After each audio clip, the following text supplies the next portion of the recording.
Okay. Let's see here. These off? Okay. So, I'd like to finish Pantheon 5.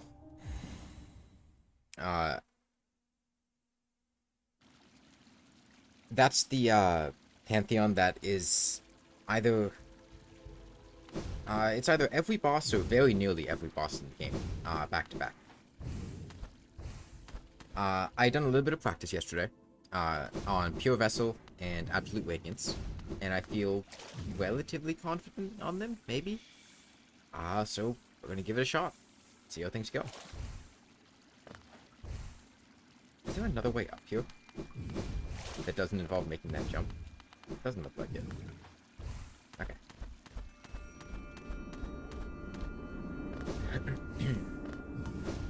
It's over here.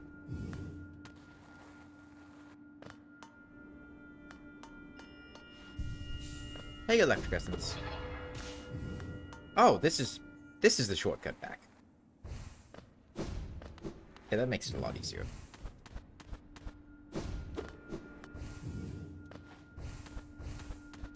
Okay, well, let's get started.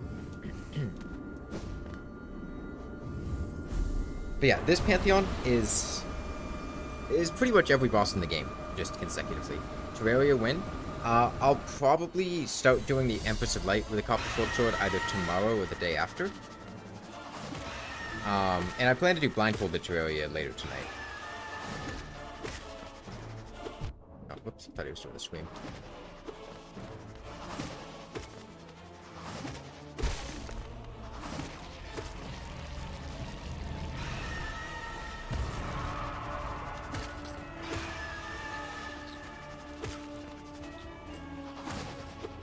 Hey, the main thing is that I still don't have all the stuff that I want for the Empress of Light together. I still need to get a Frozen Total Shell, and I need to do a bunch of farming for Iron Skin Potions and stuff.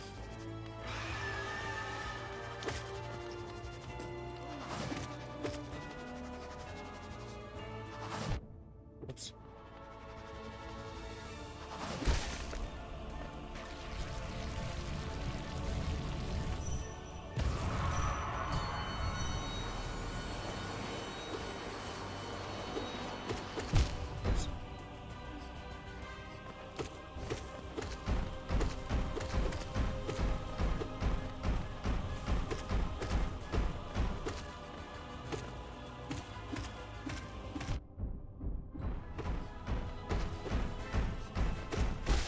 There we go.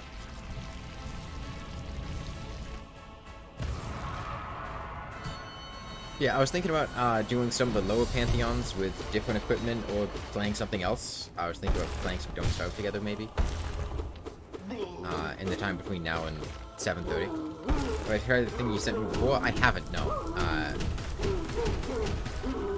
I haven't been in the, I couldn't do it when I was fighting Duke Fishron, and then after that, I was just kind of in a taking a break from Terraria mode.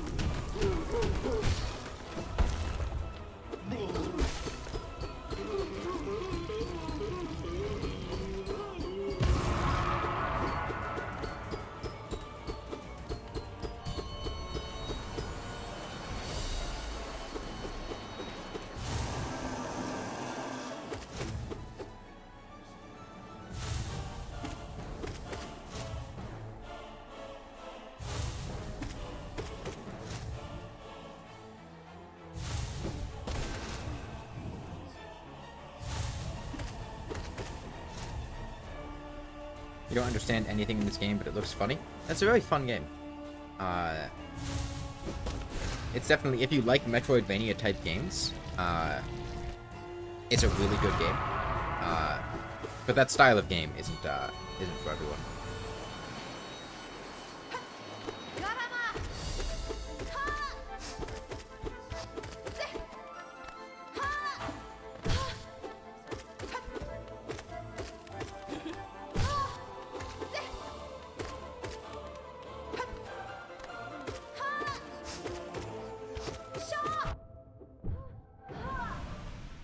Yeah, right now I'm at the end of the game, after you beat the game, There's a DLC that's basically just a bunch of boss rushes, and that's what I'm doing right now. And this is the last of the boss rushes. It's pretty much just every boss in the game, and most of the bosses have been revamped to be more difficult.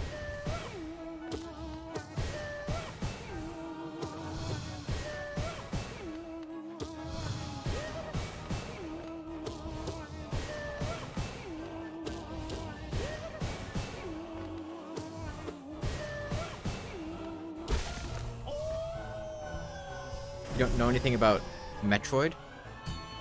Have you not played like a Metroid game or like a Castlevania game or anything like that?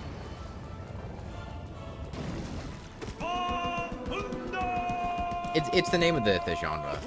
It's named after Metroid and Castlevania because those two were very famous and popular games that kind of popularized the style.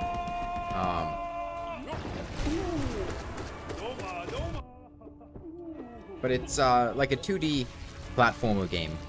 How do I describe Metroidvania elements?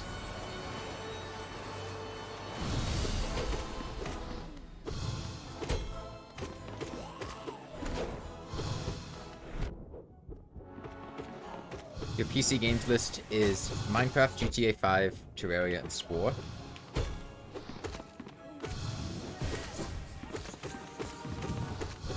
Well, it's a strong list of games. You had to pick 5. I don't remember anything else.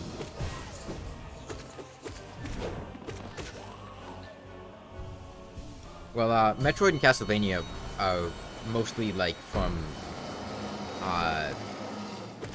like SNES and 64. They're all newer games, but they were most popular. Like Super Metroid's on the SNES. There were a lot of Castlevania games on those systems. And that's kind of what made the genre. Yeah, I recommend Hollow Knight if you like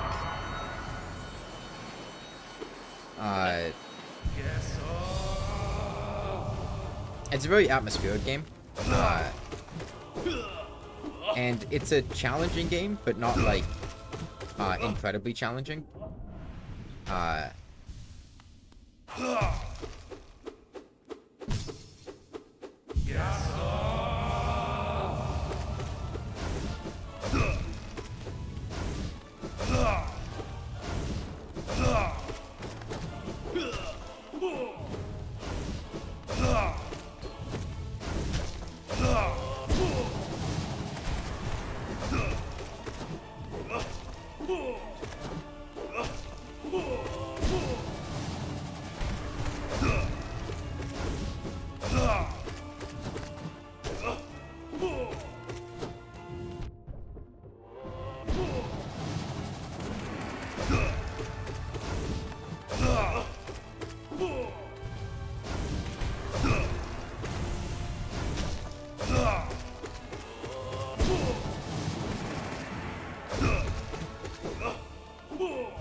The only changes you'd stick to Terraria or nothing at all. That's fair.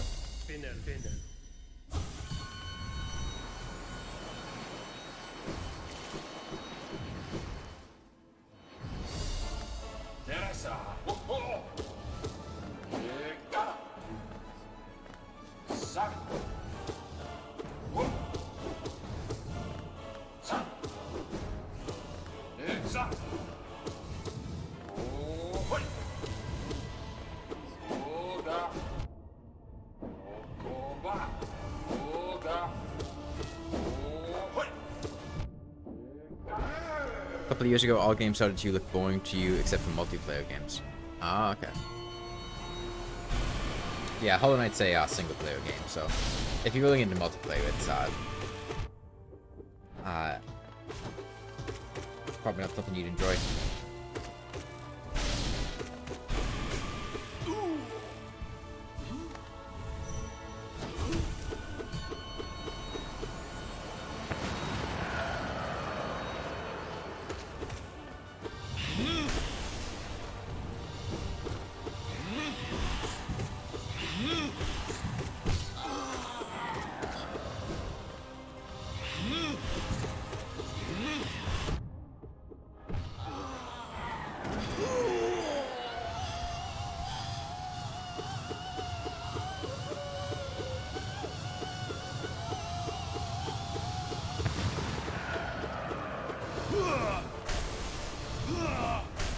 Soulmaster sounds are funny? Yeah. A lot of the sounds in this game are funny.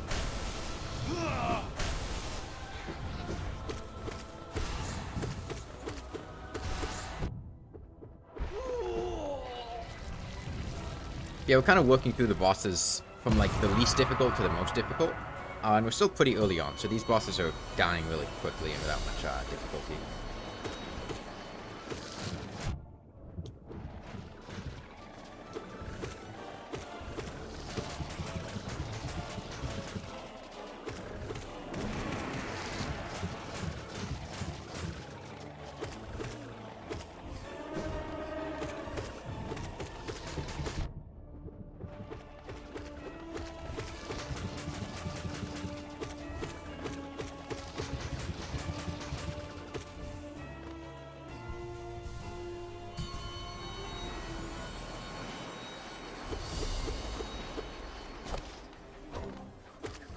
Hey, Moojak.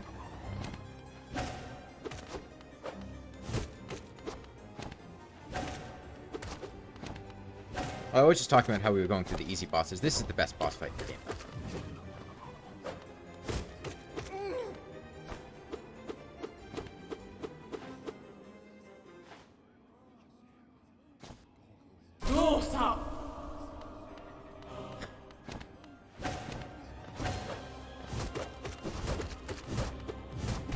Whoops.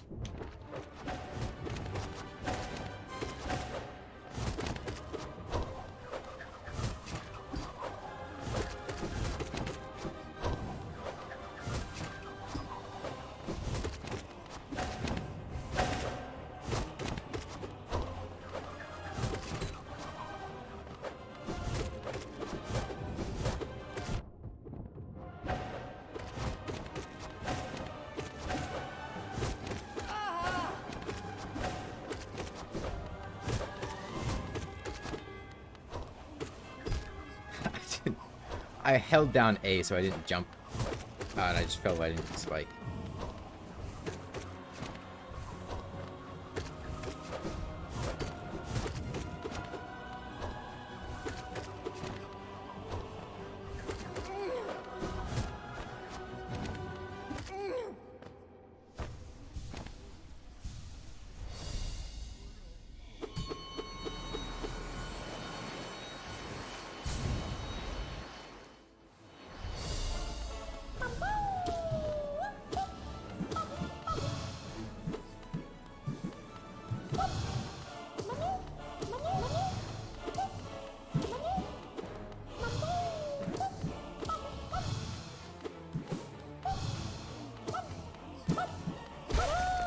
There are people who do this fight without touching the ground at all, and it's so cool.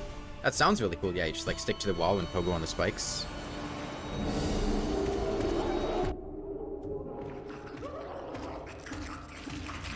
And pogo on them, yeah.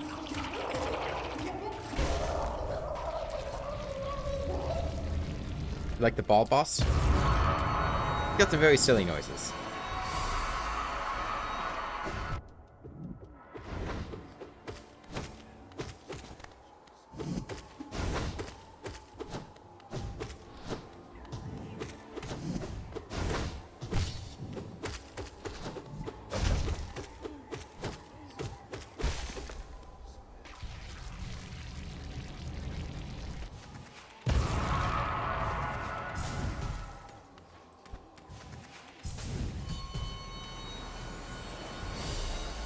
Who is this? Oh, it's Galeon. Hey, Salmon.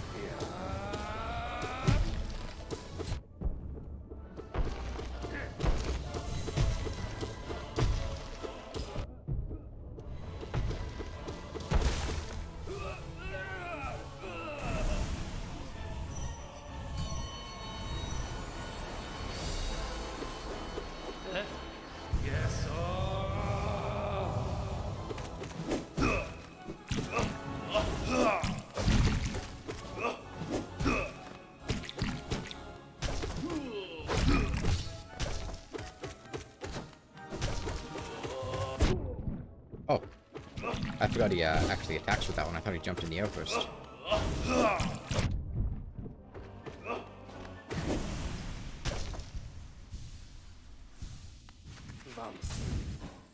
You're on Fishron now?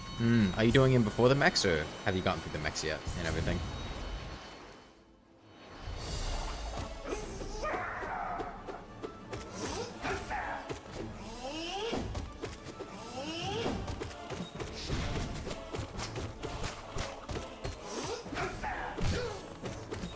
You're doing mechs first.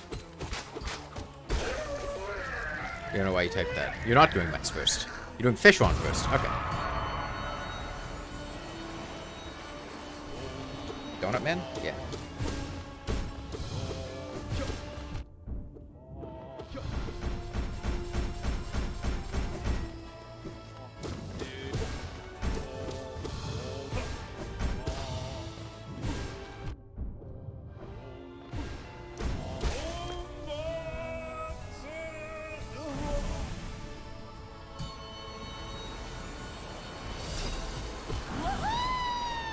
I feel like funny noises.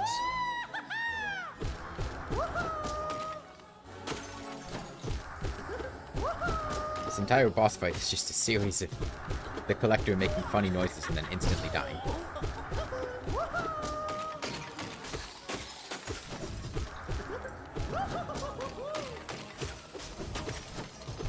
Oh, I didn't kill the...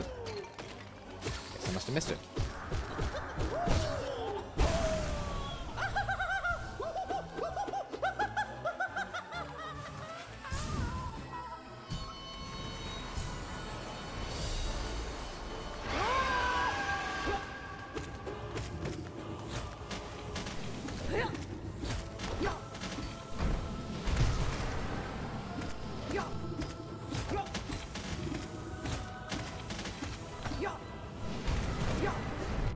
Whoops.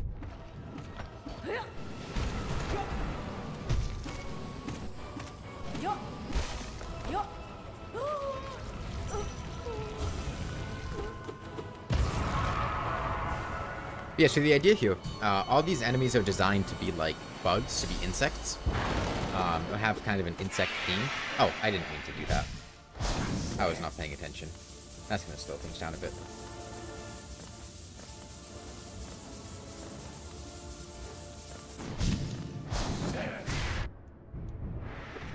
Thank you. Good night, Mini Grim.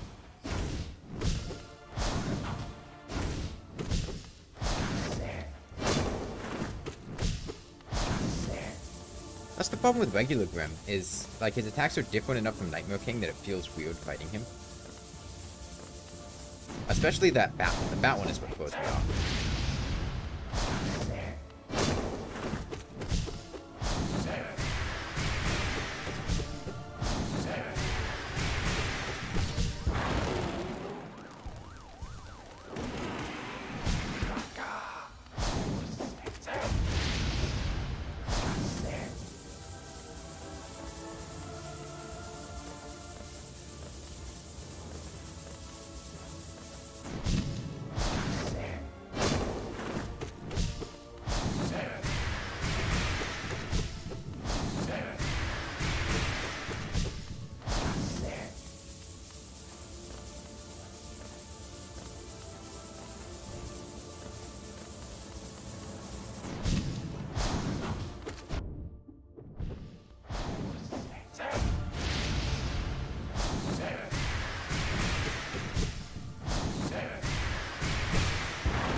Not dead yet. Let's fix that. Dead? Yeah, there we go. Yeah, I feel pretty good about this. I think there's a pretty good chance I could finish the Pantheon here. Oh, you died on phase 3? That sucks.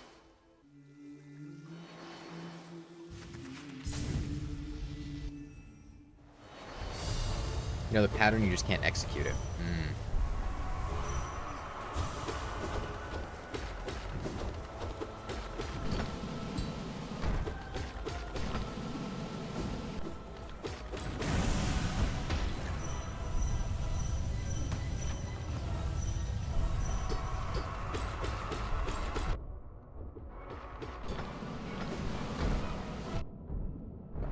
the,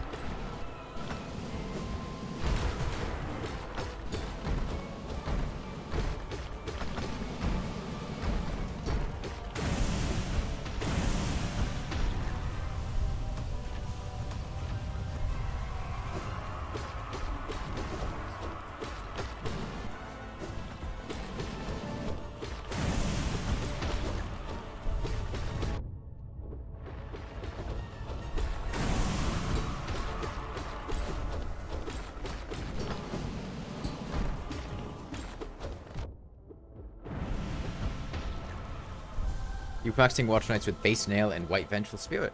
Oh, okay. How was it going?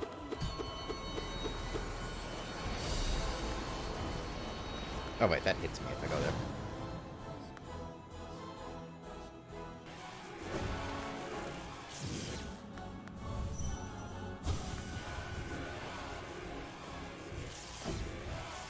Getting the hang of it more? Okay. Good luck with that. Alright, finally.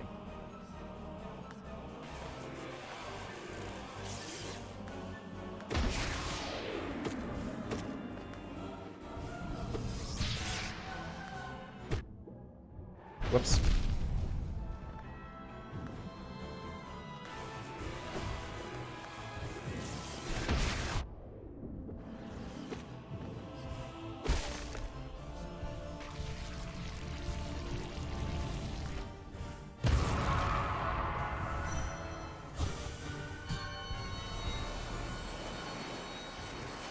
Nosk?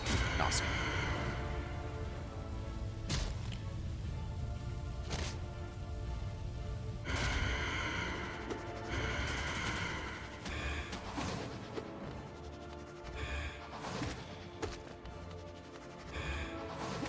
Any tips for entering Phase 3? You always mess up the transition. The transition is pretty typical. If you can get the Cthulhu NATO on the other side of a wall, because the issue is the Cthulhu NATO sticking around, right? If you can, like, bait it behind a wall, you continue your texture pack, you think about it, you type your nickname too much.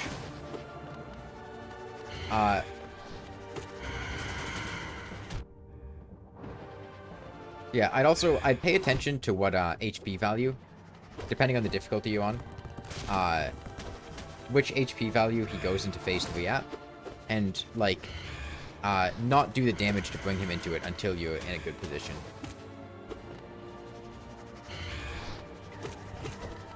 What do you mean by you type your nickname too much? Like, in the texture pack?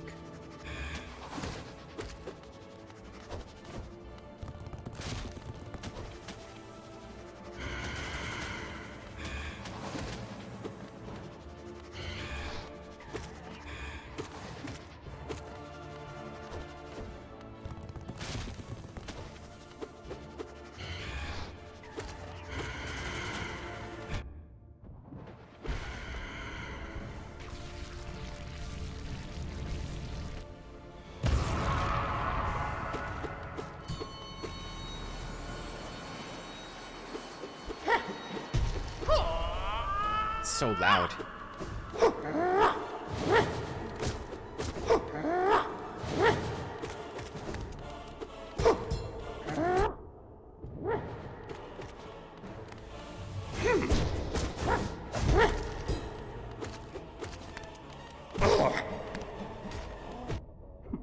I walked right into him.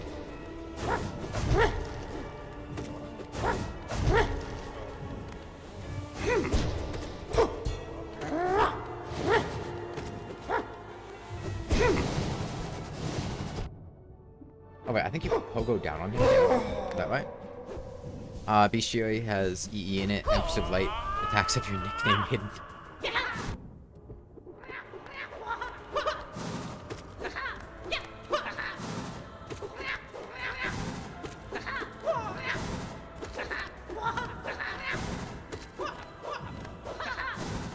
You could probably do with not quite as many of those. I'm just walking right into that. I'm not spacing that well. I am spacing that terribly. What is wrong with me?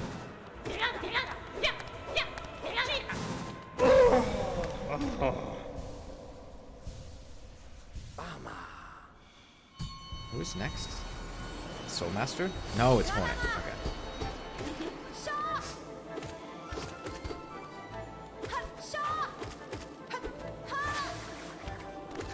Hey, Sifat. Should stop looking at chat in the middle of boss fights.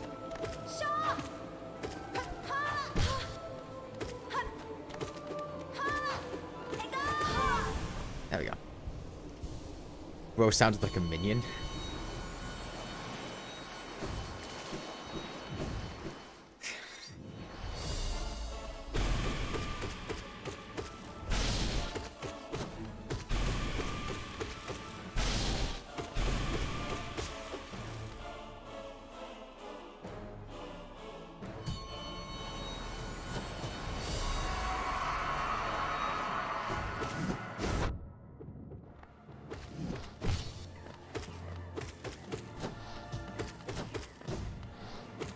Hollow Knight Copper Short Sword win? Whenever Silk Song comes out, which, as we all know, is never going to happen.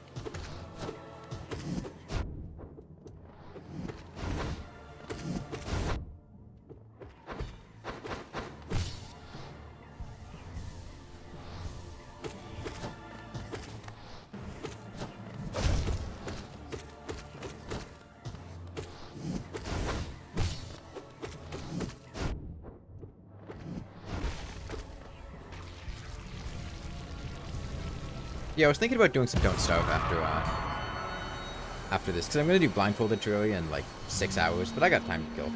And I don't know how much more there is that I want to do in Hollow Knight.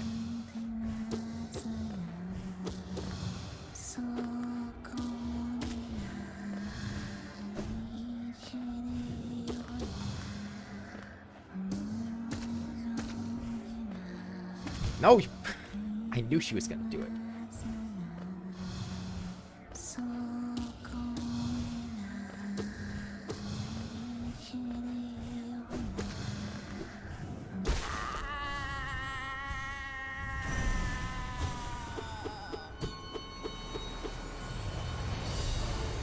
Trade Lord.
Alright, I think we're most of the way there now, right?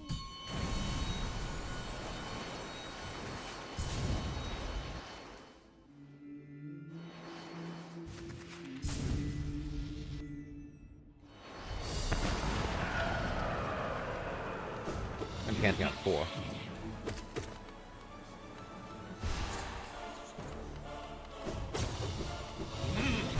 Oops.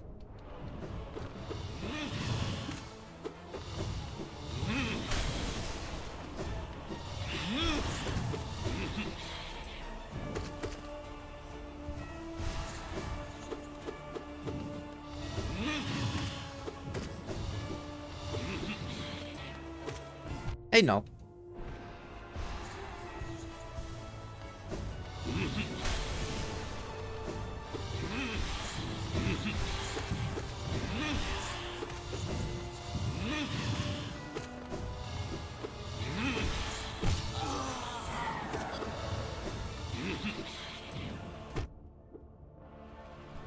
Oh.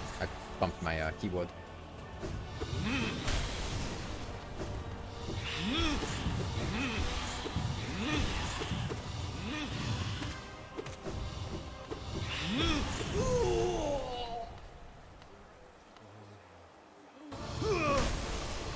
Hey, spinning demo man.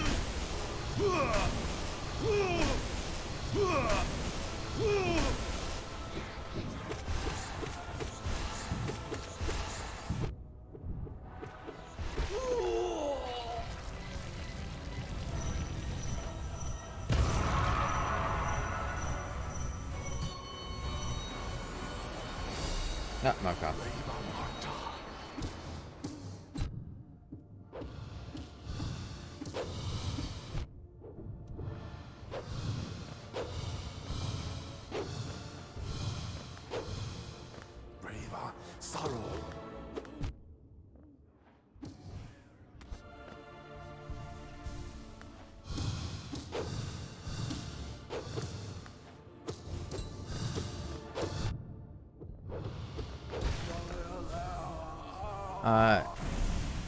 Oh, okay.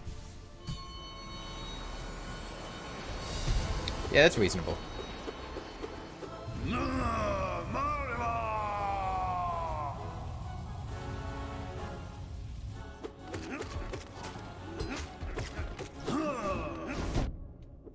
Oh, you can tone doing that. You have to realize that.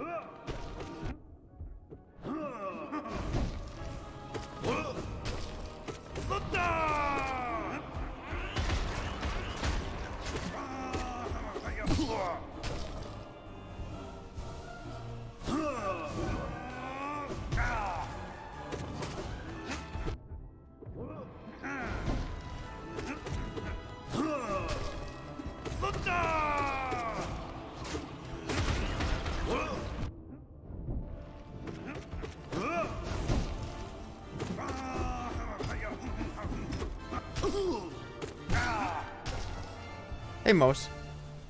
You just defeated King Slime on Death Mode in Calamity. Nice.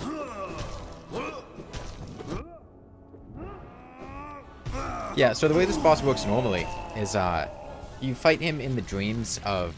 What's her name? Greta? Or whatever? And as you fight him more, he gets more and more adjectives on his name to get stronger. Who is this? Ah, okay, one more stop.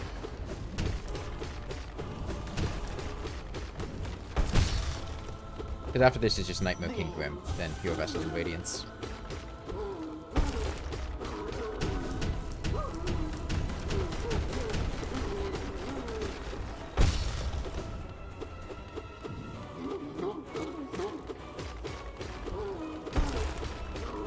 We're about to find out if any of the practice I put in was remotely helpful in beating Pure Vessel and Absolute Radiance. Because those are the two hardest bosses in the game, in my opinion. But we still have Nightmare King Grim before that.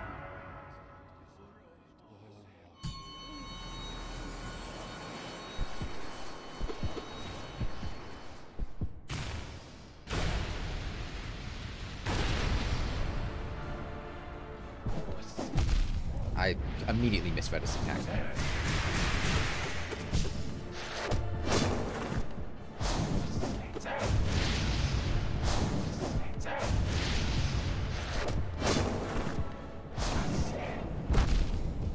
Jump too high. God, this is a mess.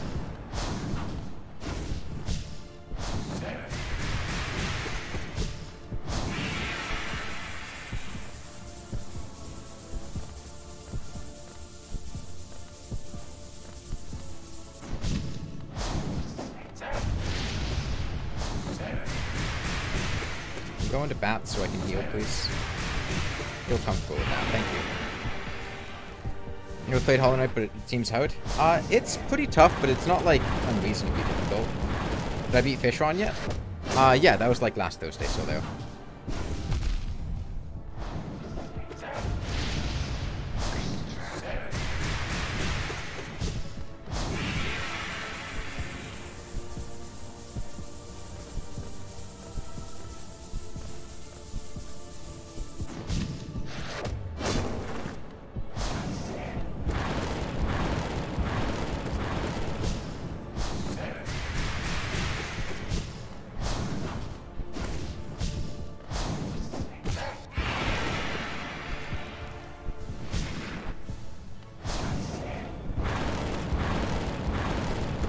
On Absolute Radiance, thanks. Did I get the wings? I did not get the wings. I got a Tsunami, and I think that was it.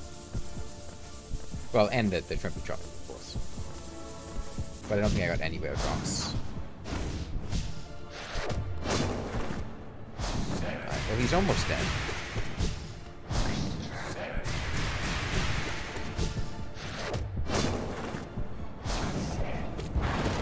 There we go, he's dead. Okay. Now comes the point where I might actually die. Well, I could have died to Nightmare Keeper, but...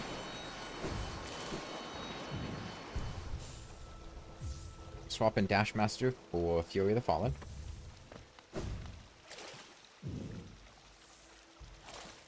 And let's see how this goes.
Okay, that's one of them down.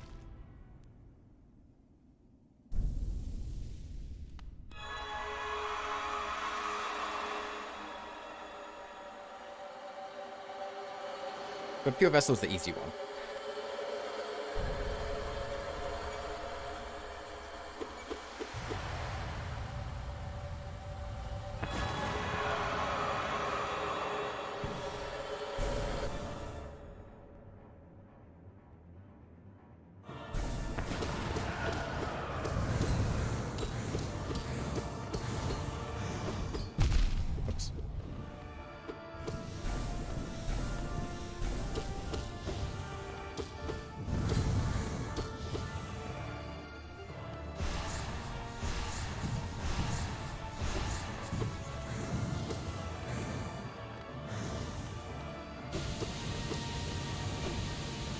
Can't believe now. Alright, see ya.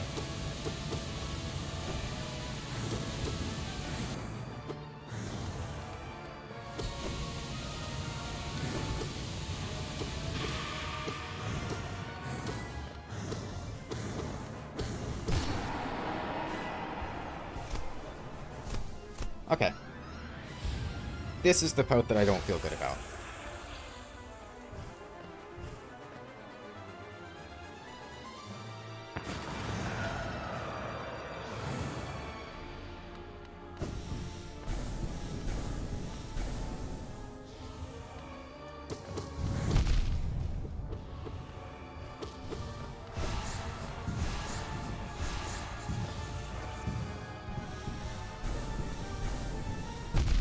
Jump right into that one.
Yeah.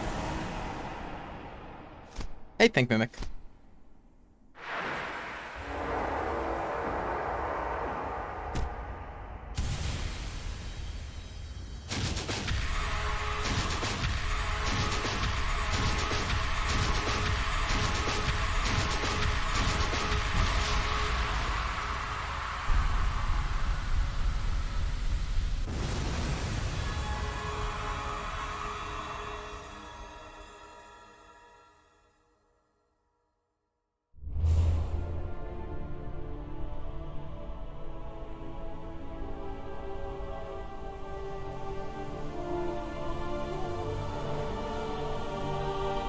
Is this flower ending? I haven't done the Grey Mortar quest.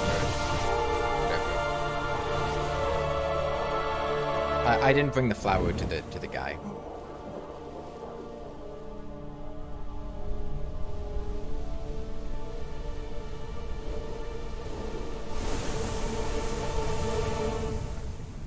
Is this the third day of fighting Empress of Light with Copper Short Sword? Yeah, and we killed her.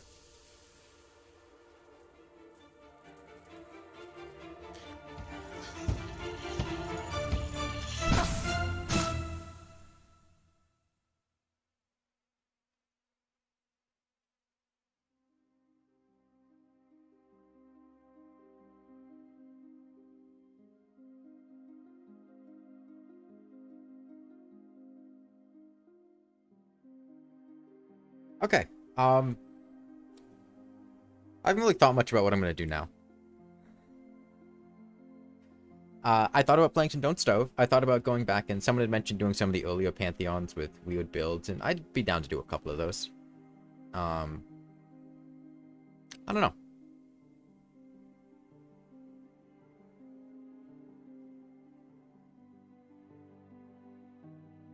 Yeah, I think one of the big things for Absolute Radiance is just remembering where the healing opportunities are. Because she gives you quite a lot in that second phase, but it's like right after she does an attack cycle and she's starting to teleport that you can do them.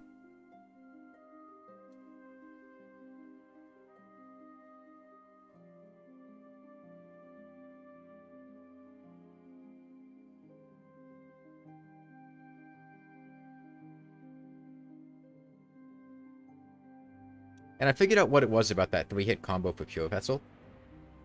Do I like hard indie games? I like fun indie games.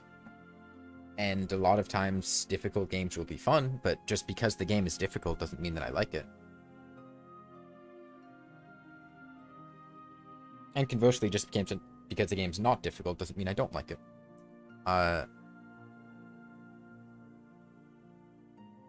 Yeah, I figured out what it was about that attack from Pure Vessel.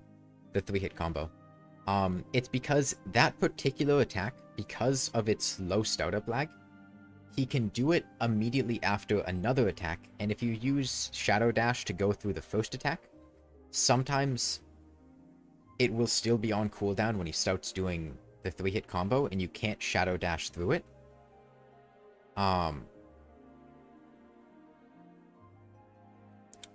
So my gut instinct to that is to go away because you can't go through it. Sometimes. That's not how you spell Celeste, but I have heard of Celeste. But that also doesn't work. And what I ended up doing was getting down that, depending on the attack he's doing, I need to look out for the 3-hit combo, and then jump the 3-hit combo. Because it's only the 3-hit combo that he does that on. So that's why I was jumping and parrying off the blow in the 3-hit combo, and then hitting him with that.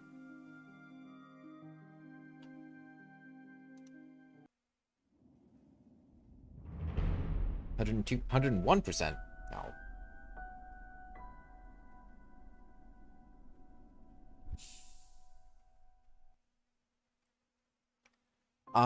What's the robot's name from Don't Starve? She's doing when you try to be electrified constantly. I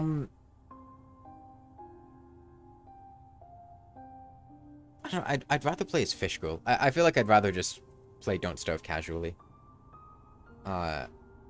Just, like, not like a particularly challenging playthrough, just, you know, playing the game. Hey, Chunky Bean. So it's between Don't Starve. I can look through what other games I have in my Steam library right now.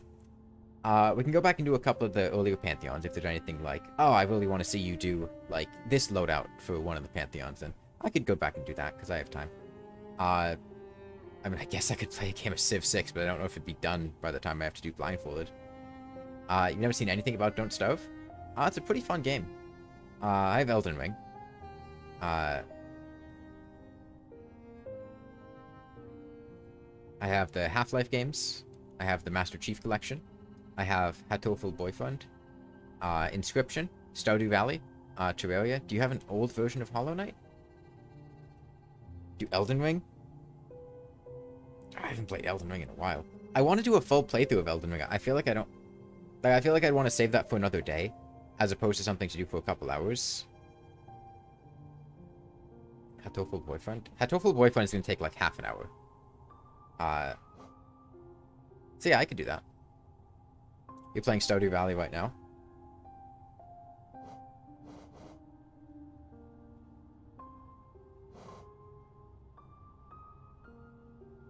Yeah, what I could do is I could probably speedrun through 1 or 2 of the Halo campaigns. Not like a really good speedrun, just, you know, playing the game quickly. I could play Inscription. I could do Hatoful Boyfriend. I could probably speedrun through Half-Life. Or any of the Half-Life games. I could play Elden Ring. I could play Don't Starve. I've never seen Fish Girl. Inscription is really long. I mean Casey's mod, not, play Osu. I don't have Osu. I would mean Casey's mod, Moojak.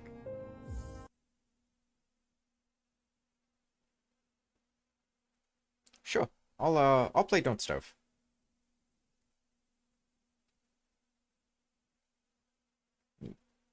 Get this game capture correct.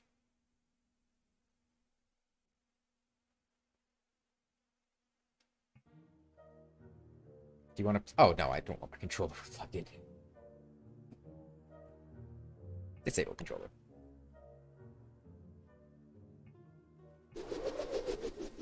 Oh, yo, I got presents, too. I got gloves.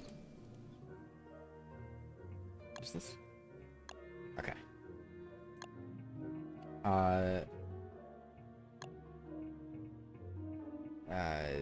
Cooperative. Yeah. Local only. 1 player. Local save, that sounds fine.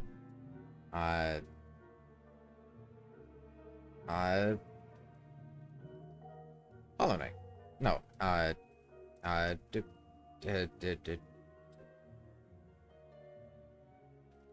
Deep Nest. This is the game that Terraria collabed with. Yes. And now I get to play around with world gen settings, and that's always fun. Let's randomize all the season lengths. And I kind of want to do Midsummer Carnival. I think the event... I don't think there's an event going on right now. But Midsummer Carnival's fun. I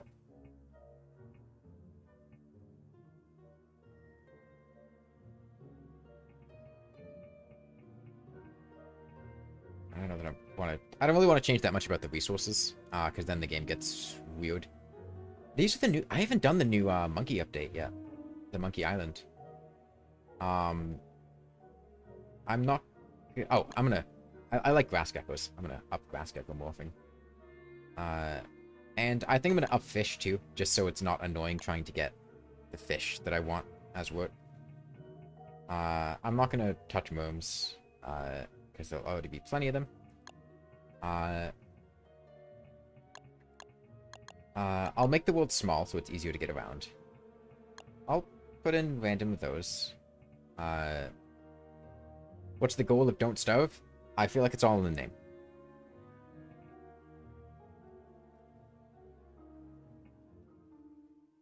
Okay, you know what? Let's just...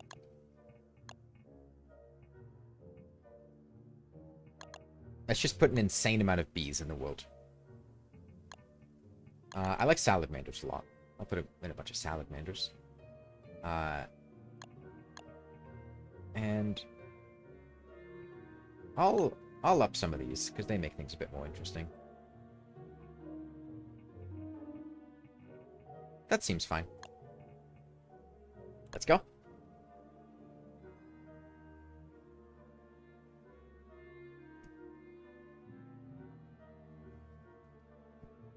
I haven't fought the Terraria bosses. Well, the Eye of Cthulhu and the Twins in Don't Starve, so I could probably do that, but I'd need to, you know, get prepared and everything. So this is a survival game. And the idea of it is to not die. That's about it. There are bosses and stuff to fight. You can get progression and things. But at the end of the day, the intention of the game is to not die. Let me change the stream title. Hang on.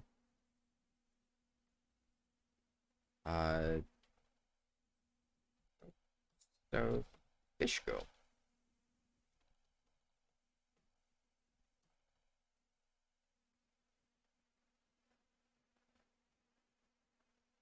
Okay.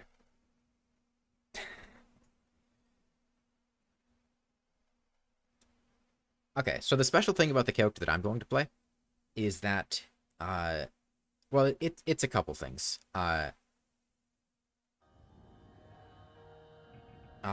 it's a word, and, she has a lot of bonuses for being in the swamp, and the swamp is normally a very dangerous environment to be in.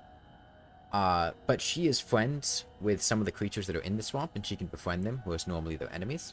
And she can also see tentacles more easily, and she moves faster on swamp terrain. She hates pigs. Normally, pigs are kind of like pseudo-allies. But when you're playing her, they're your enemies instead, and you can't trade with the Pig King to get gold, which is one of the main ways to get gold. And she's also a vegetarian, so she can't eat meat.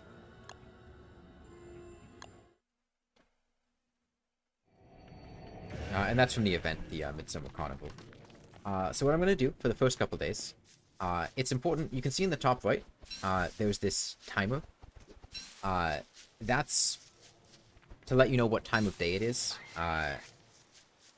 and what day it is itself. I have season lengths randomized right now, so I don't know when winter is going to come.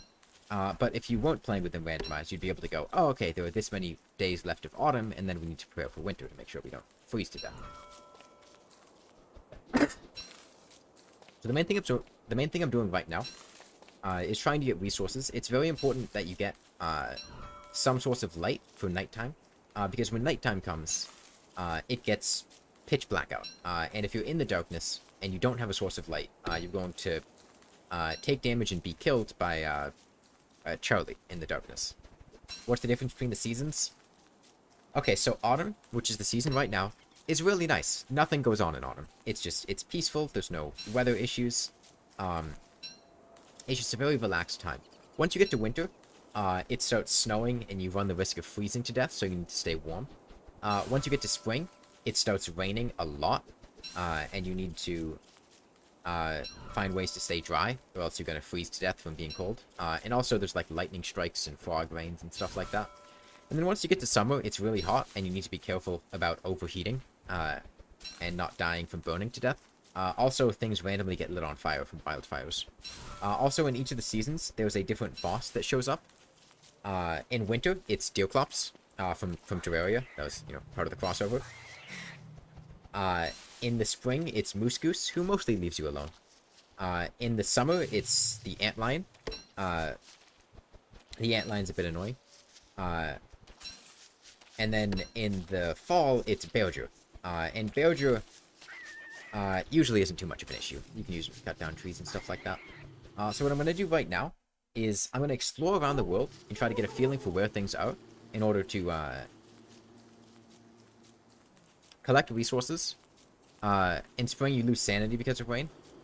You freeze to death really quickly if you're wet. Like, if you get wet, it's easier to freeze to death in spring than it is in winter.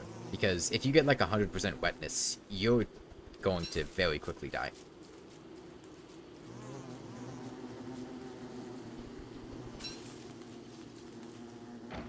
These right here are called failed survivors, and they're basically just like small little set pieces that have some extra gear in them. They're random. They're decided when the world is made. And they're nice stuff to pick up. And sometimes you can get some really good loot from them. I'm picking up a lot of food right now. You'll see each of my food has a... So right now they're green. Over time, that's going to decay. And they're going to become yellow and then red as they start to spoil. So you can't keep food on you indefinitely. Your food is going to go bad over time. So you need to constantly be getting more food. And these three things up here, this is my hunger, this is my health, and this is my sanity. As time goes on, your hunger goes down. The what? I don't know. Stream name? Oh, yeah. Fish girl. Fish, fish, fish, fish, fish.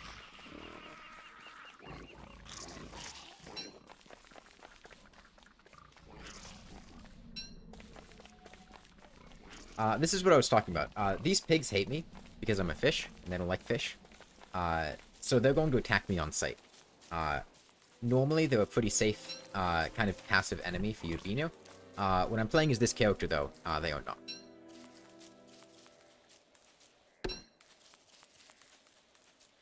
I don't like boomerangs. I'm not going to try to use one.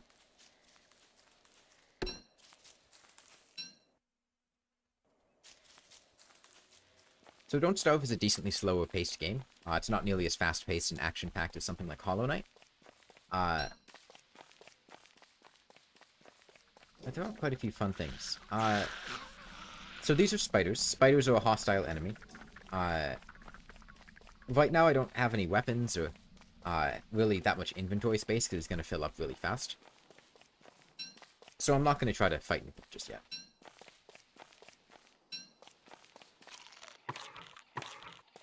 But yeah, over time your hunger goes down, and your hunger only starts to be a problem for most characters once you get down to 0 hunger, and then you start taking damage. Your health goes down when you get hit, or when you start to freeze to death, or burn to death, or anytime you take damage. Anything that would hurt you, your health starts to go down. It's very easy to get hunger back. It's not very easy to get health and sanity back.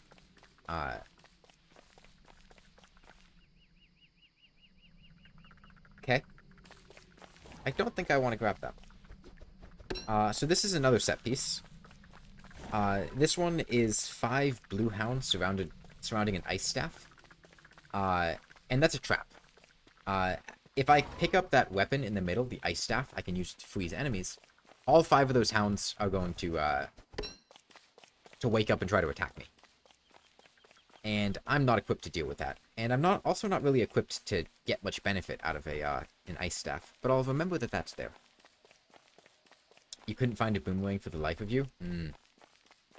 Yeah, sanity. So you'll see right now my sanity is going down. I have 139 out of 150. During the day, your sanity goes up. And during nighttime and dusk, your sanity goes down. And being other things like being near enemies, eating certain foods, being near certain things can also cause your sanity to go up or down. As your sanity goes down, you start to get adverse effects. The world starts to get kind of spooky. Different monsters start to show up, and once you get really low on sanity, those monsters will start to attack you and can actually kill you. Now, being low on sanity isn't necessarily a bad thing, because there are certain items that being low on sanity makes it much easier to get. Things like beard hair and nightmare fuel, which are used for a lot of powerful items. I was not paying attention. It's nighttime now, so I should build a torch. And I'm gonna light some stuff on fire to get some charcoal.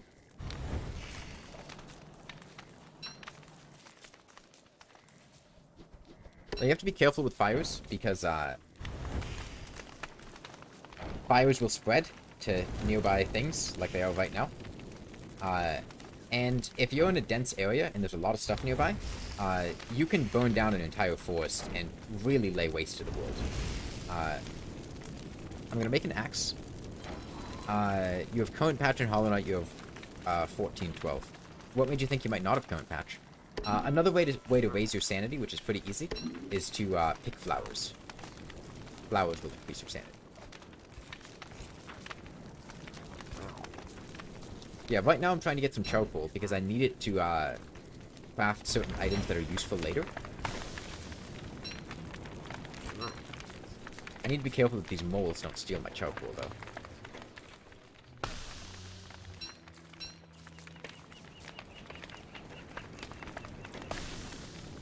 Yeah, ideally, I would like to explore most of the world.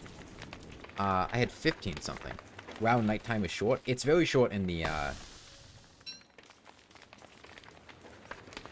fall. But as time goes on, so there's kind of like a pseudo, it kind of mimics the real world. Nights get longer and days get shorter as it gets closer to winter.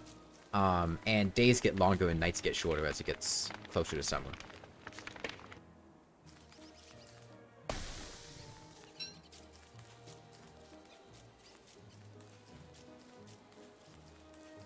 But yeah, right now, okay, this is good. This is the swamp. This is one of the places I wanted to find.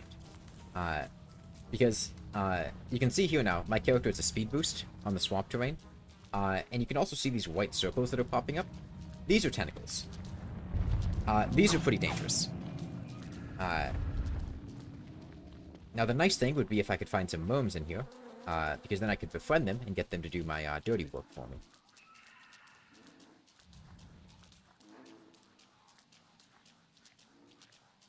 This character is a very easy time being in the swamp safely and surviving in it. You gotta work out. Alright, see you, Solaire. It would be cool if I could find some worms. But if not, I'm gonna have to gather these resources myself. Oh, okay, there was some over here. Are there any more anywhere, though?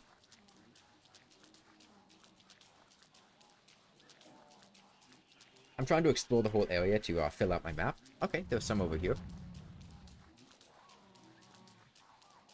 This is quite a big swamp.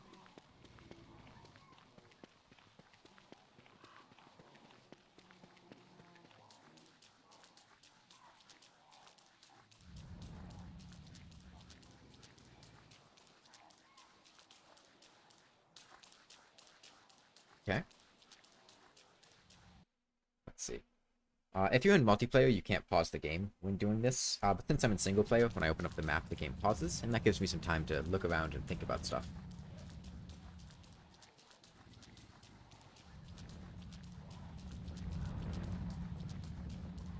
Yeah, I'd like to get as many of these, as soon as dusk comes, the red time on the daytime meter, a bunch of gnomes are going to come out of those shacks, and I can befriend them with food, and then use them to do things for me. This right here is a wormhole. If I jump in here, it's going to make my sanity go down a little bit. But it's going to teleport me somewhere else in the world to another wormhole. So you can use them to travel around the world. And this right here is a touchstone. Now, normally, when you're playing the game, if you die, you don't respawn. You have 120 seconds. Once every player in the world dies, you have 120 seconds, and then, like, the world ends. Now, when you're playing in multiplayer, other players... Have I played before? I have. This is a bad name. When you're playing in multiplayer, other players can make items to revive you, but when you're playing in single player, there are not very many ways to revive yourself. And one of the only ways to do it is at touchstones, like that one. Okay, I'm going to try to go to this worm shack as soon as dusk comes, and hopefully I can hit them right as they're coming out before the tentacles kill them.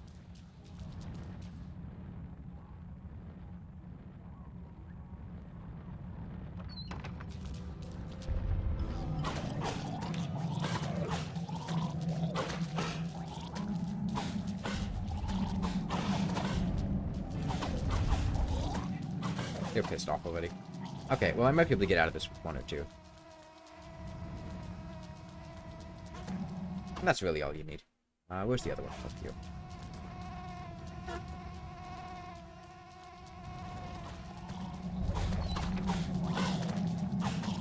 Okay, they should be able to kill this tentacle.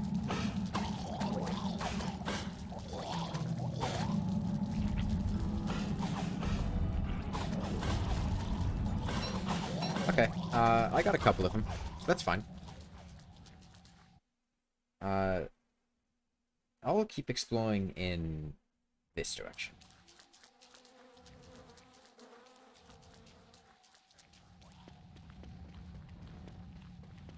And hopefully they survived. Okay, I got a couple of them.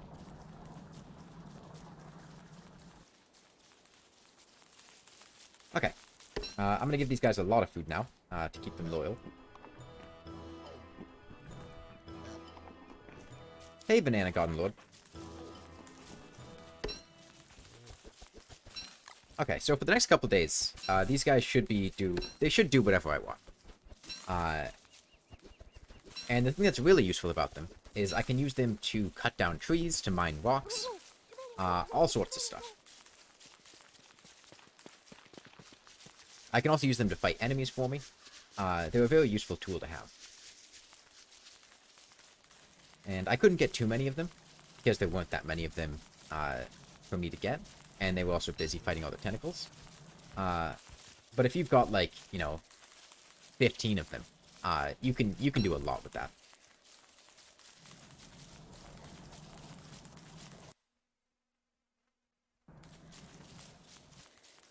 But yeah, and for the first maybe 6 or 7 days, I'm probably just going to be walking around the world trying to figure out where things are and explore. And then I'll decide where I want to put down my base, and then we'll probably start going from there. So one thing about this character in particular, I had mentioned it earlier on, but it is very important, is that this character is a vegetarian, and she cannot eat meat. Which can make it a little bit difficult to feed yourself, and means that a lot of food sources that people can normally use, you can't use.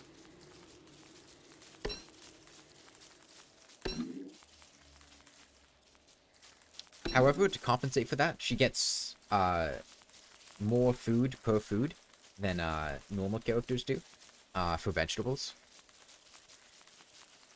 So she can't eat meat, but if she eats, berries, carrots, stuff like that, then she gets more food out of it. Right. I'll collect some more charcoal.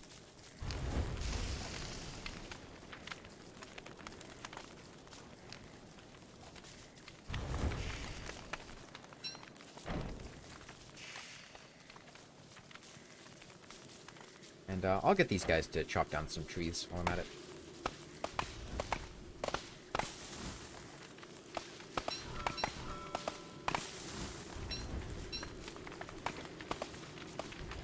So one thing I would like to get is I would like to get a backpack. Getting a backpack is going to require me to get some gold. And I haven't seen any, I haven't come across any gold yet. Reminds you of a Terraria summoner? Yeah, it'd be cool if you could get your summons to cut down trees and mine for you.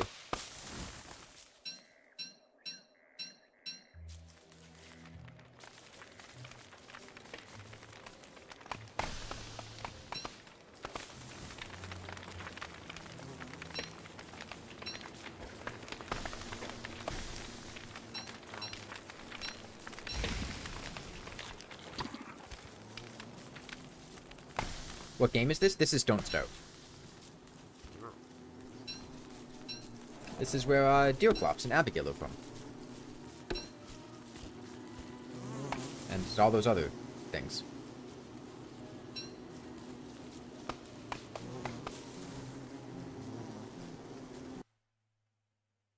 Okay, so I'm probably going to try to circle the entire world to get a feel for what the perimeter of everything is like. Summoner, great class. There's a whip. There are whips in this game, so.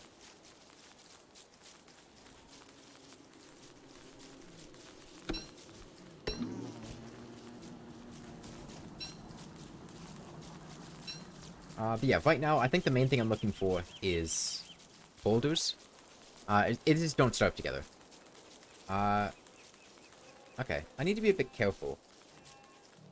There's a knight over there. And some pigs over there. I could kill the pigs. My moms would defeat the pigs pretty handily. And I could fight the rook.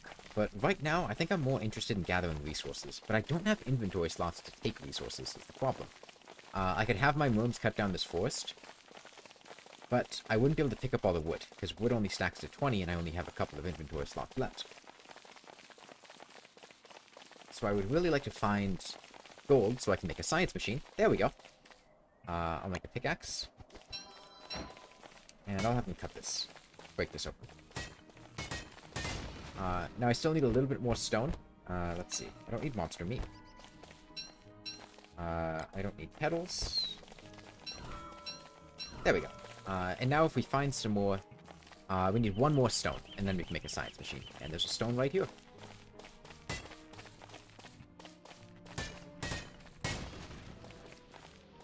Okay, now that I have this, I can make a science machine. And then I can craft a backpack. Oh, you got the mega shark. Nice. I'm gonna take off this grass suit, because it's almost broken, and I don't need it. And now I have 8 more inventory slots.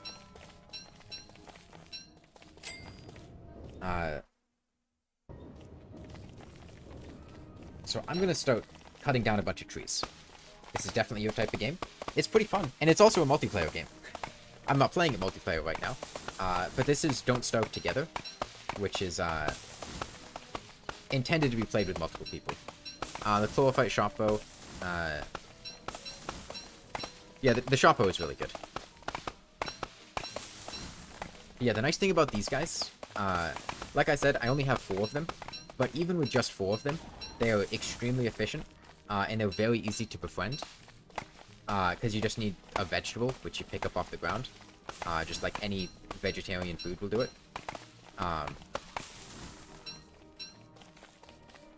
Don't Starve Together is fun if you know what you're doing. Even if you don't know what you're doing, it's still fun.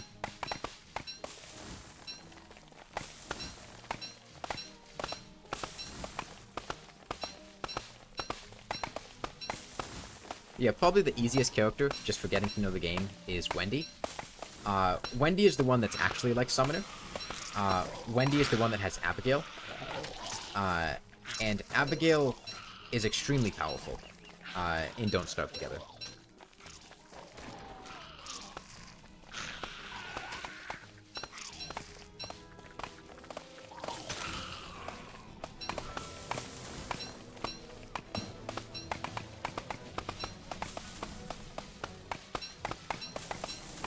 Now, the only thing that's difficult about Wendy is not very good at killing bosses. She's very good at killing everything else in the game, pretty much, but she's not good with bosses. Oh, it's actually, nighttime again. Or, sorry, dusk again. And there's another swamp here. You tried her and died to pigs. Oh, Cat Queen died, but there's a cattail.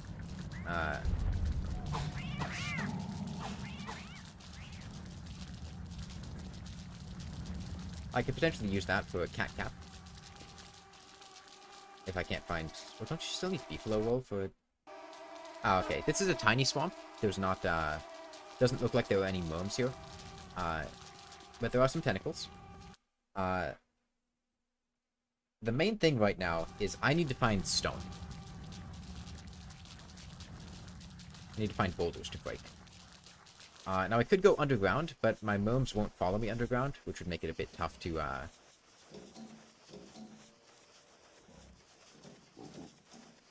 collect the stone down there.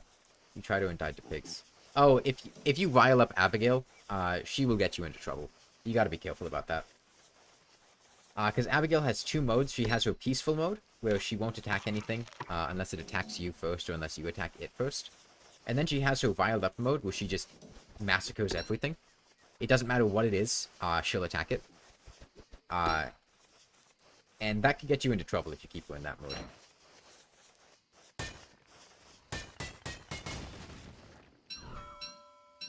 Yeah, I would like to try out the new, the Monkey Island update. I don't know too much about it.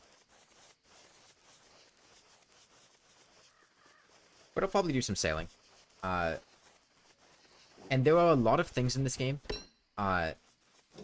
It's a very unforgiving game at first, because there are a lot of things that you just don't know, and there's not really any way for you to know until you try it. Although some characters, if you press, I think Alt, yeah, you can examine things, and examining things can sometimes give you a hint as to what it'll do. Like this green mushroom, if I inspect it, she doesn't have a terribly helpful quote there. But on that one, good for belly, bad for head.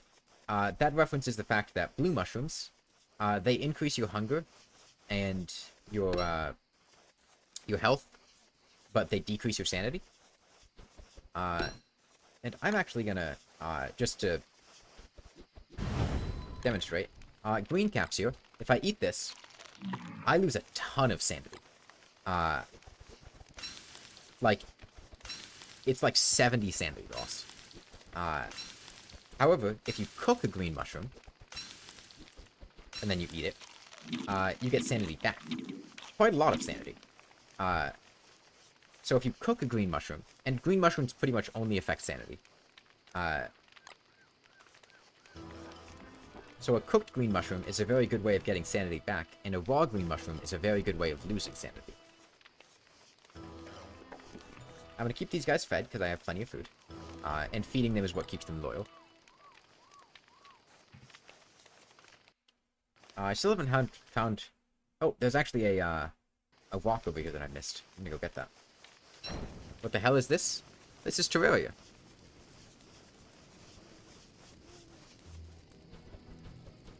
When it comes to mushrooms, generally speaking, blue mushrooms are very good. Green mushrooms are okay if you use them well. And red mushrooms are pretty much always bad.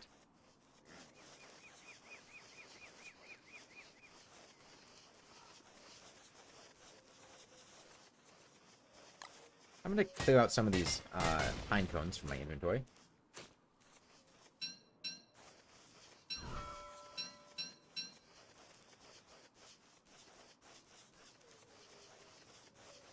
Yeah, these red mushrooms,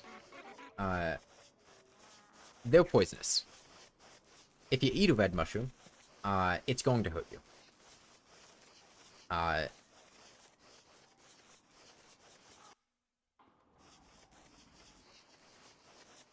So the homies won a different survival game that wasn't Terraria. It was terrible. What was it? It was 3D? What kind of things were going on in it? Were there dinosaurs? Was it elk? Were there, like, zombies?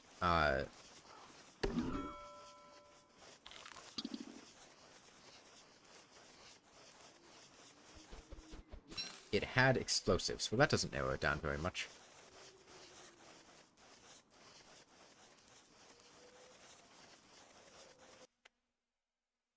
Yeah, so I have a small world, so it shouldn't take me a terribly huge amount of time to explore the entire world.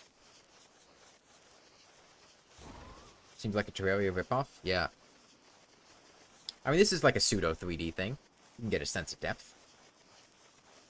Anything that's 3D ripped off Terraria. You made a paddle?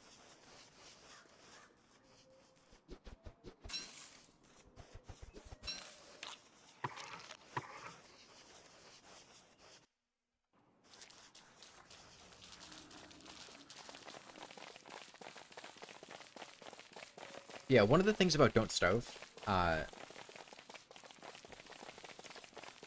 Don't Starve, you were talking about... Yeah, no, I was going along with the thing that Don't Starve was Terraria, so it was a Terraria ripoff, because this is...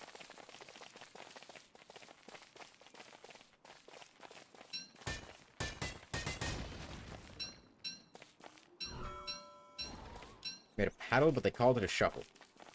Well, what is a paddle except a shovel that digs water? So these pigs are going to attack me. And they might get in a fight with my worms.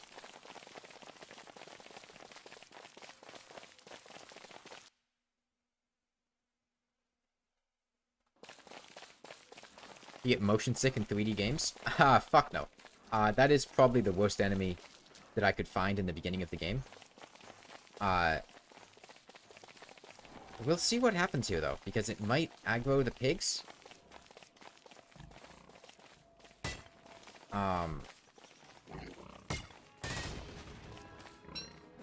You really wanted to play Dark Souls and Elden Ring? Yeah, so my moves are gonna kill this pig.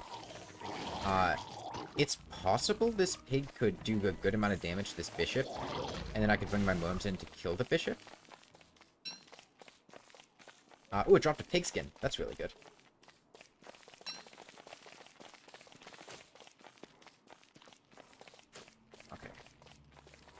problem is, I might be able to bait it into attacking my worms, and then they'll aggro to it. Oh, there's a knight over there. Oh, I see what happened. Oh, that's the Terraria Chest. Yeah, I need to kill these guys. Let me, get my worms aggro to these. With any luck, they'll win this fight. They might win. I think they'll definitely kill the knight. I'm not sure if they'll kill the bishop, though.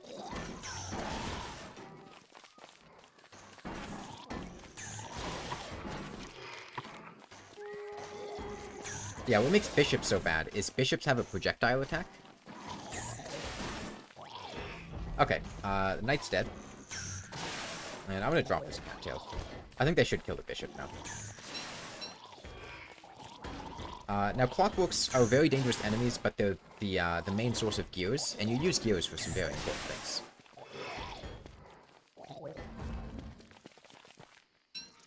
Oh, and he dropped a purple gem. That's nice.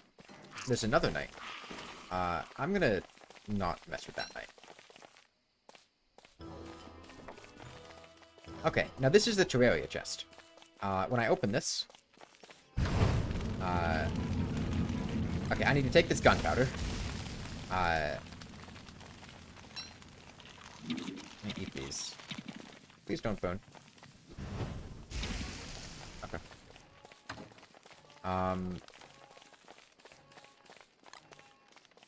The razor's not bad to have. And the terrarium is what you use to summon the Terraria bosses. I'm gonna give these guys my blue mushrooms. Heal them up a bit.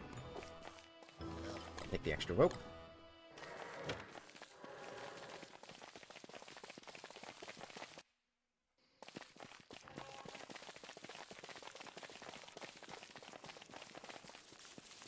Yeah, this is 1.5. Ah, mandrakes, I'll keep in mind that they're here, but I'm really running low on inventory space. Now that I've got the terrarium.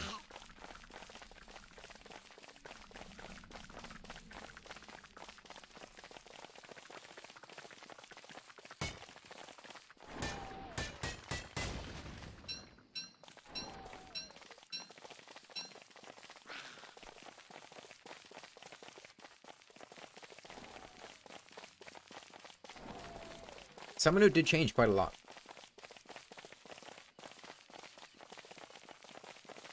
Yeah, they, you know, when they reworked Summoner in 1.4, they weren't very happy with it.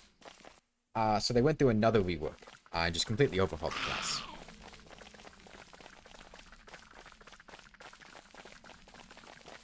And I have not had any luck with finding boulders.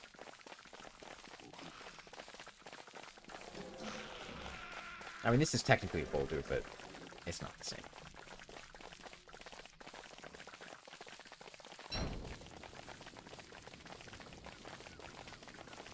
You know what? Fuck this pig's house.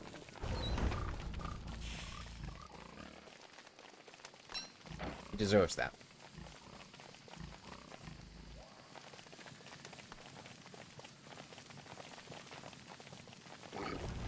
Did they update boulders to become useful and not kill you? Boulders have always been useful. What are you talking about? No, not my berry bush.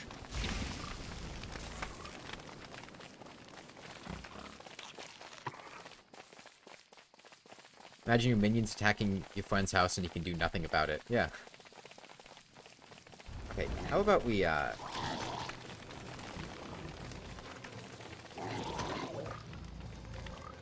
then they kill your friend. Well, he was never really your friend. He was your friend's friend. Yeah, if you played the Constant Seed in Terraria, it tries to replicate what's going on here. Like in the Constant Seed, how many simps can I summon? As many as I can find. I could have like 40 of them. If I could find 40 of them. You can build your houses. You can build houses to make them show up, though. So if you can build like a giant area and have a bunch of them there, and then you can go in and feed them all. That's a really effective way of fighting certain bosses. Also, like, once you get that many of them, like, just these 4 are really effective at, like, cutting down trees. Once you get, like, a dozen of them, they annihilate everything. What happened in the last 5 days? We killed a bishop, we killed a knight. We got a bunch of resources, we made a backpack. And we've explored about this much of the world. So it looks like we're about halfway through the exploration phase, maybe a bit more. And once we finish up that, I'll look at the map, I'll think, this is the area I want to be in, this is the sort of stuff I want to be near. And then I can decide, let's make a base there. Time to take on a rook. I don't want to take on it. What is this pig? There's nothing here. There's literally nothing here. What are you doing? Okay. Pigs are pretty lame, so.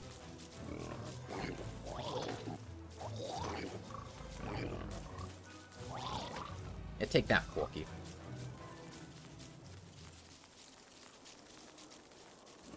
I don't like the amount of pigs that are here. Oh, I should have let myself get hit there.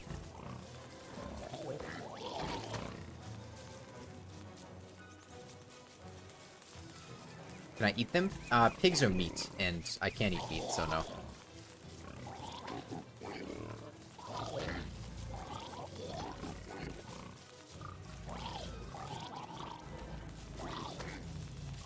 So the reason I'm doing this is it might get me some pigskin, and I can use pigskin for some useful things.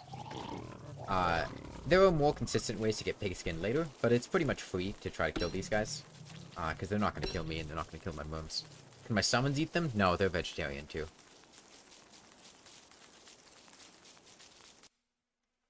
It seems pretty likely that the Pig King might be over here. And while I can't directly interact with the Pig King, it's very likely that Glamour will be close to the Pig King, and I would like Glamour if I can find Glamour.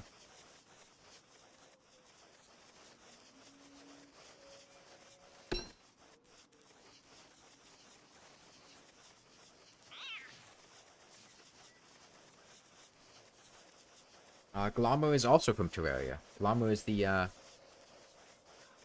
pet that drops very rarely from Derplings. There's Glamour. Okay, if I come back here on a full moon, which is going to be the 11th, like day 11, I can pick a flower here, and that'll let me get Glamour. No! That doesn't affect anything, but... God, they're brutal. They just destroyed Glamour's statue.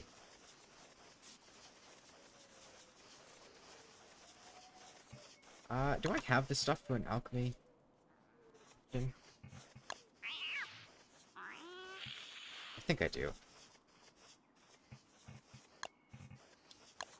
Yeah, I could make an alchemy engine.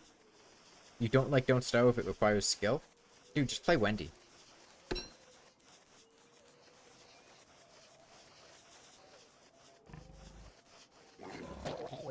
Can I order them to construct additional pylons? No, they're only good for destroying things. They're not good for building.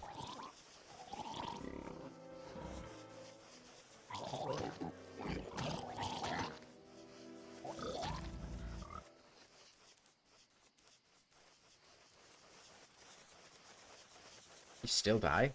How?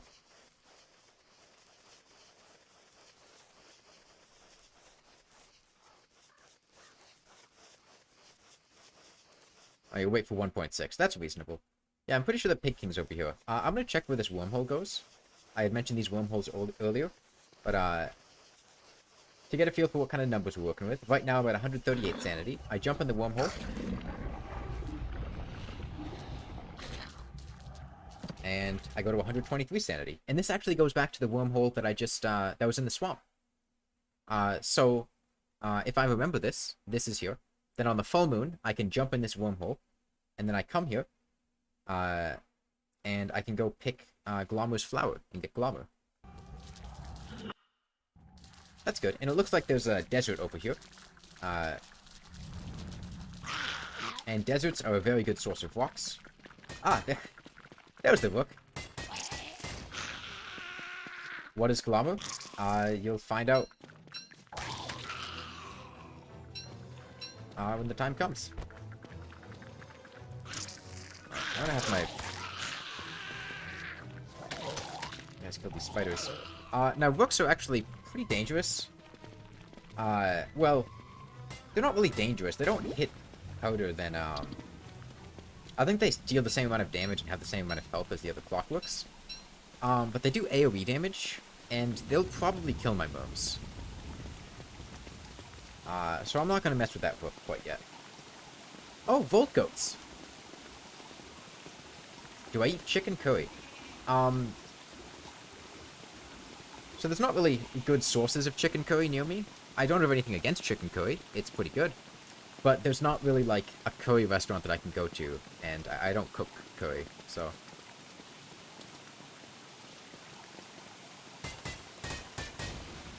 Yeah, so right now it's raining. It's only the fall, which means rain is not going to be very dangerous. I'm not going to get that wet from it. But this is my wetness meter, now that rain is coming. And as my wetness goes up, why Hollow Knight thumbnail? Because I was playing Hollow Knight and I forgot to change it.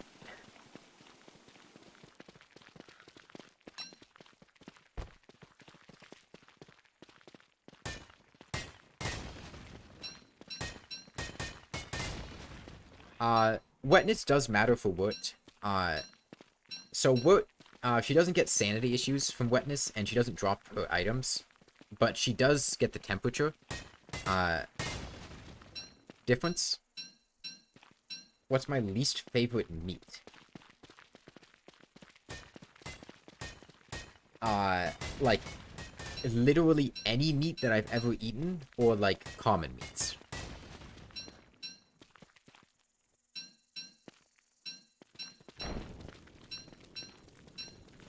Alright, I'm gonna make an extra torch, because there's not anything around here for me to burn. Well, I don't want to burn a cactus.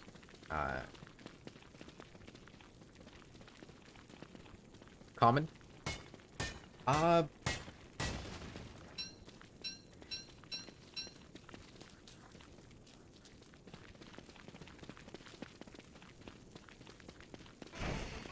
What even is common?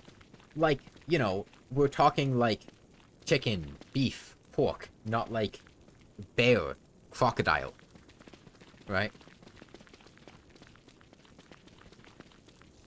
Oh, is this the oasis? Okay, this is the oasis. Which means this is the Antlion Desert.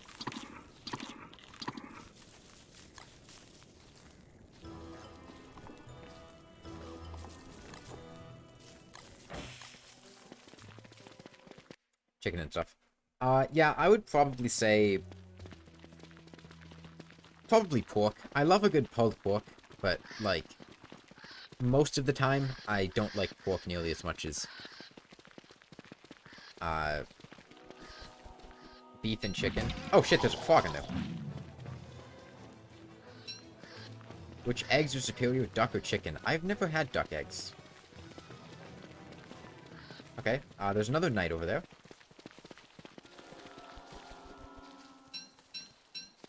This might be a super desert. This might be both deserts combined, because usually the Tumbleweed Desert is the Dragonfly Desert.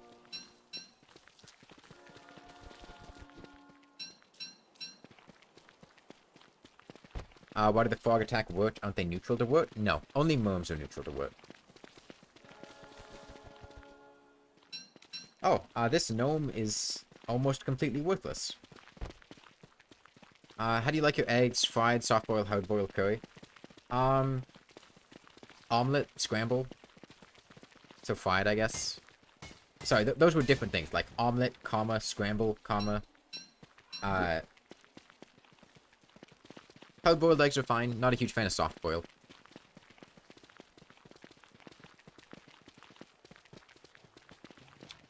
Okay, this is the Hound Desert. Do I have a favorite food? I'm sure I do, but not one that comes to mind right this second.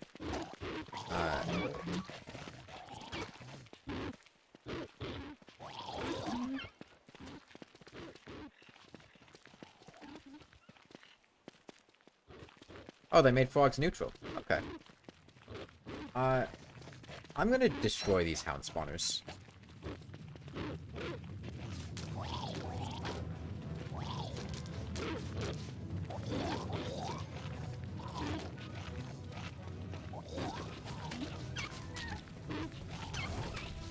It is the Dragonfly Desert, too.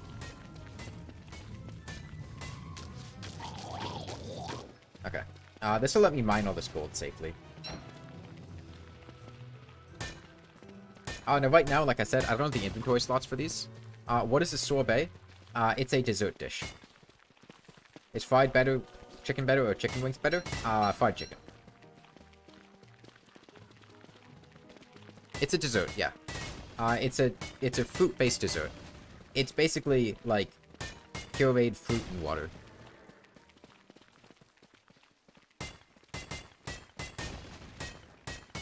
So you get the sweetness of the fruit.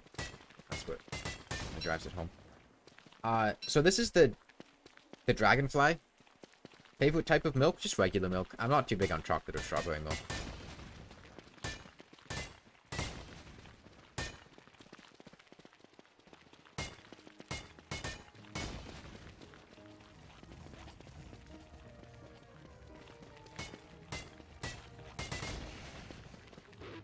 Okay.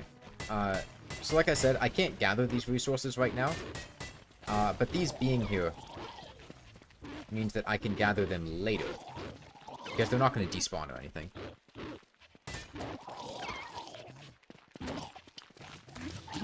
Favorite type of... Why mining stone if inventory is full? Because I can pick it up later.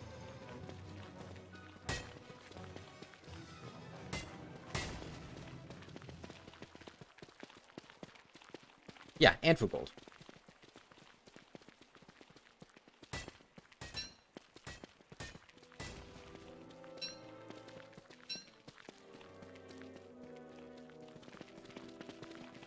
Because I think I've gotten an idea of where I want to put my base down. Because it seems like... Okay. Right there. That looks like a lunar island. The way that's cut off. Just a straight line. That feels really lunar island to me. Because it looks like this should go here, but then it got cut off.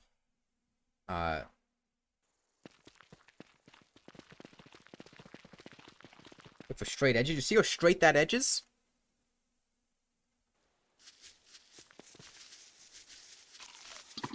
And that wormhole also leads to Glommer. So I'm probably going to keep exploring until, like, day 9, maybe.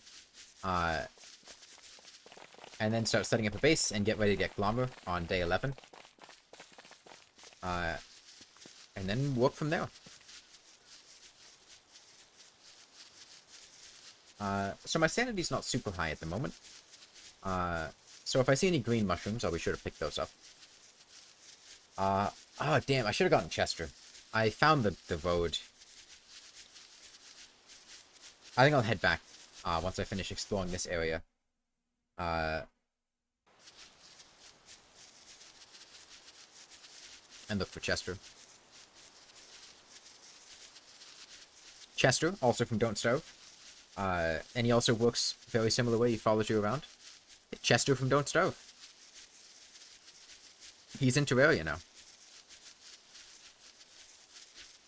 But they patched it. You don't have to fight Deerclops for him anymore. You just find him.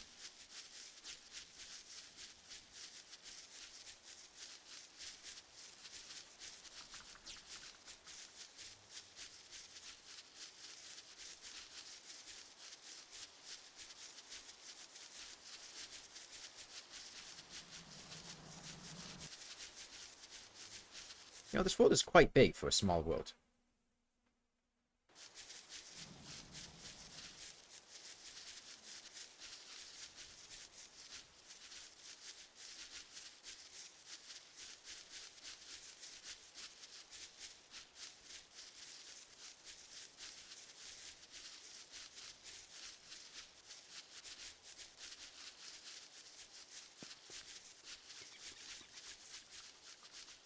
Okay, there's a McTusk camp here. Good to keep in mind. That's not super close, though. There was another McTusk camp somewhere, though. That one might be in a more opportune location.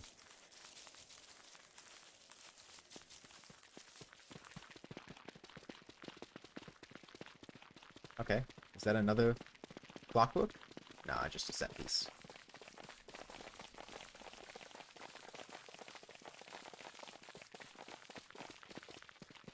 I won't mind this gold. Because this isn't as easily accessible for me. Oh, actually, what I could do. Do you not sleep in this game? You can sleep. But sleeping isn't like an integral survival mechanic. You don't have like an exhaustion meter. I'll make an alchemy engine.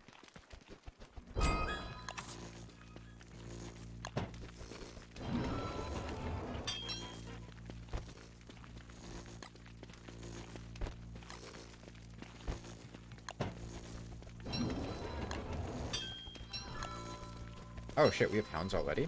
Okay.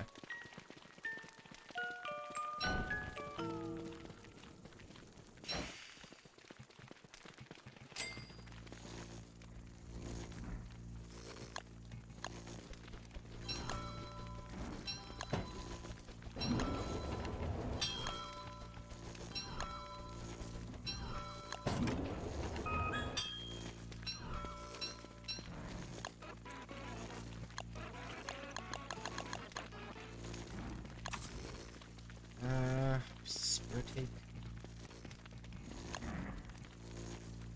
Yeah, sure, why not?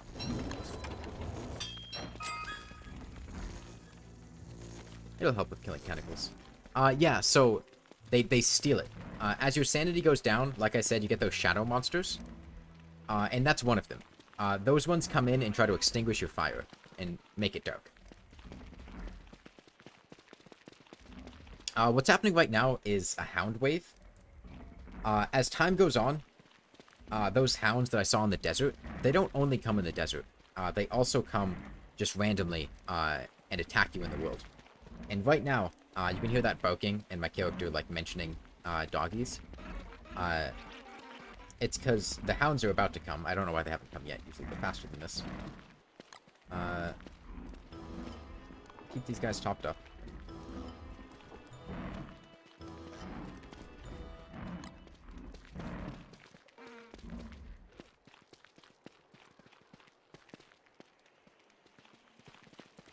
Okay, there they are.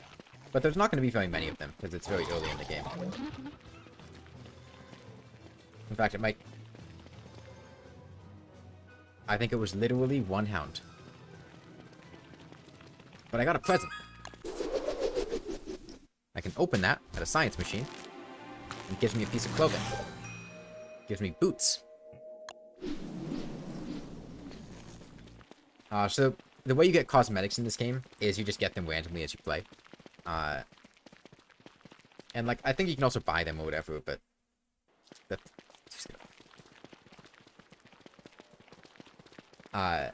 that feels a little unnecessary. These are tall birds. They have eggs you can steal, but they're... Okay, that one's not very happy with me.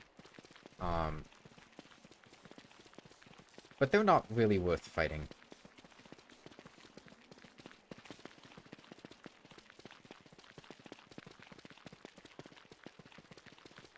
Word can't eat eggs? No. But you wouldn't eat the egg, you would hatch it into a tall bird. Yeah, it's a bird. This is a really big area over here. I wasn't expecting this to be as big as it was. The reason you would steal a tall bird egg is to hatch it into a tall bird, and then have the tall bird follow you around. Because you can, if you do that, you get like a friendly tall bird, but it starts it as a baby, and the baby doesn't do anything. And you have to keep it alive, and then it goes into like an adolescent, and the adolescent is friendly to you, and then once it gets fully grown, it like goes back to being hostile.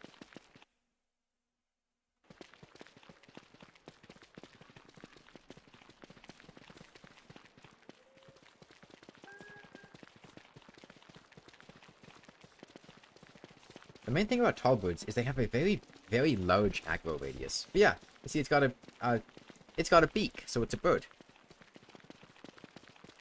Tall birds kill their children when they hatch.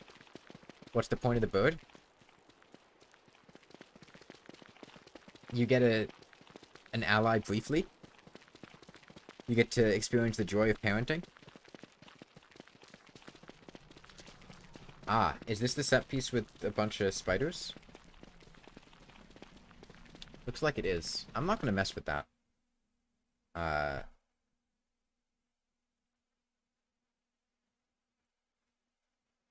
Okay, hopefully by the time I wrap back though, it'll be around time for me to get Glommer. Yeah, the other thing is, I don't know how long this season is gonna be. Exactly, Moojak. Because I have the season length randomized. I'm not sure when winter's gonna come. I could have a very short fall or a very long fall.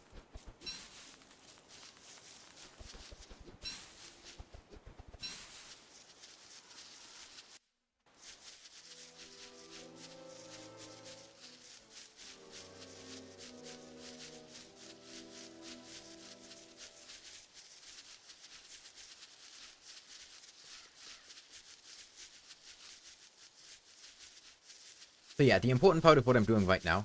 What's my goal? Right now, just to explore. To get a sense of where exactly I want to put my base. This game doesn't have fall damage, it does not. It does have falling off of boat damage, though. Or falling off of boat wetness.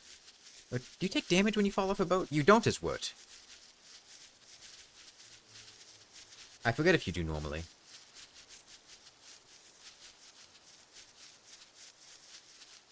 Okay, more tall birds. Just gonna leave them alone. Okay, we're getting back to the desert.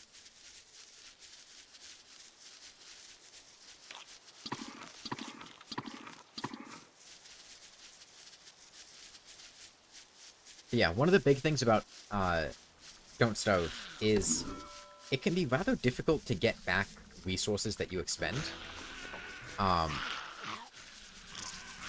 Like,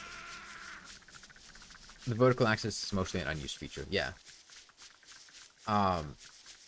Like right now, you'll notice I had taken damage from the, Oh, you're gonna get stuck. Well, he'll teleport after a while. I got hit by a pig earlier, and I'm still missing that health. You don't heal health naturally. You only get back health by, consuming items that give you back health, or by doing other things like sleeping that gives you health. Which means, you have to be careful about what risks you take and, how they affect you. Ooh, a gold feather.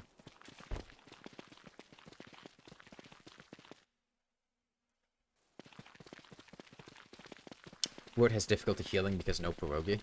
Yeah. You've got butter muffins. At a stretch, you've got honey poultice. Yeah, so there's cooking in this game.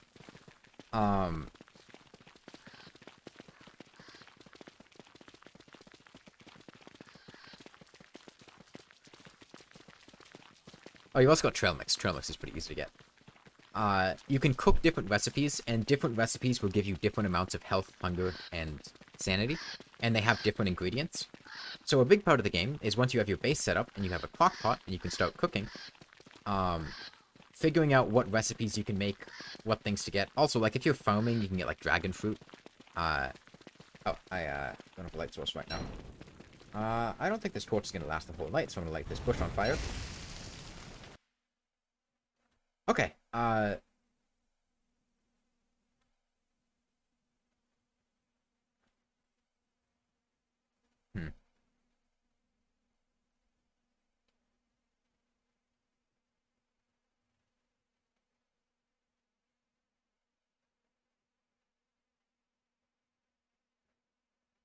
lot of the good recipes have meat in them, yeah.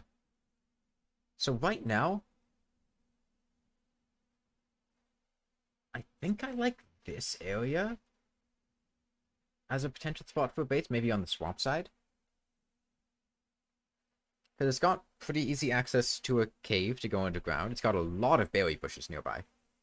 And berry bushes are very good for Wort. Because fistfuls of jam are basically Wort's meatballs. It's got a swamp, a big swamp. It's got worms. It's got a wormhole to head down here, which is where Glommer is, and more swamp, and a pretty big forest. The main things that it doesn't have, it doesn't really have much in the way of spiders. So maybe I explore this area down here and see what we're working with down there. And it also, I feel like there was a decent shot of something being over here, water-wise. It's next to the coast, so I can get above average trees. And I do want to be close to merms. That's a big thing. And right now, those are the only natural merms that I've found. It's going to be easy to fight Deerclops there, because the speed boost in Swamp. It's going to be a good source of tentacle spikes. I'm going to keep exploring for a couple days. Head back to this area, see what's going on over here. But for right now, I think this general area is where I think I'm going to set up a base.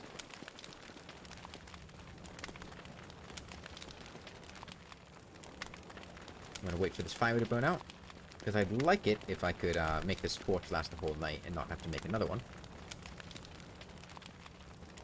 I could swap the torch. I'd nuke my sanity, but if I need to, I could keep swapping the torch every time I'm about to get hit by Charlie.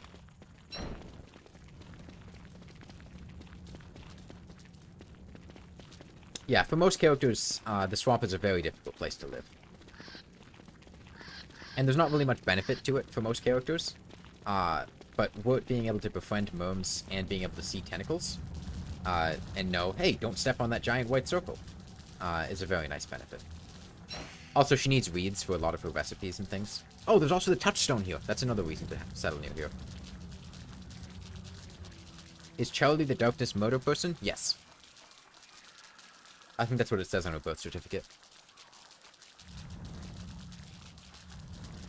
Yeah, if you're not playing as Wirt, the way that you recognize tentacles is you can see these little bubbling animations going on in the ground. There's also a rumbling sound, and if you're keen-eyed, you can also look at your sanity meter, and your sanity meter will go down when you're near enemies. So if you see you're in the swamp and your sanity starts going down a lot, that's because you're right on top of a tentacle.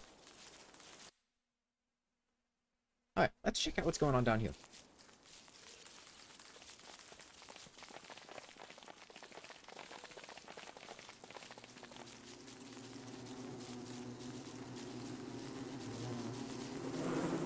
Is it this way? No, across this one. In single player, Wagstaff can also see tentacle. Wagstaff doesn't exist. Don't Starve isn't a real game, it's only Don't Starve together.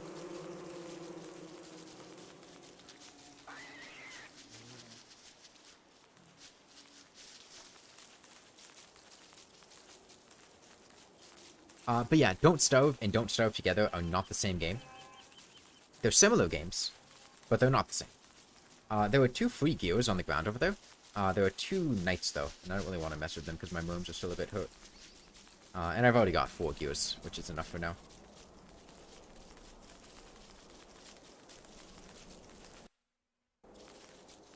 Okay. So I think day 10 is when I start heading back and making that base. In the meantime, more tall boots? Okay. I didn't mess with tall boot generation. I only, I think I slightly increased roams, and I changed a couple other things, but there's a lot of tall boots.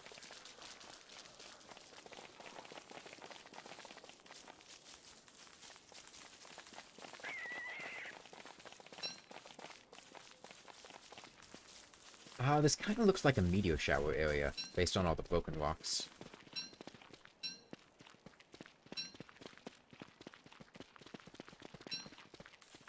But yeah. Mosaic is the worst place to base because of meteors. Yeah, I've made that mistake once.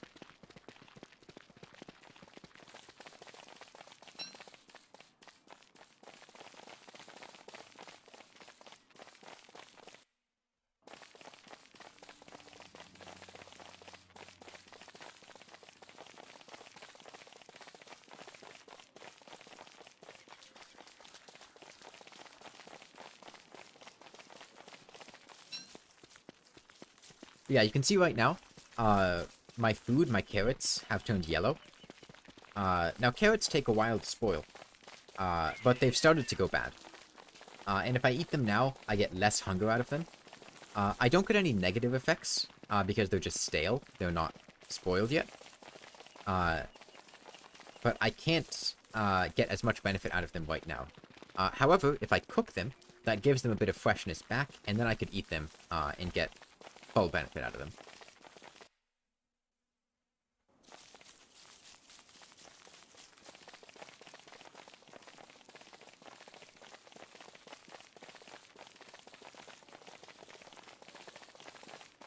Can you feed your simps spoiled food? You can. And they... So the penalty to spoiled food is you get less hunger out of it. You don't get any HP benefit, but it doesn't hurt you. And you also lose sanity when you eat spoiled food. However, your minions don't have sanity, so they can eat spoiled food, and it won't adversely affect them. Now, they won't get as much benefit out of it as if it were fresh, because the amount of time they follow you around is based on how much food they get from the food that you give them.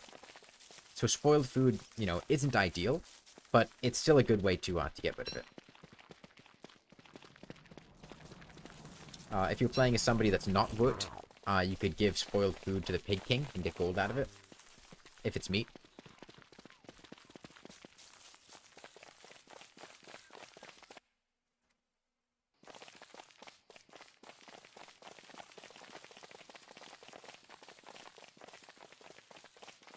But yeah, this is a graveyard biome, and a lot of the times in graveyard biomes you'll find gold just sitting around on the ground. Cooking carrots is normally pointless because it only increases health by 2. Yeah, but it does give you freshness back. This is the rock den. The cool thing about the rock den is you can adopt a pet at it. But if you're cooking, like, in a pinch, a bunch of cooked carrots can serve as a decent way to get back food at the beginning of the game. Like, right now I've got 12 carrots. If I were to cook and eat all of these, I'd get back, what, 3 health apiece? These are beefalo. So that razor I picked up from the chest, I can use that at night. Well, you can do it during the day, but they'll attack you. Hey, Highlander. To shave beefalo, and then you can use their wool for a lot of insulating clothing to help you survive the winter. So beefalo are a very good thing to know the location of, because they'll help you survive the winter. That is also a very straight edge, but that's not a Lunar Island straight edge. That's just a weird generation. Yeah, you do need it for the Royal Tapestry. How's the stream going? Pretty well. We beat Hollow Knight Pantheon 5. And then after that, we swapped over to Plains of Don't Starve.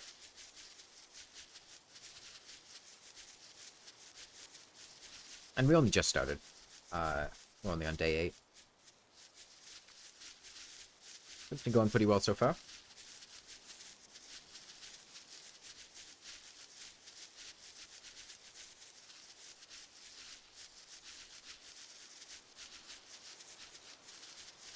Yeah, so, you're still playing Hollow Knight going for 112%. I did 112% a while ago. It was a bit tricky.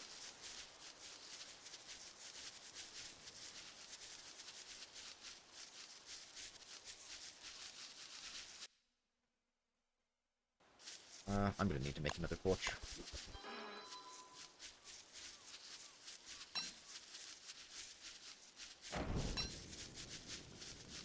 It's hard to know where every percent is, yeah. And then you get up to, like, the, 107, 108%, and then you're like, damn, what else do I need to do? What haven't I done?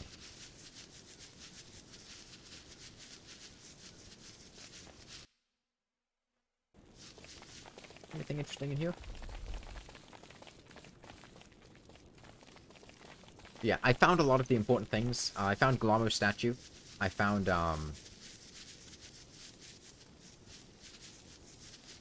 the different deserts. You got to 111 and gave up at that point. That's the worst. Just the 1% that you don't know where it is.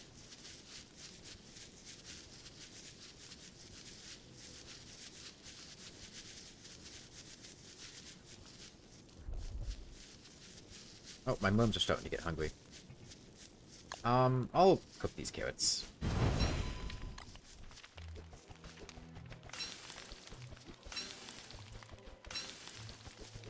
Could use an external program to figure out a different game with... Oh, I see. Yeah, you can see how much freshness I'm getting back from the carrots. I'm gonna eat these to give myself back to full hunger, and I'm gonna feed the rest of my worms. So you can see that got me back almost all of my health. I think I'll eat one more carrot just to give myself that last bit of health. And now we're back at full health. Because I could use those carrots as a healing item in a pinch. Okay, so it's day 9. I think... I had mentioned going through the wormhole to get to Glommer, but I think I'm actually going to walk there on foot. And try to put myself in that area at the end of the 10th day. At the end of the 11th day. So I can pick up the statue. The flower from the statue, and then just head back to the swamp. Yeah, carrots are very easy to find in the early parts of the game. So they're a very good food source.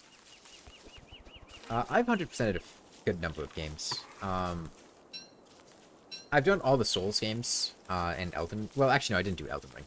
But I did all the Souls games. I did Stardew Valley. Stardew Valley is tough to get. Well, I don't know if I 100%ed it, but I did all of the achievements.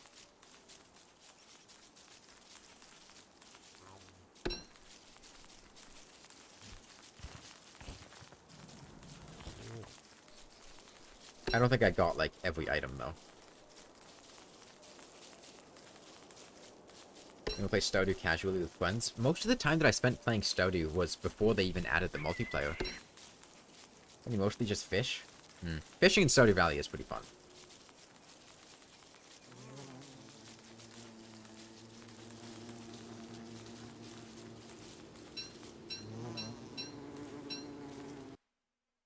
Okay, like I said, at the end of the 11th day, I want to be...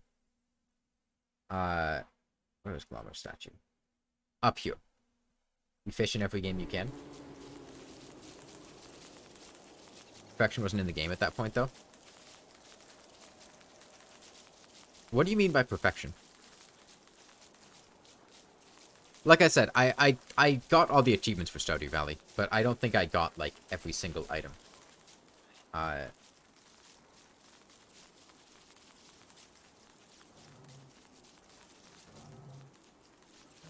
let me... Oh, they're aggroed. It's fine, it's fine. No, it's fine. It's fine. I'm not bothering you, I'm not bothering you. I'm not here. Oh, Chester! Usually Chester's near the stagehand.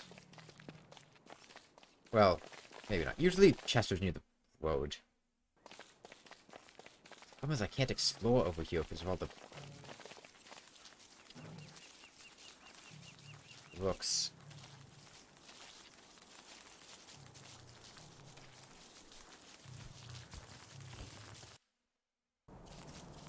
I didn't see Chester.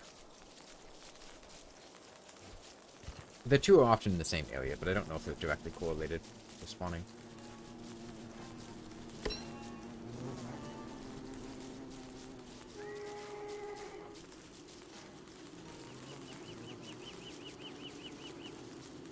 So when you say 100%ing a game, are you referring to getting every achievement, or are you referring to, like, getting every single item and doing everything there is to possibly do in the game? You got one of every item in the game? Yeah, that'll take a long time.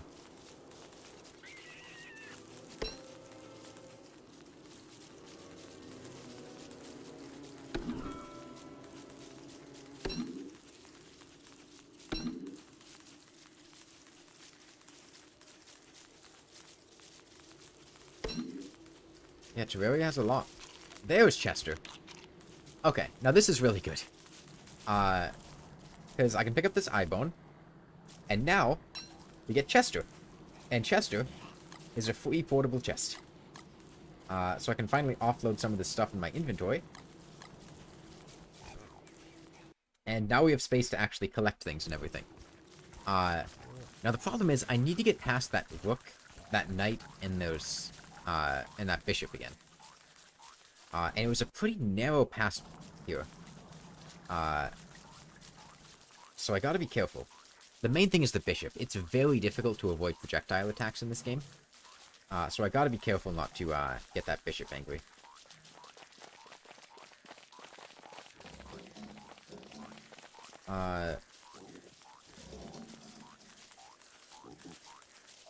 So right now it's dusk, which means these pigs aren't out. If it was not dusk, these pigs would be attacking me, and it'd be a much less safe area. So day 11 I want to be there. Currently it's day 9, so I have a little bit more time, and I can spend a day like gathering resources. I could also get my gnomes to kill a bunch of spiders and get a bunch of silk, which I think I'm actually going to do, because I've got time to kill.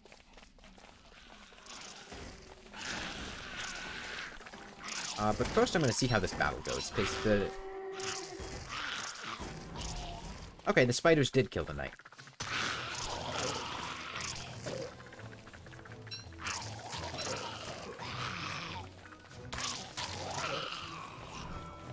Okay, now the tricky thing is, these spider nests, once they get past the first stage, you see how this one's taller? As soon as I attack this, I'm going to get spider warriors. And I'd like my gnomes to aggro. Yeah. Okay. Well, you need to circle these guys to avoid them. You get about 5 attacks in? I think 6.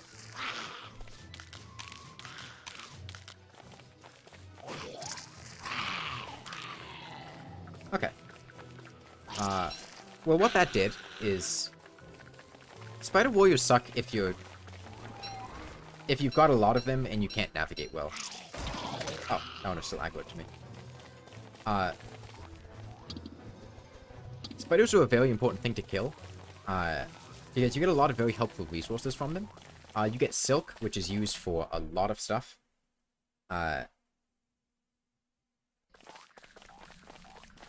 It's getting late. I'm gonna burn down this forest for some more purple. And just to give myself light through the night. But yeah, spiders, they give you spider glands, which are the item that you need to revive other players that have died in multiplayer. And you can also use them for healing. They're one of the few items that you can just... They have infinite durability. They're not going to spoil over time, I mean. And you just use them, and it heals you. Which makes them very helpful. You get monster meat, which is... They're a very consistent source of meat for characters that can eat meat, which is almost every character in the game. And that makes them a very good food source. And you also get silk, which you need for a lot of different items. You need it for clothing, you need it for kits to repair things, you need it for fishing rods, you need it for tents, and the things to let you sleep.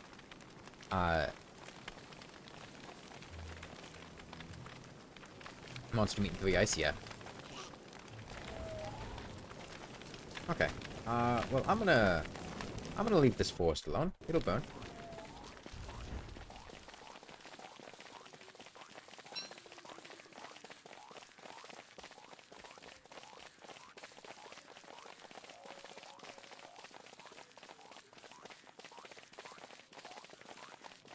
So like I said, end of day 11, I want to be in that peninsula where Glommer's statue is, so I can pick Glommer's flower to get Glommer.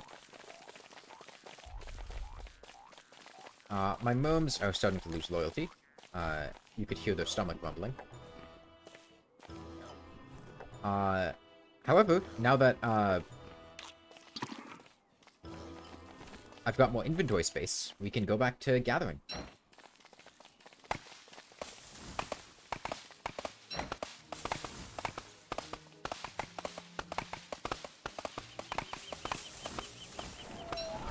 Iron Man or Spider-Man? That's a difficult question to answer. Can you provide more context? Because they're very different depending on, like, are we talking, like, their current Marvel Cinematic Universe interpretations? Are we talking, like, old Spider-Man cartoons and comics? Are we talking, like, which Spider-Man and which Iron Man are we talking about?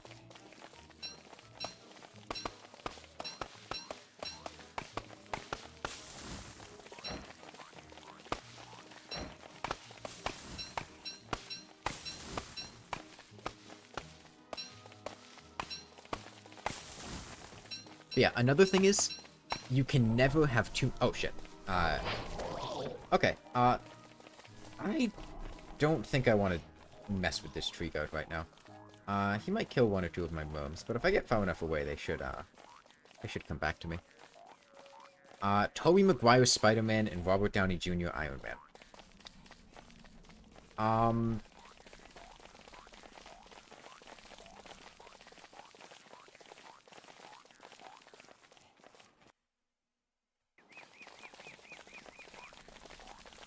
That's a hard question. I mean, I think probably Robert Downey Jr.'s Iron Man. Because, like,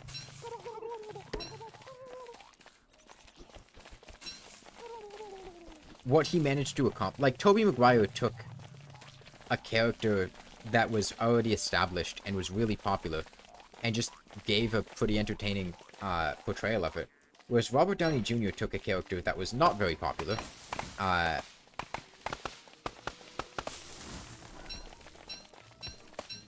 was not very... Okay, I don't think 4 worms can take on a tree guard. If I had more worms, I could take on a tree guard, but I don't have any armor and I don't feel super confident fighting it. Okay, well this is fine. This is a good source of fish.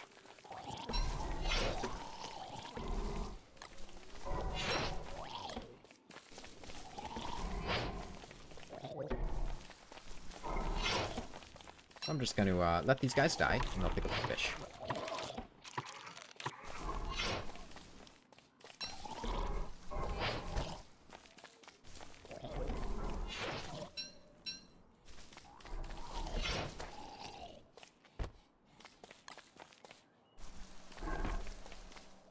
Yeah, so these are one of the bosses.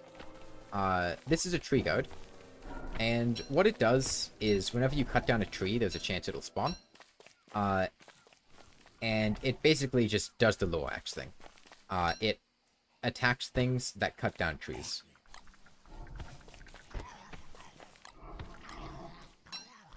And the way you deal with it largely is...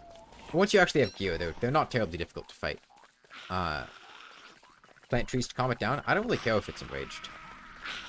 It's not mad at me. It's mad at my worms.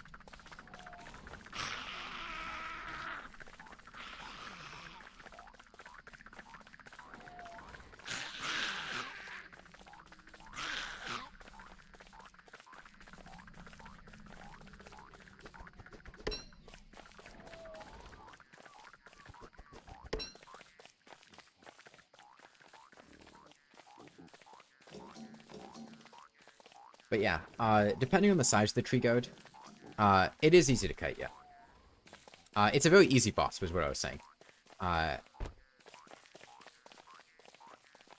I don't really care about killing it. And doing that will nuke my sanity a lot, because I've only got a spear.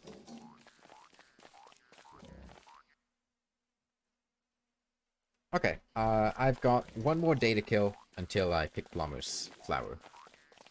Which means, I guess I'll just explore this area, see what we've got going on. I've got mandrakes I can pick.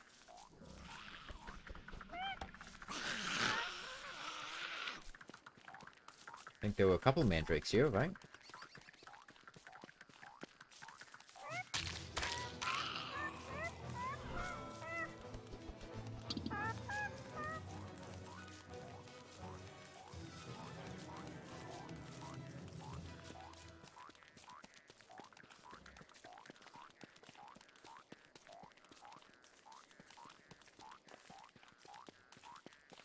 Okay. There's another wormhole here. I could check where this takes me. There are definitely more mandrakes in the area. I only found that one, though. Eventually, you'll have to come back to get living logs. I think you underestimate how many tree goats I'm gonna get.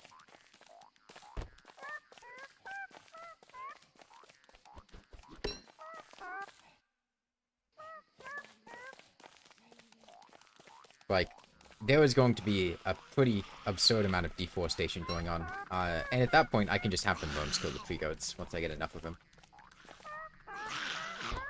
Because gnomes kite, so they're fairly effective. It's just the ones I had were already low on HP after fighting all those clockworks.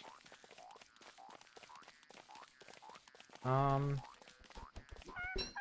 know, I'll do a little sanity management. I've got plenty of wood, so why not?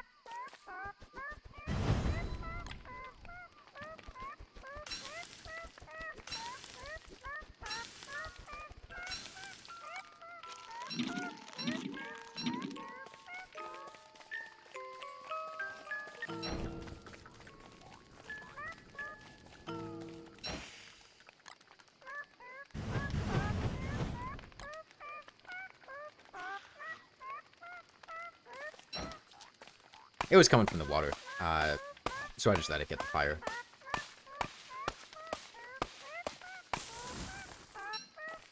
I'd like to fill out my stacks of wood. Oh god, are you serious? One tree? One tree. It's only a baby tree goat, but...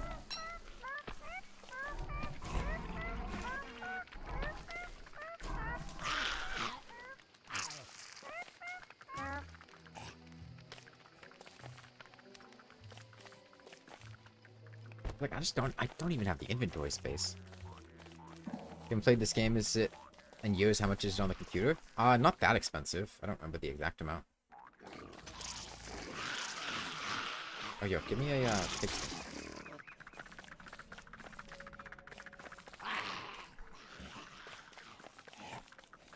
Oh, he's gonna be a pain. Where's my spear?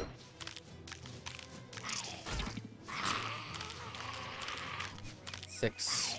Yeah, it's 6 attacks.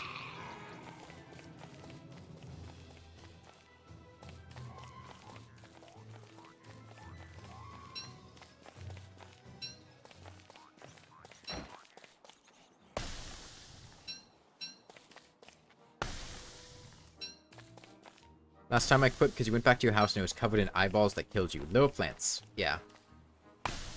So those are pretty easy to take care of. As long as you don't just, like, rush blindly in and you've got some armor. Yeah, the eyeballs don't have a ranged attack. So you have to... You pretty much just go in and hit them. And they surround this plant. And the plant is the thing that's making the eyeballs. And the plant doesn't have any attacks. You have to get in there and kill the plant.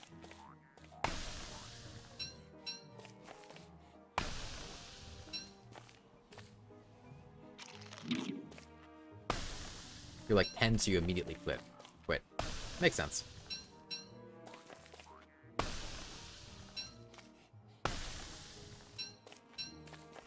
They were over like every block of your base. Yeah, that can suck.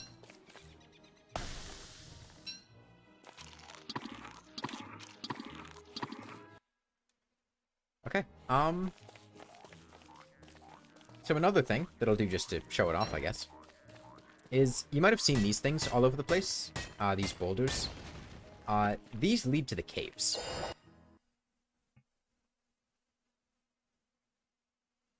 Which is like a whole other map underground. With a lot of unique and special things in it. And one of them, one of the big ones, are light bulbs.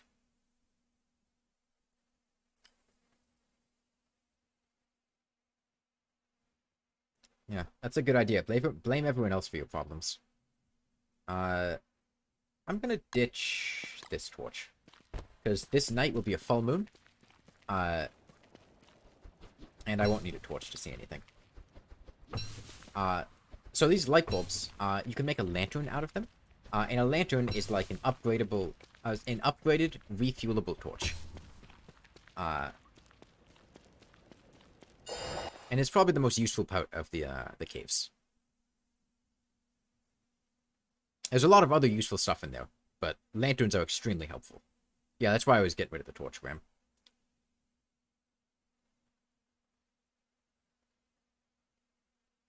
Like, sure, you've got the ruins and different bosses and things, but lanterns? Lanterns are amazing.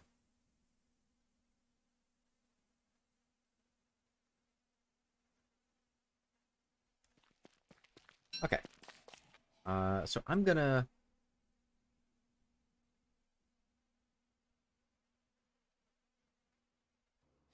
That's not...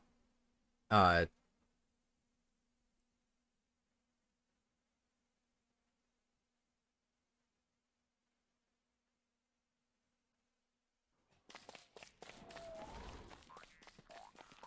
Hang on.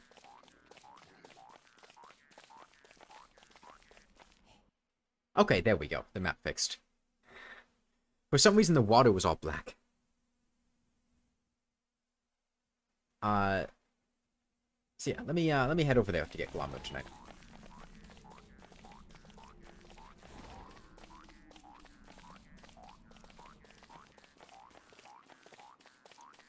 Yeah, the cave bosses are the Toadstool, the Fuel Weaver, the Ancient Guardian. I don't even think I've ever fought any of them because they just seem miserable.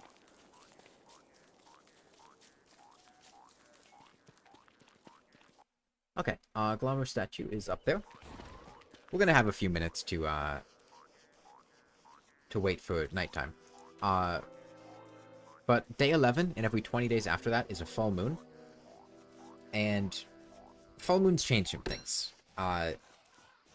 One of the biggest things that they do is that it provides light at nighttime without a torch, so you don't need light to see.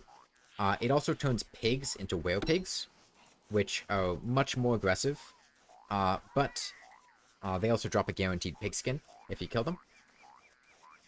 There are werewolves. They're werepigs. We're close enough.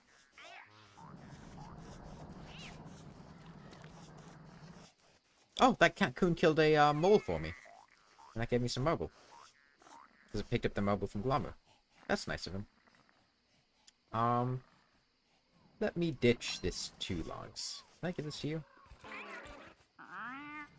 You want a morsel? Okay, yeah. There's also a pan flute here. What are you gonna cough up?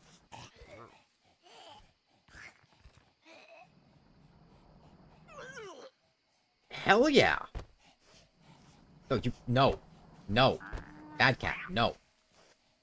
Get this fish out of here. I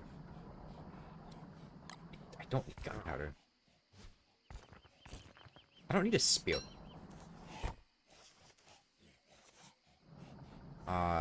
And I don't need... I need 4 fish.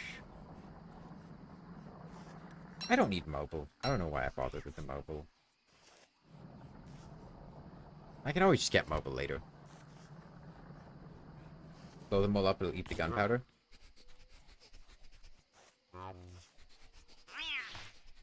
The cat can kill them all, I think. We'll see.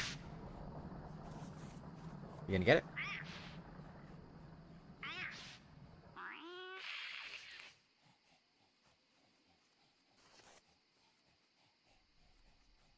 Then I think I just carry Glommo's statue on my, or Glommo's flower on my cursor.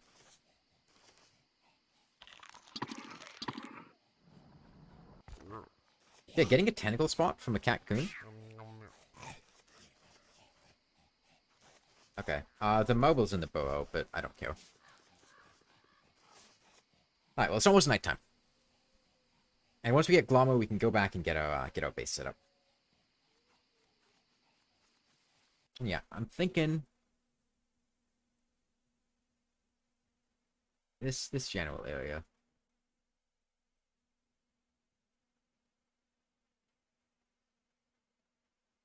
Because I really feel like that is an island that generated over here.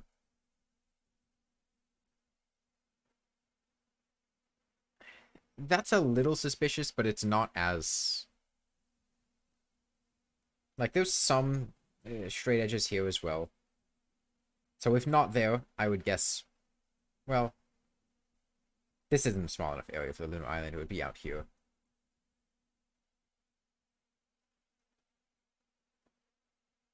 I don't know. It usually forms in like a U shape, right? And that feels suspicious. Am I gonna use the new grass boat? Nah, do you know how much wood I have? Okay. And now we've got Glummer. This is Glummer. Now we need to get out of here and keep Glummer alive. The wormhole is over there.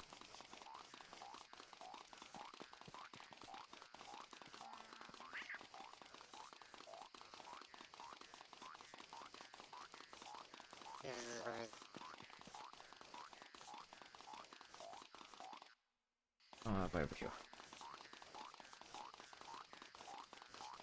Ah, but I can, I had taken some health from a spider warrior earlier, but I can, eat this blue mushroom to get it back.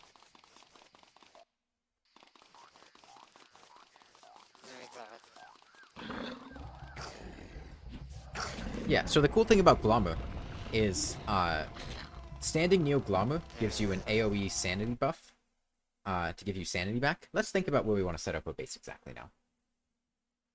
So if I go down here, I'm going to need to clean out some tentacles, and clear out these trees in order to start building stuff. So maybe if I were to do it on this side of the water, I could just make a bridge to get over there pretty easily.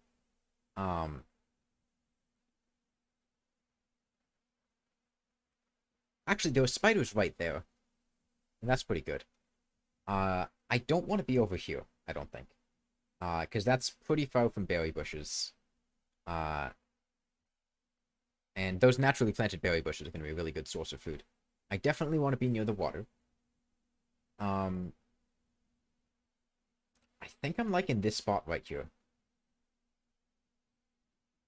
It's close to those. It's got the swamp right next door. There's accessible resources. There are several wormholes to get around. There are very accessible sinkholes. I'll have to check. If this is a moose goose nest, then we're definitely not going to make a base there. If that's not a moose goose nest, I like right there. And the alternative is this spot right here. One of these two.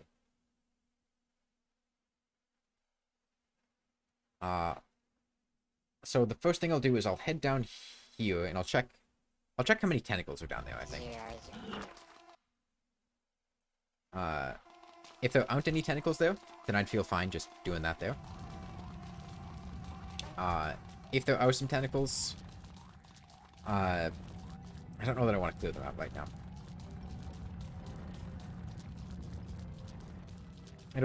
I'll feel more comfortable about it once I get a log suit and another spear. Being near these are good, because this is a good source of pig skin and nightmare fuel. That's a lot of tentacles. That's gonna take a long time to clear out. So yeah, we'll do it on the other side of this.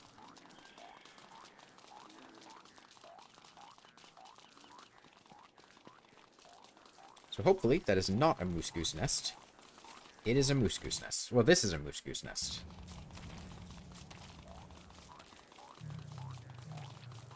But the one over there might not be a moose goose nest.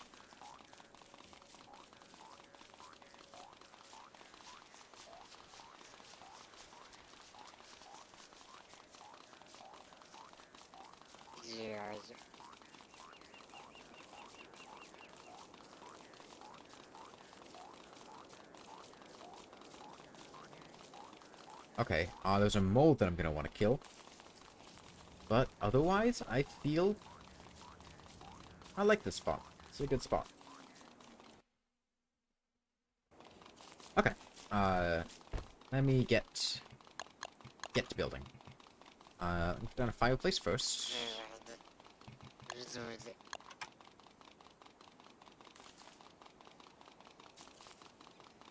I think here.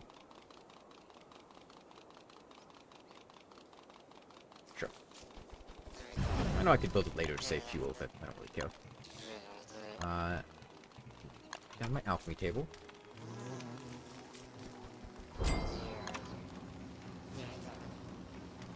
Okay, then I'm gonna get some chests.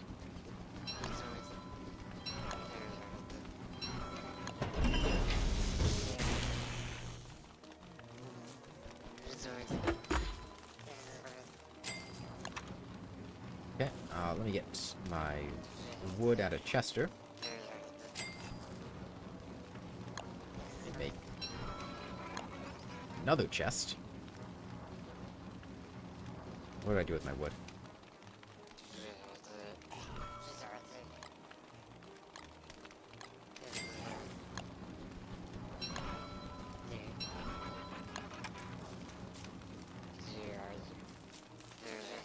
Yeah, that was a pretty recent change, Graham. Okay, I gotta make sure I keep my minerals in a chest, because there is currently a mole nearby, and he'll eat them if I give him the chance.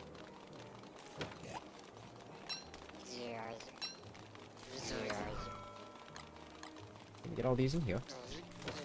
And my gold as well. I'll put monster loot in this chest. Seems fine.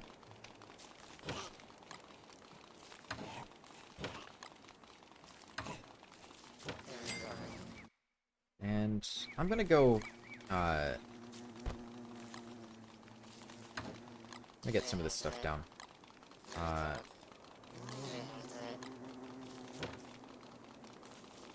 Oh, and let me make a, lantern before I forget.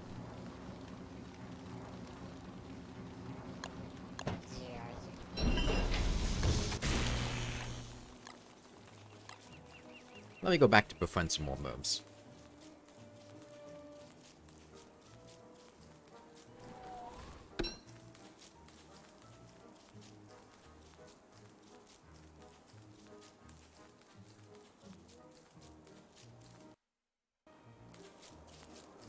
Because I need a lot more wood.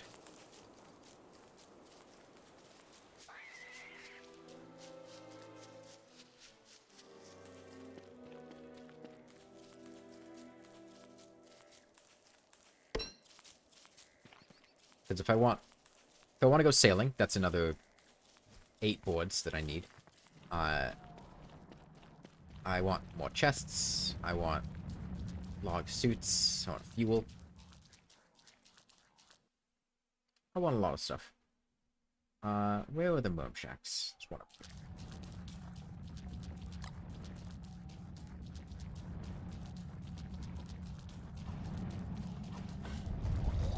It'd be cool if you guys didn't die, though.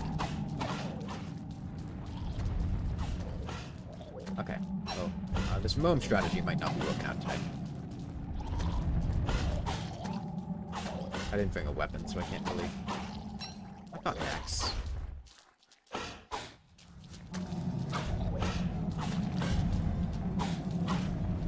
Okay, still no tentacle spike.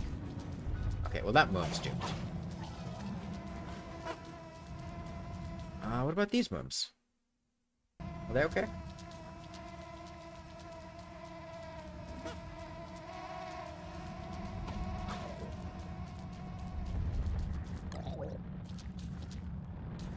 No, what are you doing?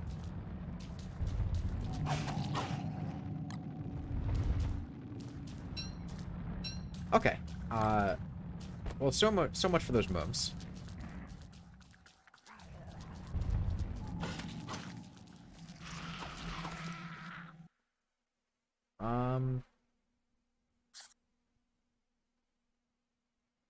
I mean, I guess I can cut down trees by myself. Just feels lame to do that.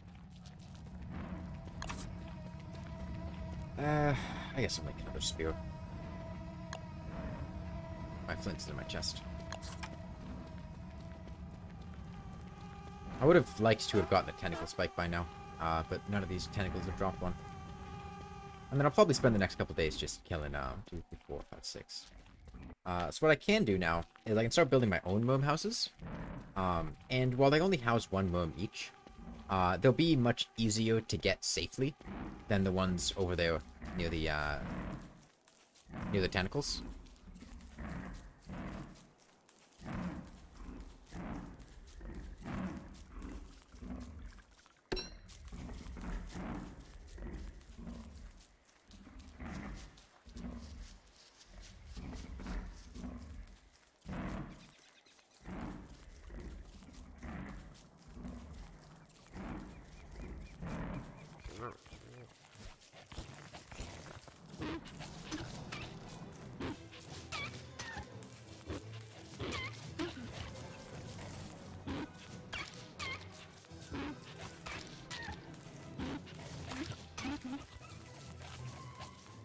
Yeah, you can see now we're getting a lot more hounds.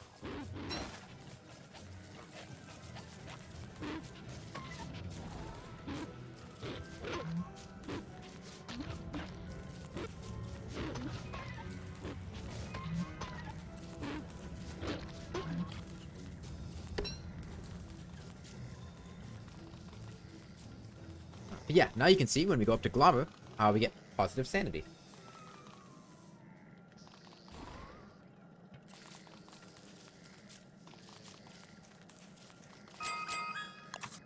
Okay. Okay, I need a bunch of weeds, and how much wood do I have? Got a good amount of wood. Let me turn all these into logs.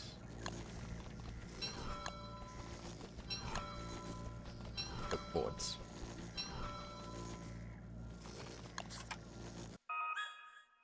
Okay. Yeah, I'll go, get enough for one. And I will make a spear.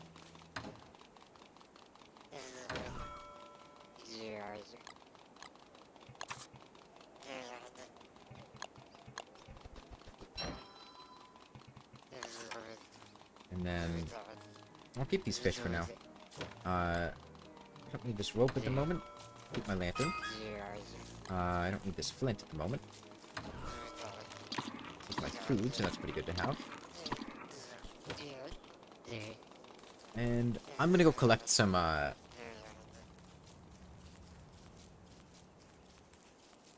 weeds and kill some tentacles.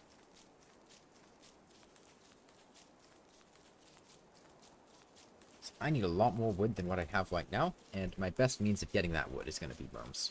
Although, there's the rook, but the rook's over here, and there's not really too many trees near there.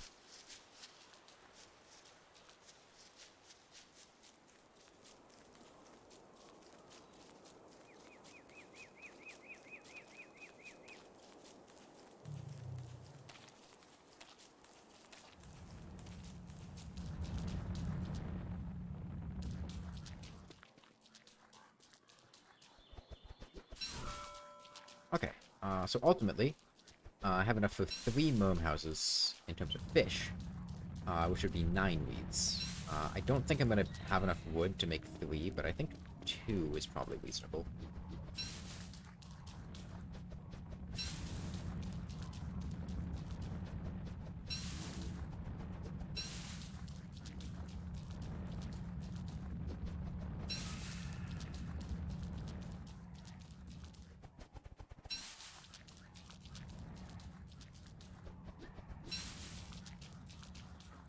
Okay, and I think I'm gonna go kill those tentacles that are near the worm houses. At least the close one. Because hopefully that'll let the worms spawn without immediately dying.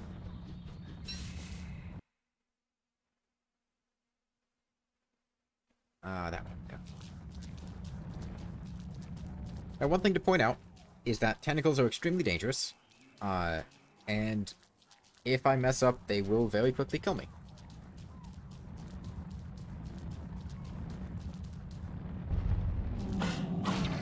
Like that. Because the problem is, holding F, just doesn't work sometimes, and it's really annoying. Because sometimes it delays, I think, because you're saying something.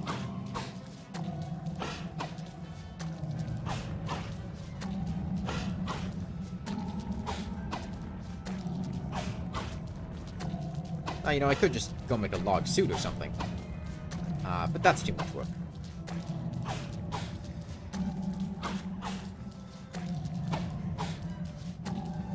Now, with any luck, this tentacle will drop a tentacle spike, which it did. Which is a much better weapon. There are 2 more fish here. Grab these.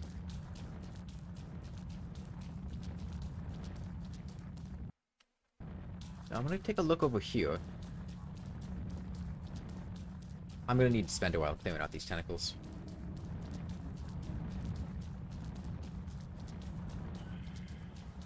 But in the meantime, I think I know what I'm going to do. I'm going to head back. I'm going to make 1 worm house. like to use the 2 most spoiled fish. And then I'm going to cut down a bunch of trees by hand.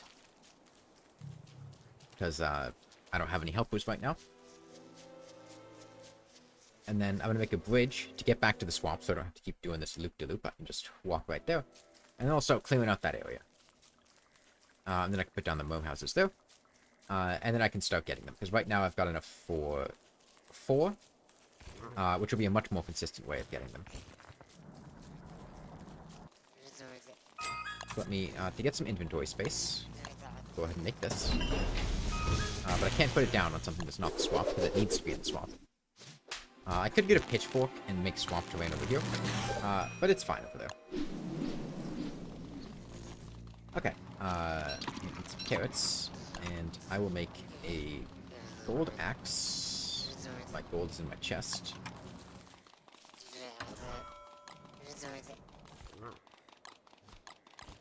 Now I'm going to keep these fish on me, because fish spoil slower in my inventory.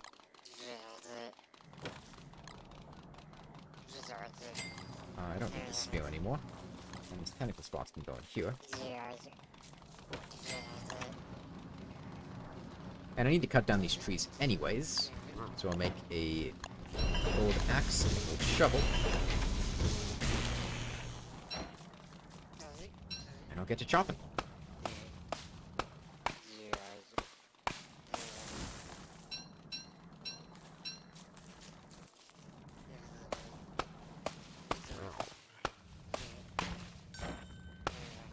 Yeah, when you don't have momes cutting down trees for you, the limiting factor is largely the durability of your tool.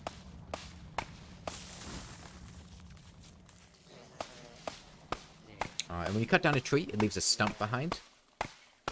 And in order to get rid of that stump, you need a shovel. And the shovel gives you an extra piece of wood.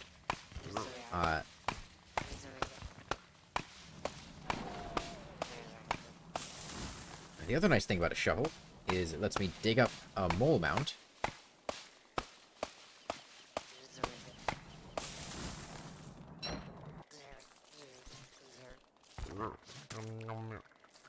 And that gets rid of it.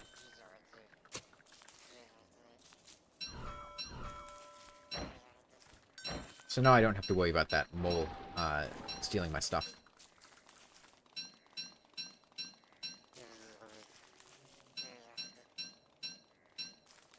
At least not that particular one. I think there was another one nearby.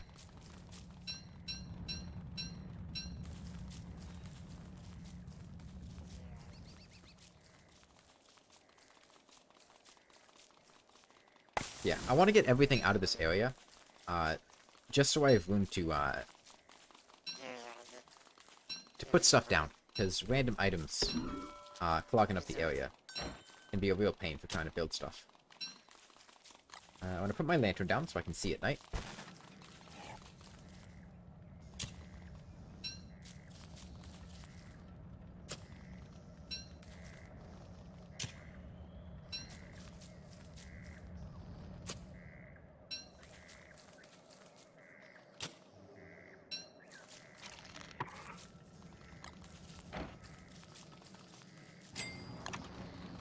Then I'll go ahead and make a think tank.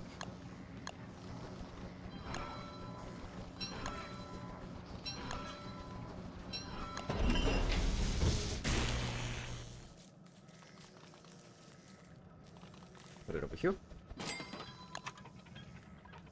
Grab the stuff for a boat.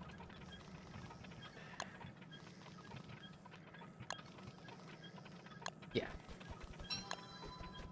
So there isn't... Well, I think they might have added bridges in the monkey update, like a dock. But for the most part, there aren't really bridges in this game. But you can... I didn't make the kit. Hold on.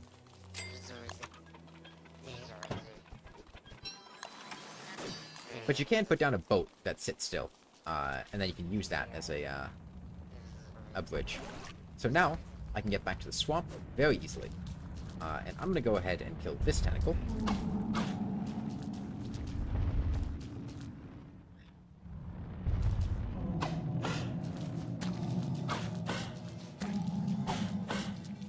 I have a much better weapon now. so this shouldn't take nearly as long.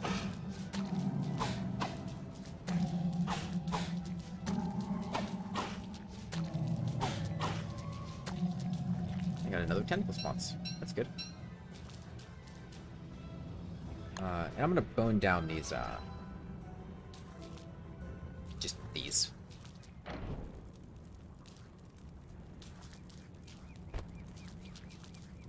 Just all this. Because these are spiky bushes and spiky trees, which means trying to cut them down, will hurt me. So rather than do that, I am just gonna light them all on fire.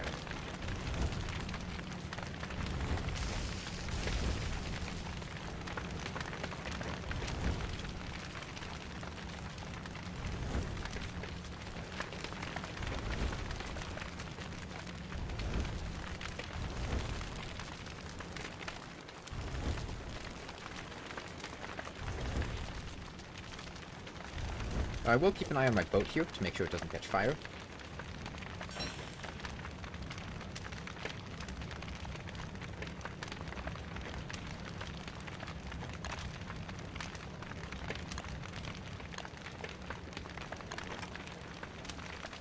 Looks like it'll be fine.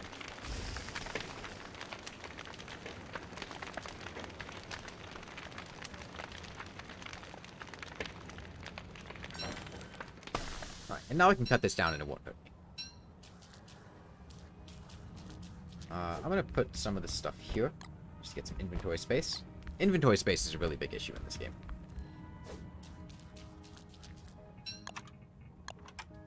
Can I fit 2 houses here? I'm not too sure. I'll put it here.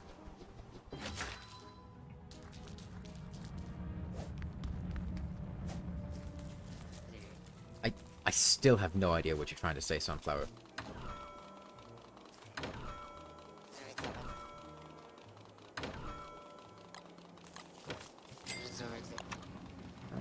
I'll make another one. I don't have the boards for it, though. Hold on. Let me get some more wood.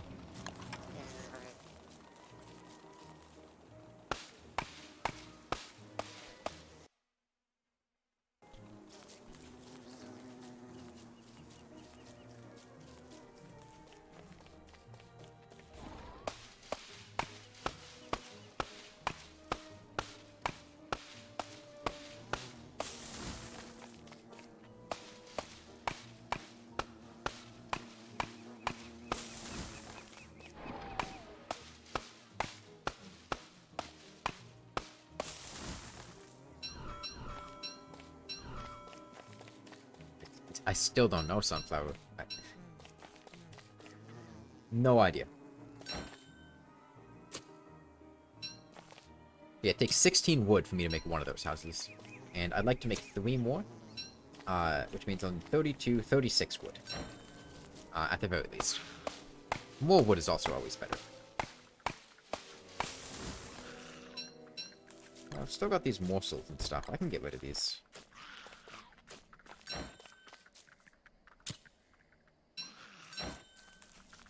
I'm not going to be able to make use of the meat.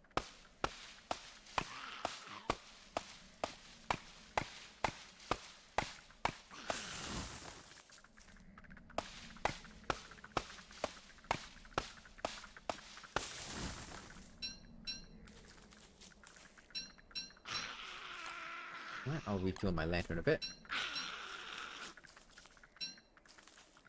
Take up a few more of these stumps.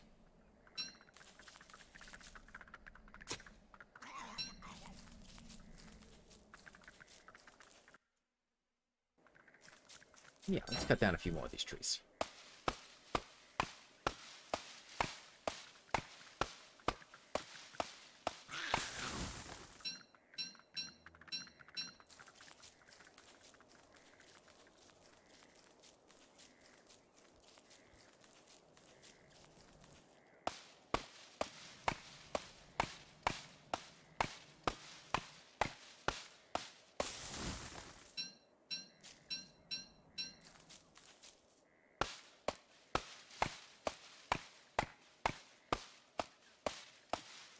Okay, what did I say? 36 wood?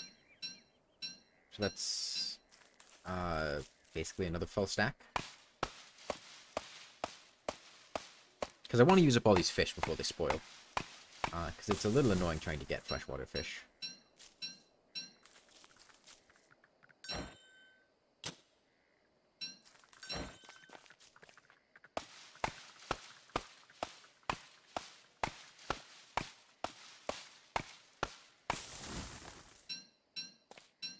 Okay, that should be enough wood now, I think.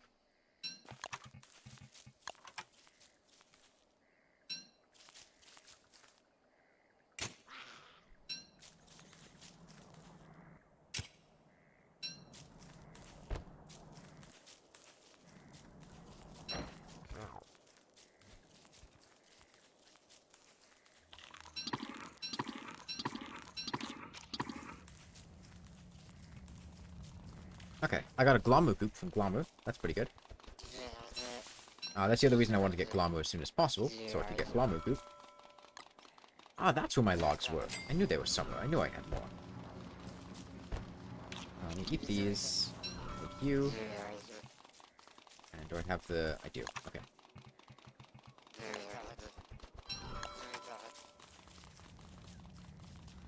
Okay, and they're already back.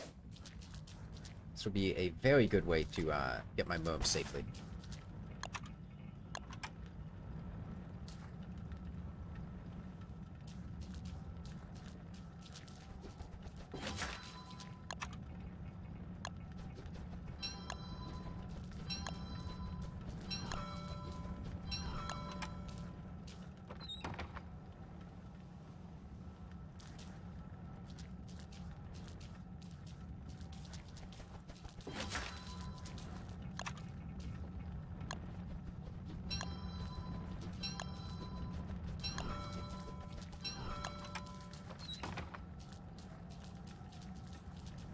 Move, please. Move more. Thank you.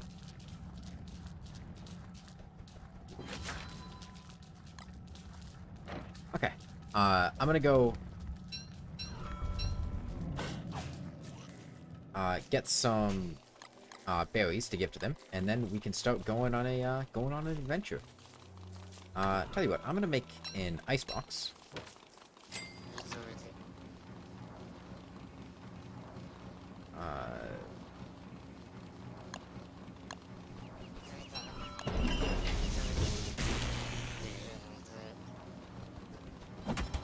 Get some of these in here. Stop them from spoiling so quickly. I'll get mechanical spots in here. I don't need a torch anymore. Put that on the ground. Weeds can go in here. I guess not. Go in here. Organization's kind of going out the window right now because I'm trying to open up slots so I can pick up resources. Get that in there. Get my stone back in here. Oh yeah, I've got Chester too. I can put stuff in Chester. Okay, let me get some berries.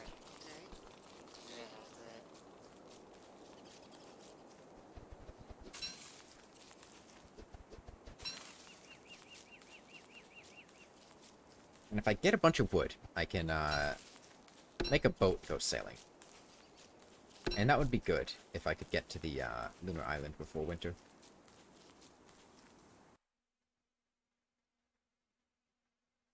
This should be enough berries. I can take them over there later for more.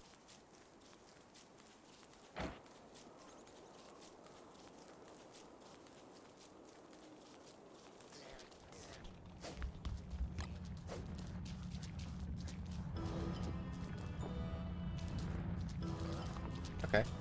I'm not sure what happened to the other one. But, that's 3 worms. That's close enough.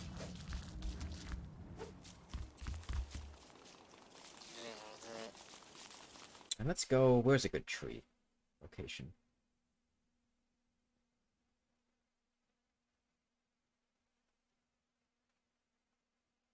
Let's just go there. Yeah.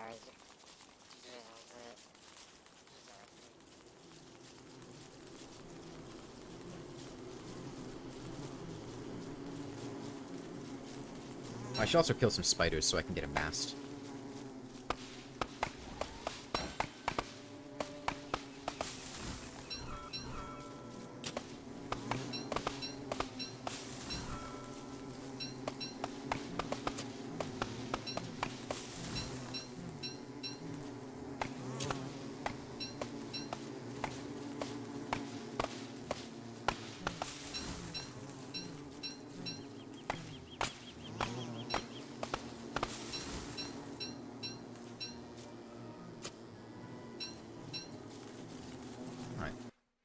Let's find some more trees. This way.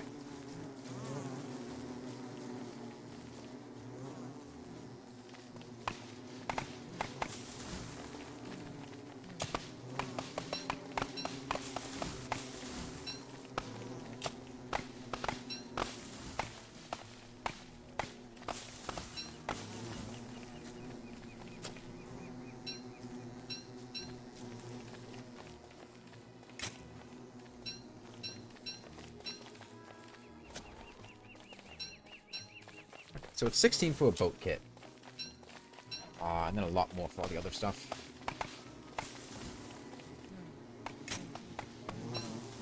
I should have enough rope and grass for all the steering wheel and everything.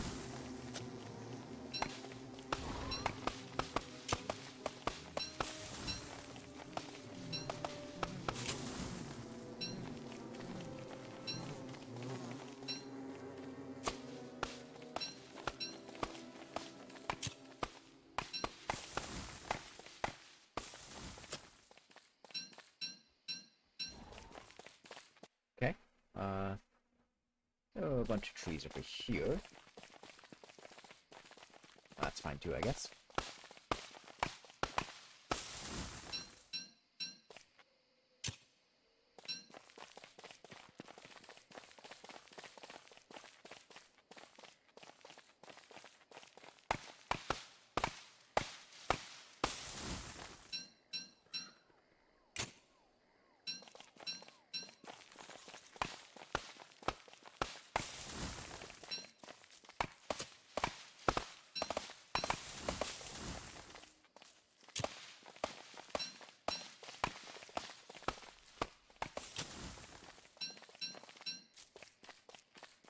Alright, that's 60 wood. That's a good amount of wood. But I might as well get more, right? No harm in that.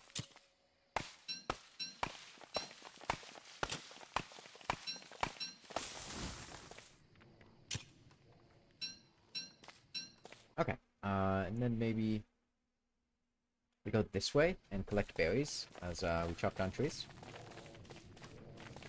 Sounds good.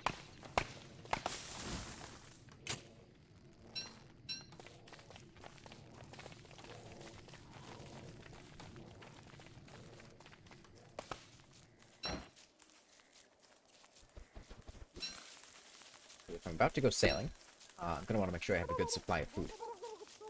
No, you don't, fucker.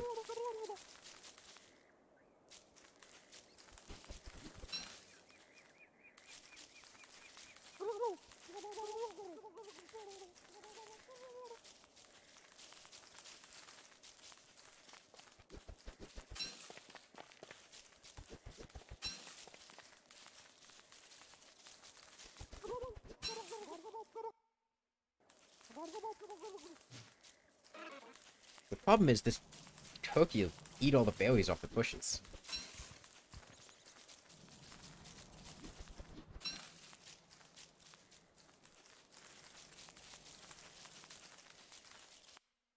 I gotta make sure I don't let him do that.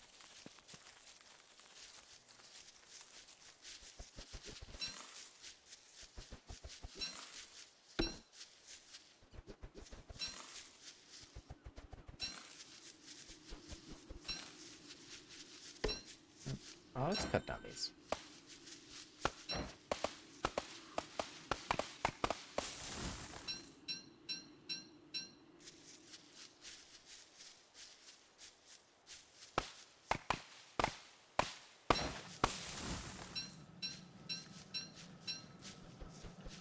Okay, and let's collect some more berries over here.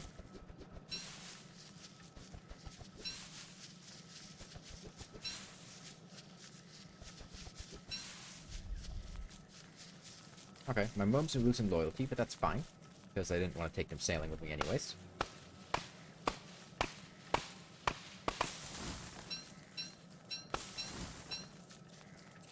And where are these last berries?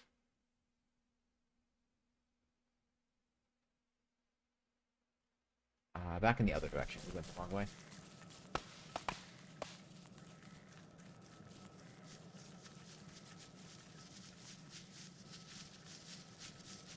Right, it's after these to the right, yeah.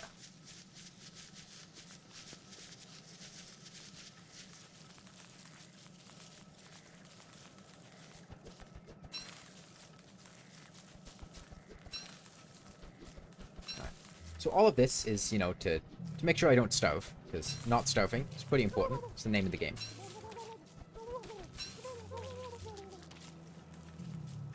Gosh, eating those berries.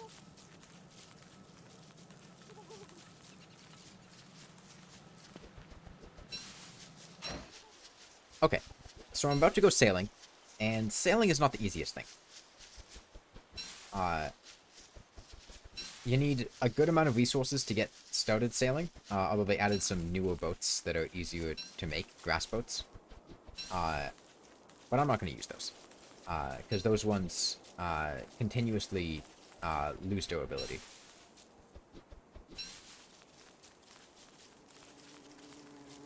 I'm also going to kill a couple bees. Nice stream. Thanks, Dor. Yeah, I'm gonna kill some bees for stingers, because you need stingers for boat patches in case your boat springs a leak. I also want to kill some more spiders. There's gonna be a bloodbath here.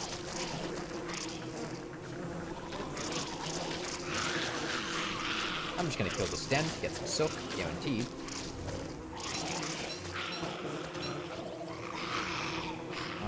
And, you know, we'll deal with the rest of this as it happens. Oh, I wasn't paying attention.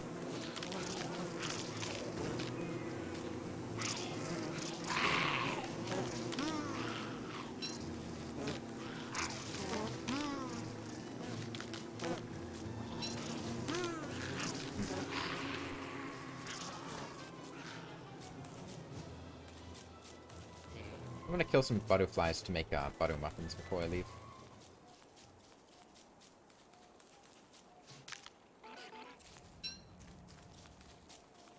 That'll get me back some of the health I just lost. No, I can't do too much of this, because it'll increase my naughtiness. But a couple of butterflies is fine. I'm also missing a lot of hunger right now. Okay, let's see what else dropped over here. Where was the... Maybe it was over here?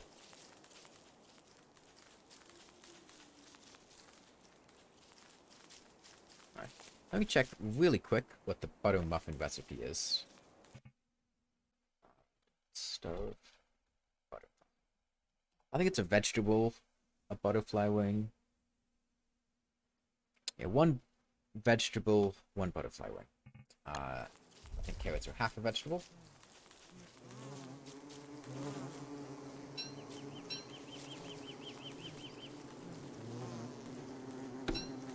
Let's see. Can I get an 8th carrot anywhere? No?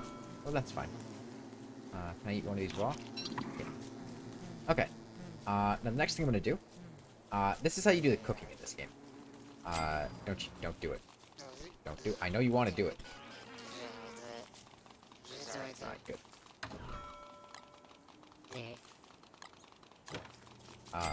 Make it a crock pot.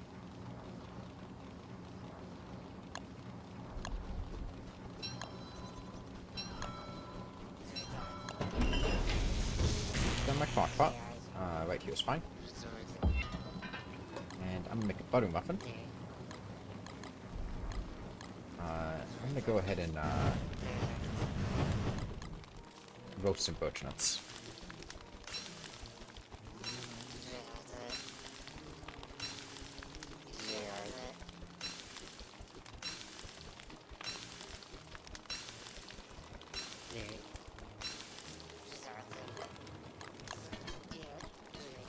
So the nice thing about the food item I'm making right now is that it restores a good amount of health. And I'm also going to get started on my boat.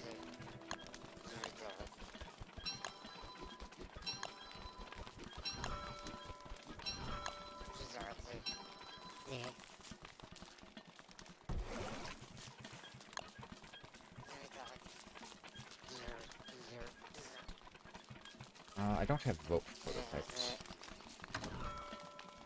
Let me get some more stone. And let me, get out the rope that I have. Yeah. So eating this, it's not a huge amount, but it is fairly noticeable. And it's a good way to get back all of the, resources that I'm missing. Let me prototype rope.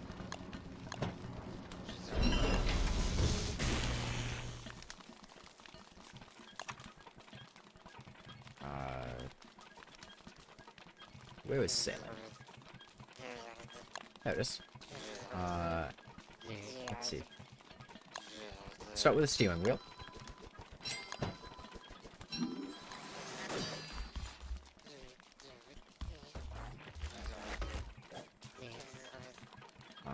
Anchor.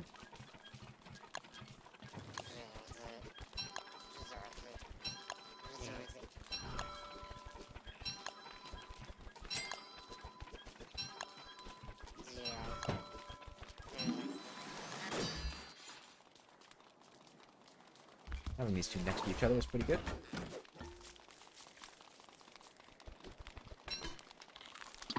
Okay. Once I eat this last one, it should take me back to full health.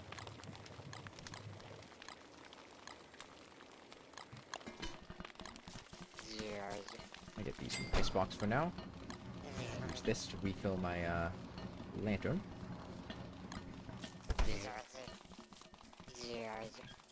Do I have the silk for a mast?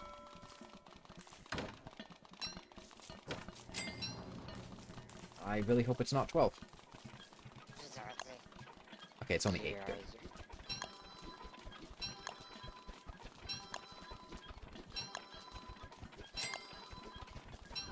What is this?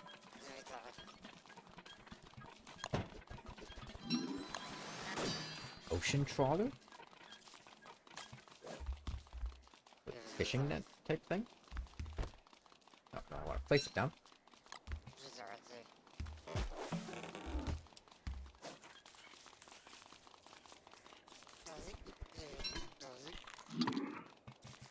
Okay.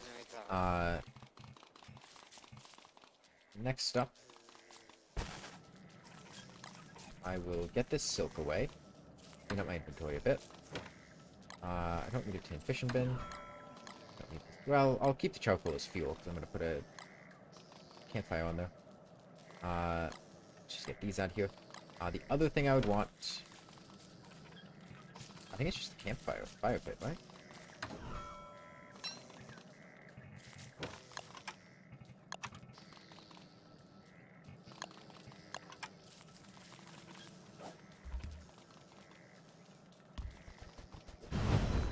And I'll make a boat patch.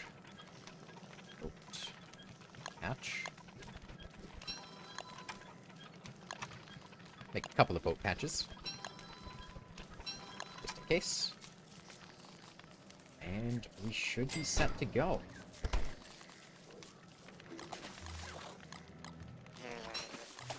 I'll ditch the axe and probably the shovel too. All this wood, keep the extra stingers. I guess keep the spider gland for health in a pinch. I'll take the berries, birch nuts. And I should take a pickaxe too. Make a pickaxe.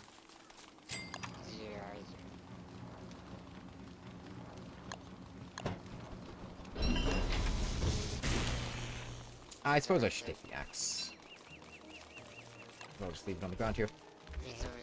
Okay. Let's set sail.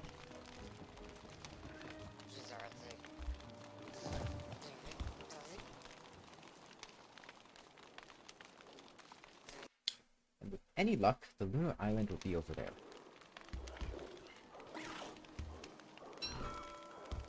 I might be wrong. I'm not the best at spotting the lunar island.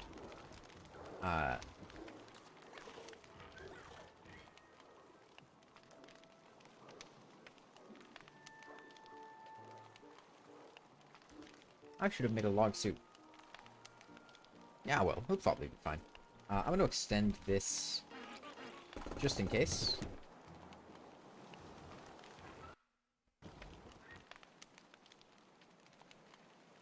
So the things I'm looking out for, salt formations, messages in a bottle, like that one.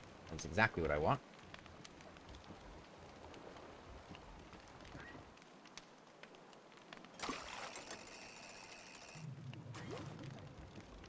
This no wheel should leave me alone.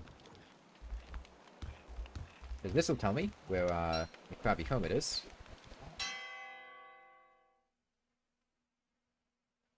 Interesting.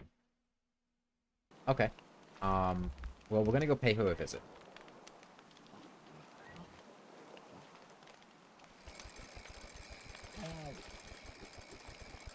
And we're gonna get us a, whatever it's called, you know. Pinch and winch. Along with some bulk help.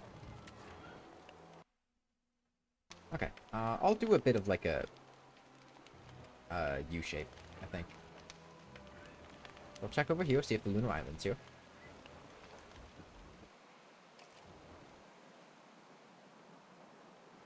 Worst case scenario, I get to go to the Crabby Hermit and still get some bulk help from there. The main thing I want from the lunar island is bulk help.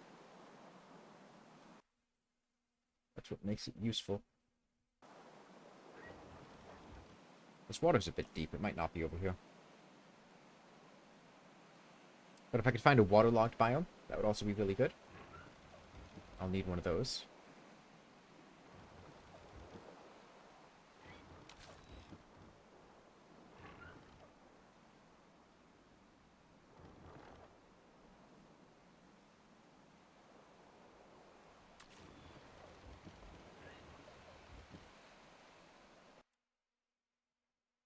Looking like I might have been wrong with the lunar island call on this side. I really thought, like, that is...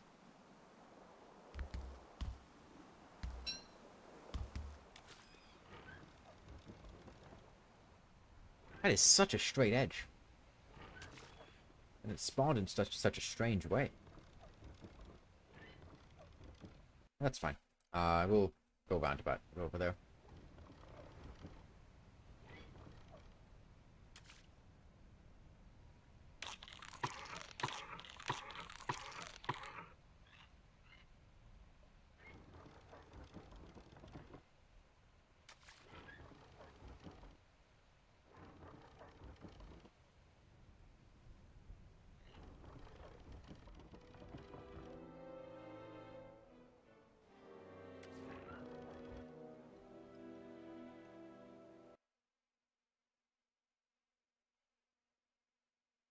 So where else might it be?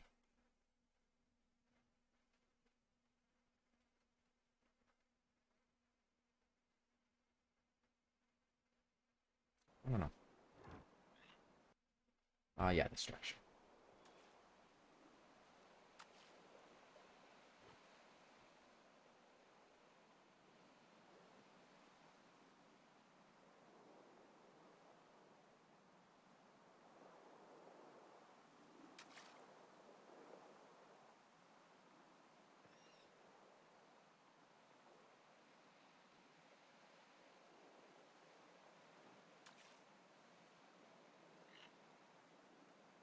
I should have bought some monster meat.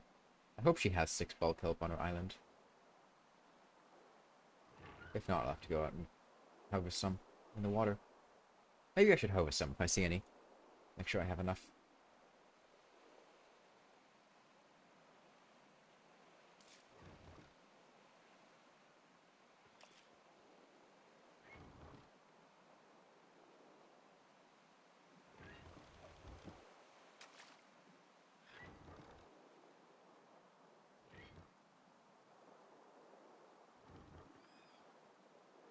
Yeah, sailing's not quite as exciting as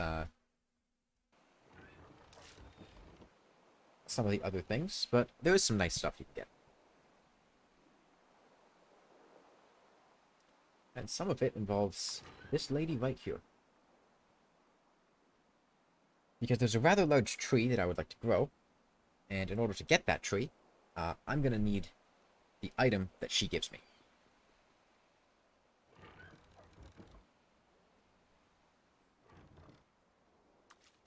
Are you almost there? Yeah.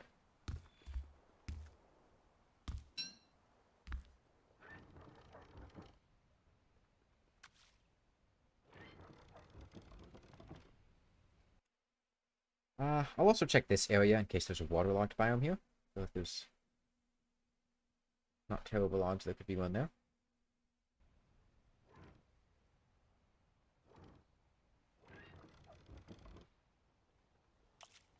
Alright, well, here's hoping she has 6 bulk health.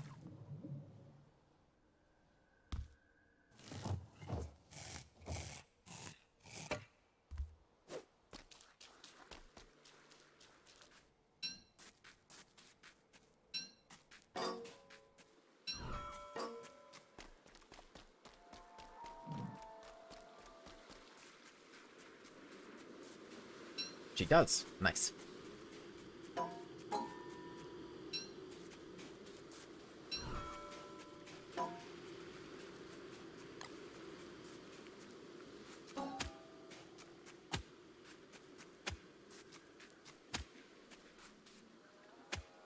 Ooh, and a 7th?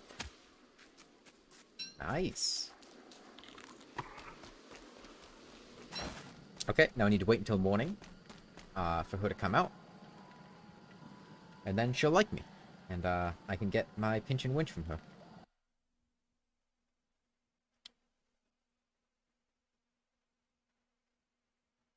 Maybe over here? The island? It's worth a check, I think. Although I'm not sure I'm going to be able to have the time before winter comes. I might just skip the island for now. I've got 7 bulk health. That's a good amount. I'll just look around for a waterlogged biome and try to get started on that.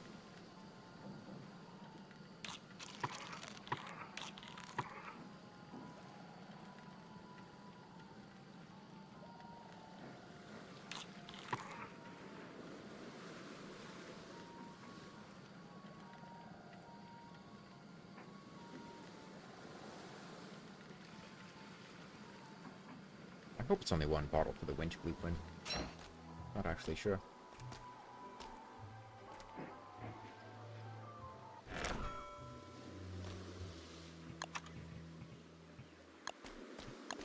Okay, yeah, good.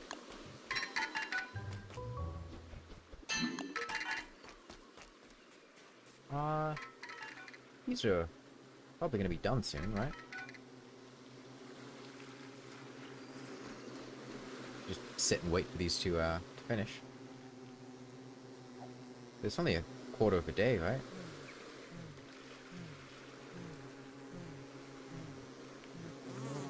I mean, 6 dried kelp is pretty good to get.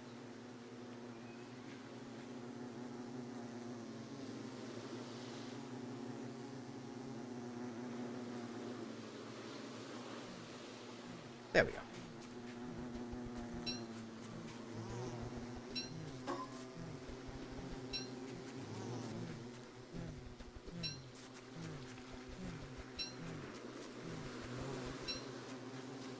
Alright, now what's it gonna take me for a pinch and winch? Can I get that now? Oh, I can.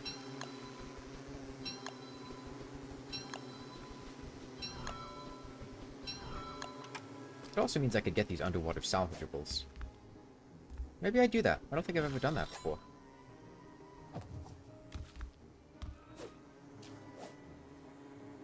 I don't have a hammer, though, which means if I get a chest, I wouldn't be able to open it.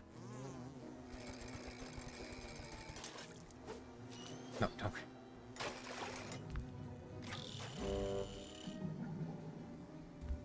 Oh, fuck.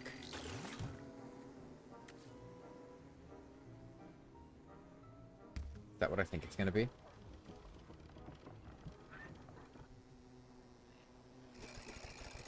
I feel like I just heard, like, a horn or something.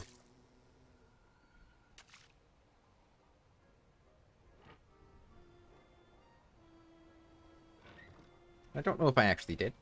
Don't know if that means anything. But I feel like there's a chance that could be related to the pirate monkeys, and I don't really want to do that. I don't have armor or anything, or a good way to fight.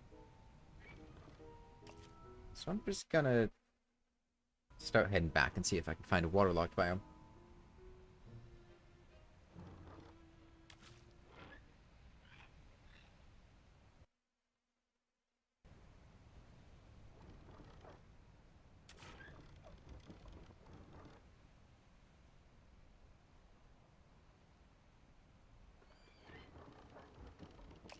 Alright, there's another bottle here. Might as well pick that up.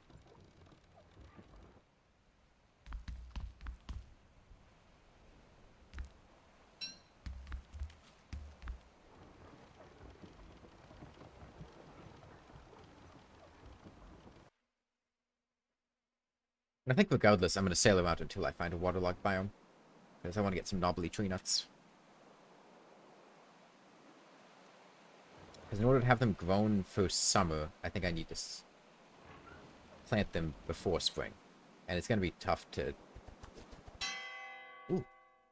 It's back there. God damn it.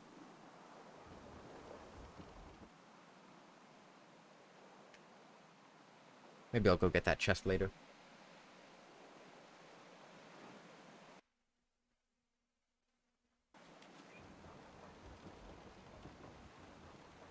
Waterlogged biomes are fairly common.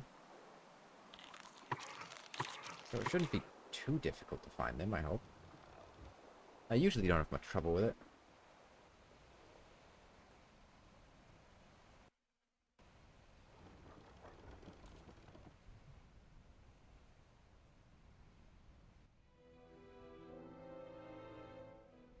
What is this? Shell cluster?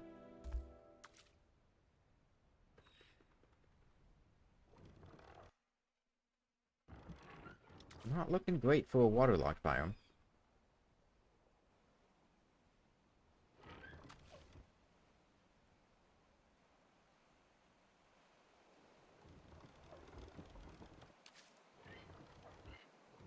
Those are deep-mouthed bass. Let's see, if not there, I could go along the coast here. See about that. Maybe I take a detour to plant my kelp.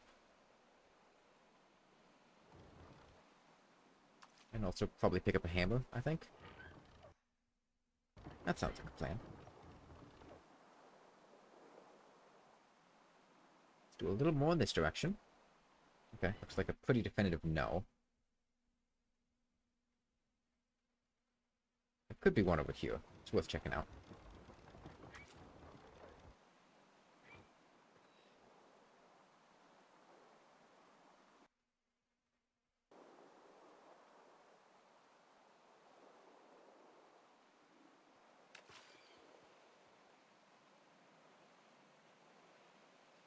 Yeah, so right now, I'm sailing around trying to find the waterlogged biome, which is a biome out at sea that is covered with this very, like, dense tree. It's got a very thick canopy. And if you do some stuff, you can get your own tree nut that you can plant at home. And you can grow that up to a very big tree, and then you can use that tree to provide cover from lightning strikes and overheating in the summer, along with wildfires. And I would like to get a couple of those. But the tricky part is finding it. Doesn't look like it's here. Yeah, I'll take a detour back home, drop some stuff off. And then keep searching over here.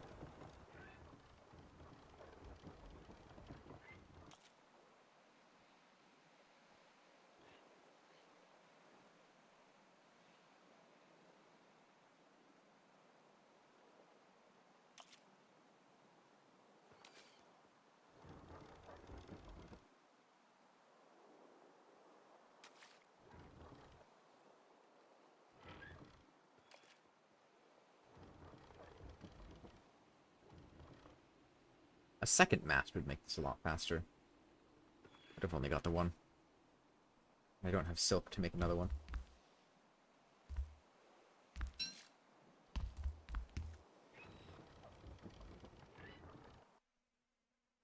Okay, right there.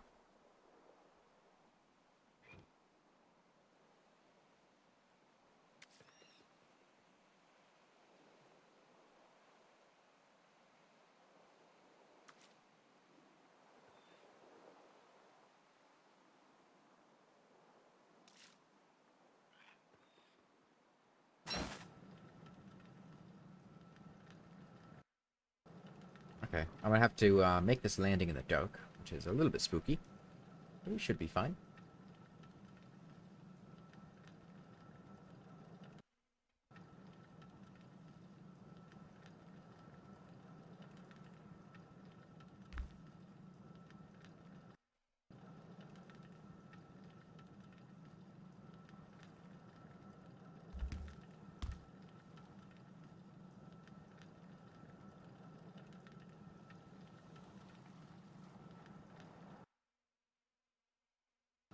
Almost.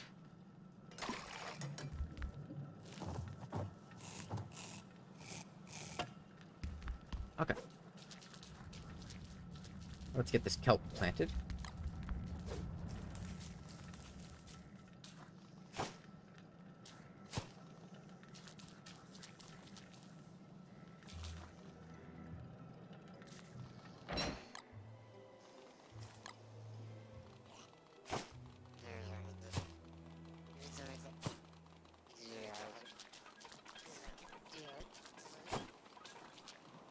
What happened to the 7th? Oh, it's equipped. That's why. Okay.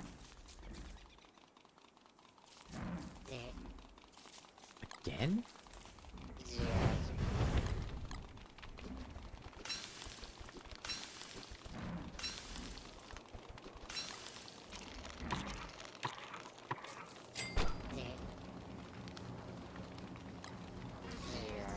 Okay, well, let me go ahead and make a log suit.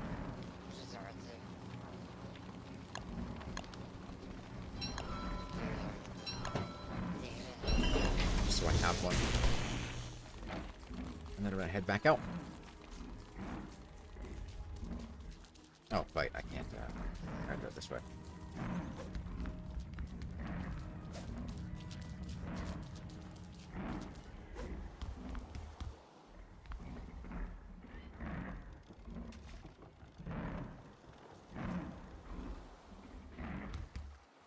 Alright, I'm out of here.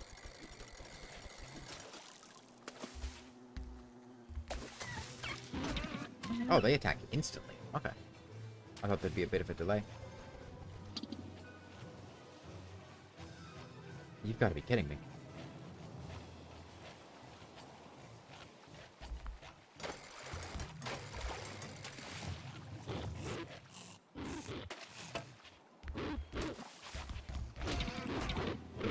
God damn it. The problem is, now there's this shit to deal with. Let me off, please.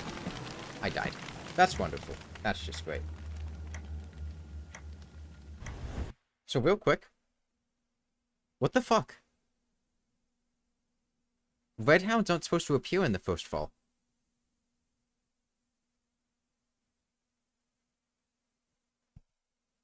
Why did that happen?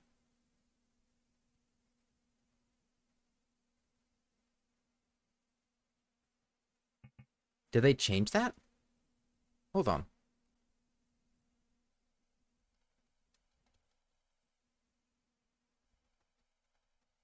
Because the reason I went on the boat is because there shouldn't have been anything that would have been able to mess me up, but...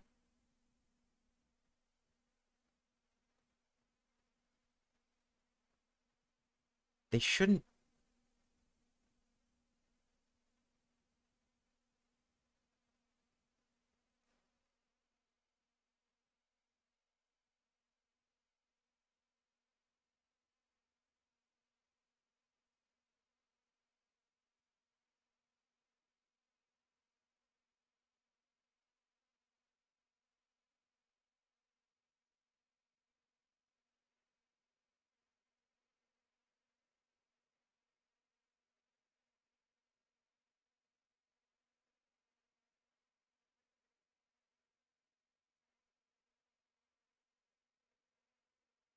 They were changed in the 2022 Mouch Quality of Life update. Well, that's annoying. Okay. Well, I don't know that I feel like playing more Don't Starve right now. So I might go, back to Copper Shortsword, and back to farming those ice tortoises that I was doing.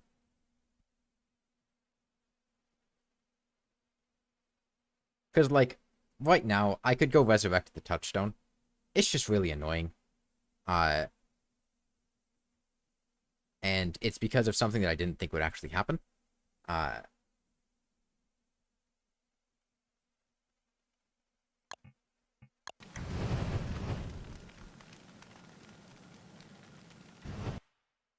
What other options do I have? Yeah, I'll go back to trying to get that frozen turtle shell.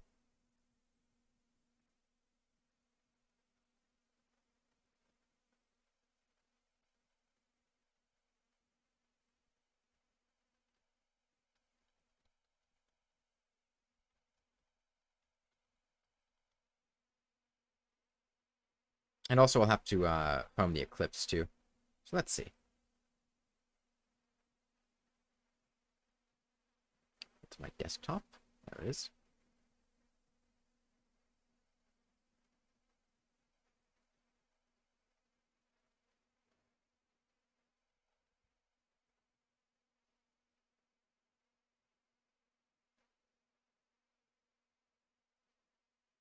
Okay.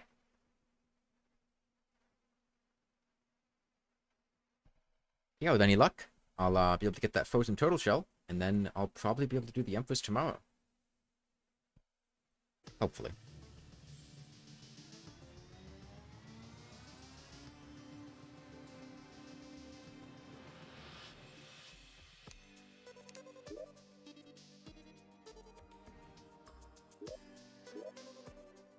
It's here. I've been getting a lot of stuff. Just random items. I got a sniper rifle, keybrand, shadow beam staff, a rocket launcher. I've still got this other paladin shield.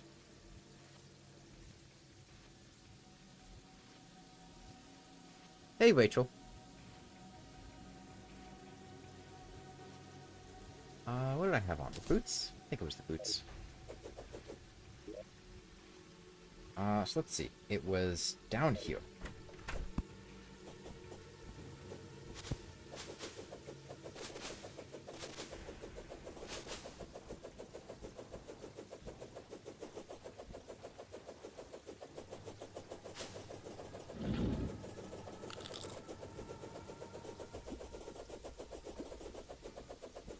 Yeah, so I've been trying to get a frozen turtle shell to make a frozen shield. Oh, I need my this thing. Yeah, well, I'm playing different things most.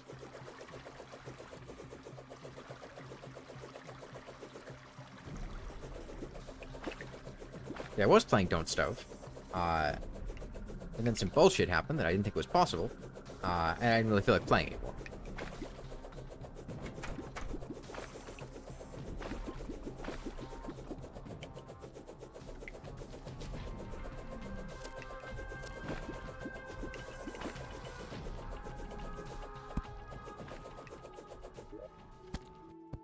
Okay, need to wait for tortoises to show up.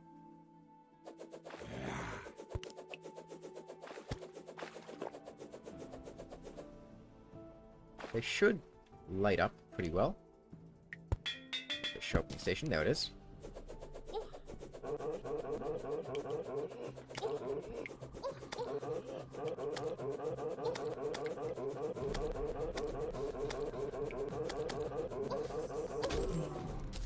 Alright, no shell.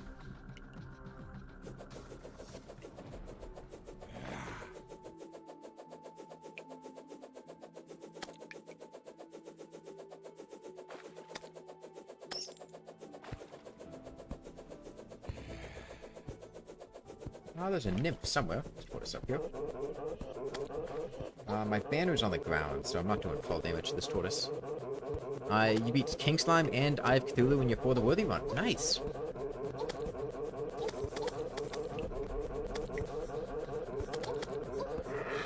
Pig one. Let me kill this tortoise first.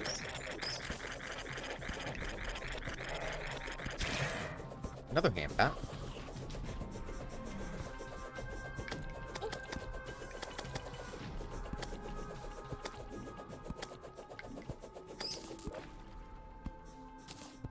Alright, we'll heal back with the shiny stone.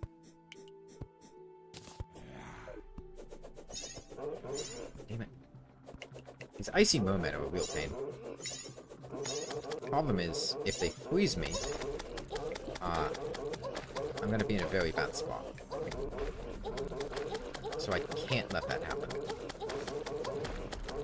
Problem is... Oh, there we go.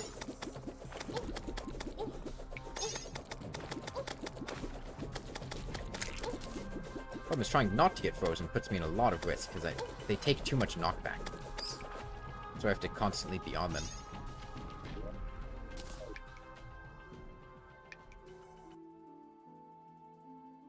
The shiny stones are really big help, though.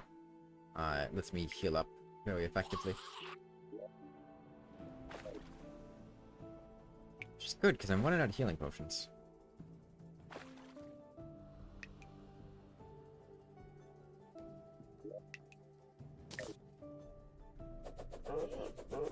The Terra Spark roots are pretty important here, to avoid breaking the ice that I'm on.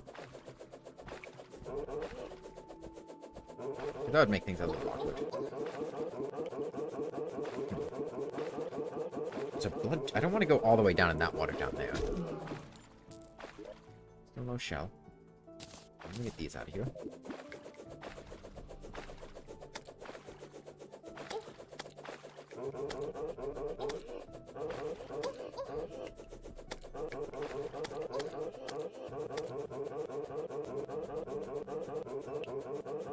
Yeah, the tortoise shell is a 1% drop. At this point, I've killed 69 of them.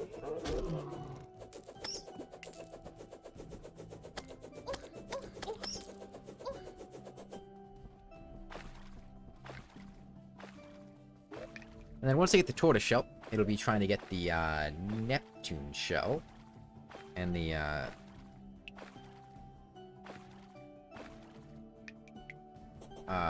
Moonchone. They also want the Celestial Shell. We've been making a mob farm forever.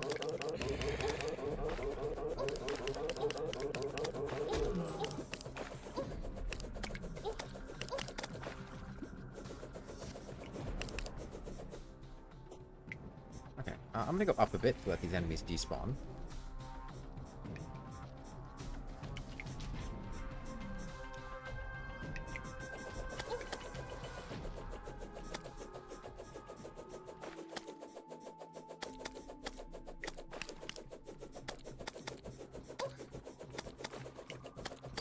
Another pig one.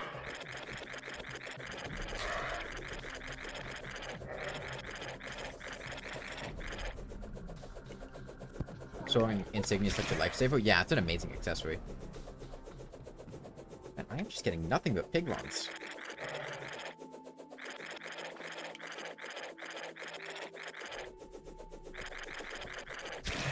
I mean, they're not very dangerous, so I'm not concerned about it. It's just weird.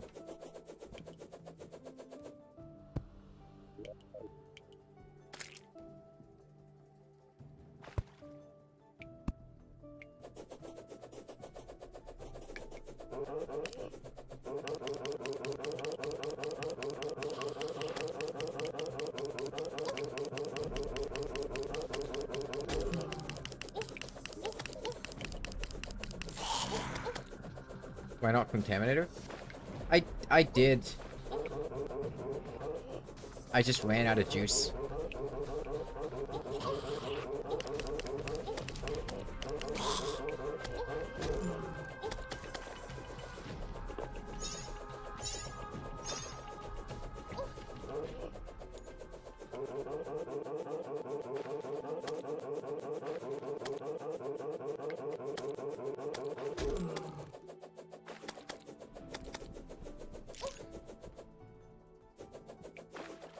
The bigger problem's the jungle and the crimson. Because like where I'm at right now is pure snow biome. It's just when I go to the side of it, because it starts to get crimsoned. That feels like a very big worm.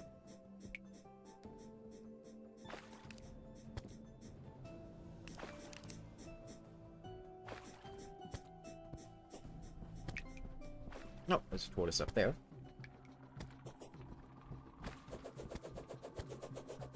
Alright, I'm gonna go ahead and do this so I don't have to keep going in the water every time.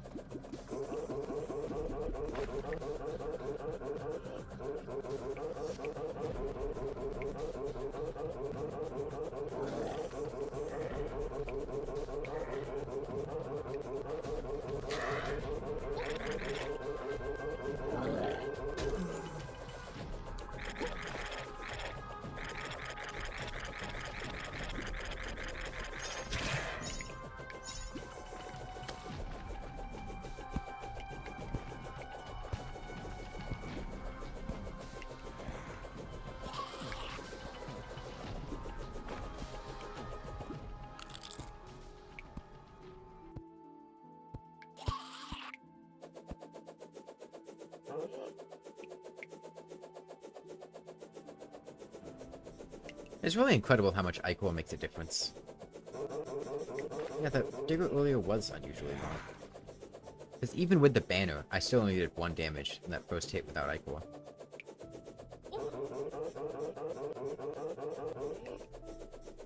Which feels weird, but maybe it applies after defense.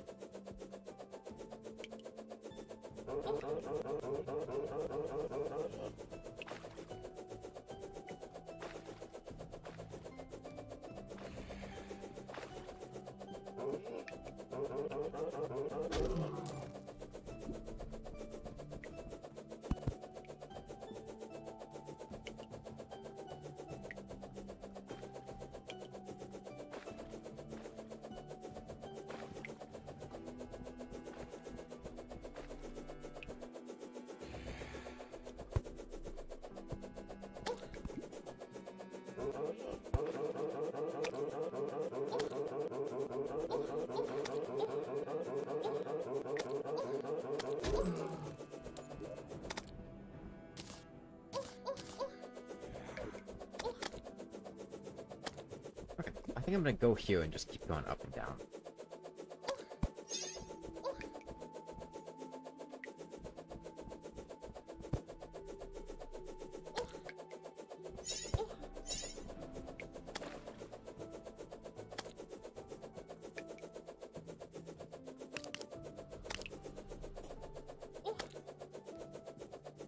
Oh yeah, I also have time paused right now, I think, just because I don't feel like dealing with a pirate invasion, which is what might happen if I don't pause time, and that's just a huge waste of time.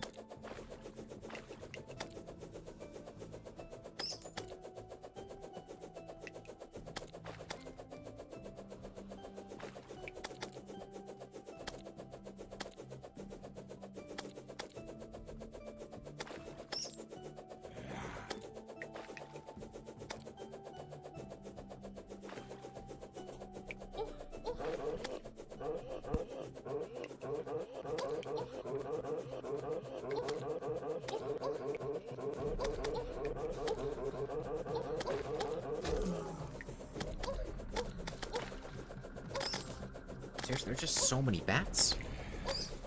Cheat alert, run cancelled? Yeah. Oh, that's an ice elemental. That's not a... There's already a banner right there. Maybe I bring this one high. I got an ammo lock. Okay, cool. Could you give me a turtle shell? I guess I can sell it. Hey, Pink Mimic.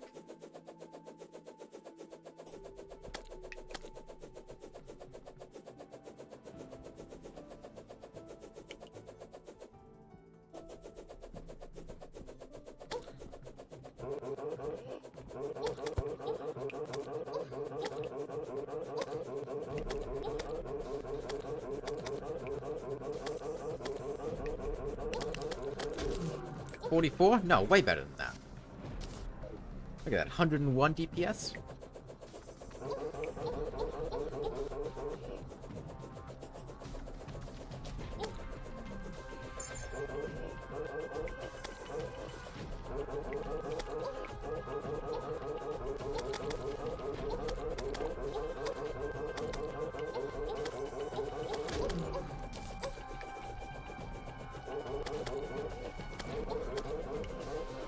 My sharpening station walk. Hold on.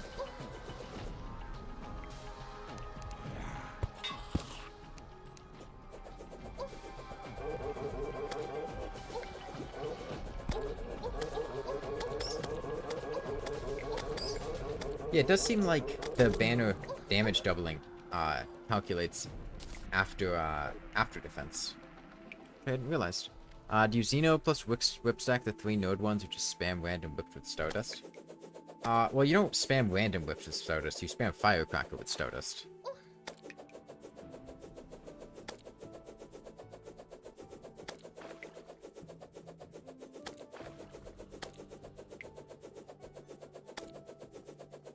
Whichever one you want to do.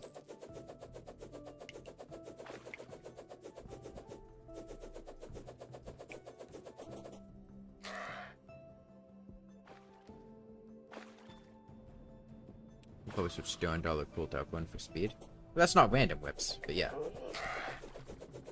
Dark Harvest has a 50% speed buff. It's the best speed buff. If you're planning to stack it that way. Just to get the more applications. Durandal has some tag bonus, but in the grand scheme of how much damage the oh, bacon. Let me stash that bacon.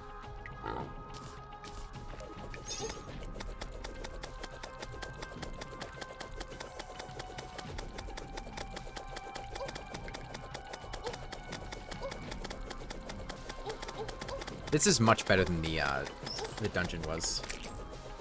I'll be honest. Farming the dungeon was a huge pain in the ass.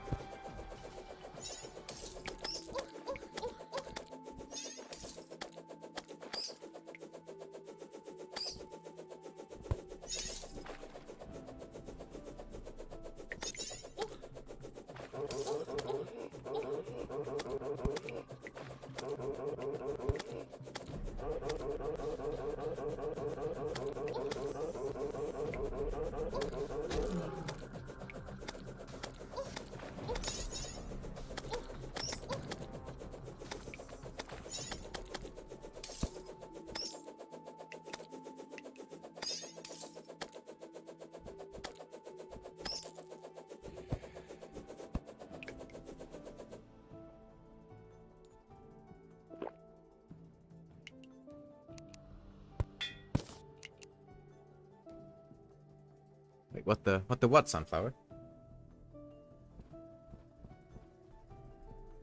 Was that a tortoise up there? Is that 2 tortoises? It is. Spike dice slimes are annoying.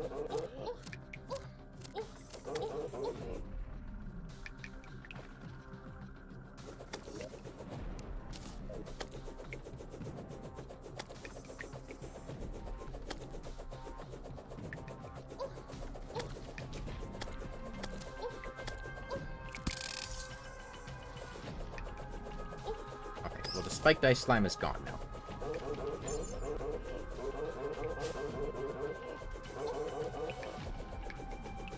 What the hell is a frozen turtle shell? The shell of a frozen tortoise.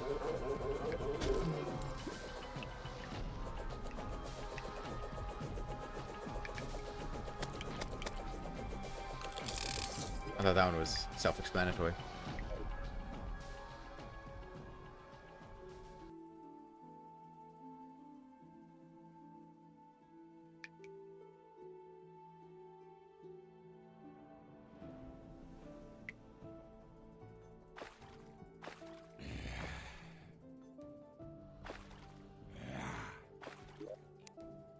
You gonna go to hell for Hellstone?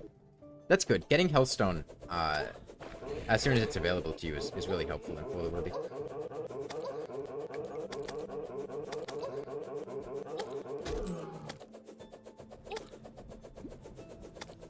You're not a tortoise.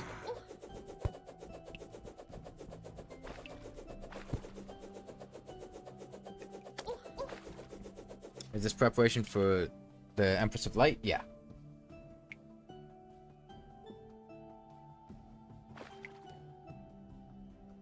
Currently I have a hero shield. And I want to get a frozen shield as well.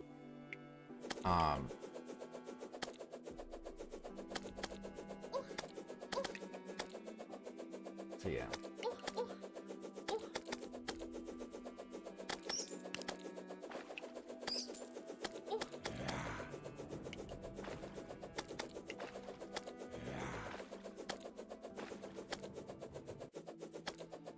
Oh, something caught us.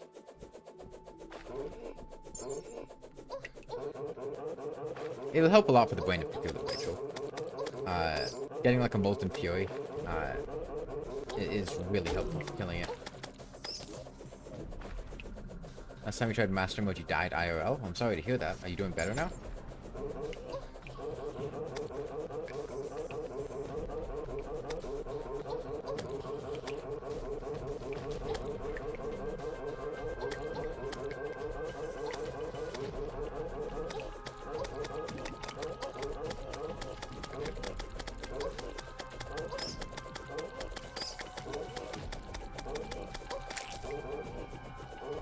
After this playthrough, you might do ranged master mode for the worthy.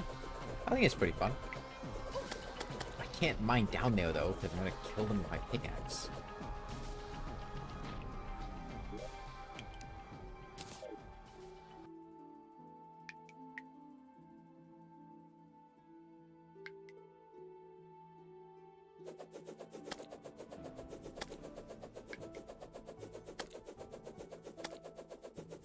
You do get cute slime pets, so it's worth it? Yeah.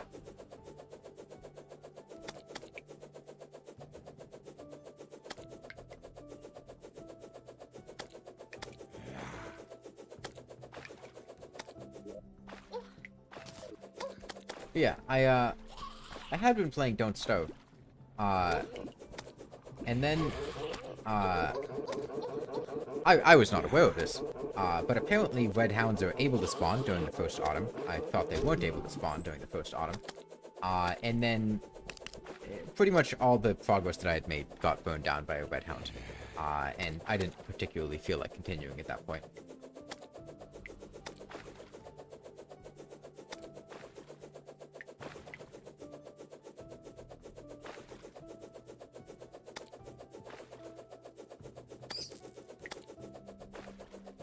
Should you make a good house or a bad house? What do you think? Go with your gut.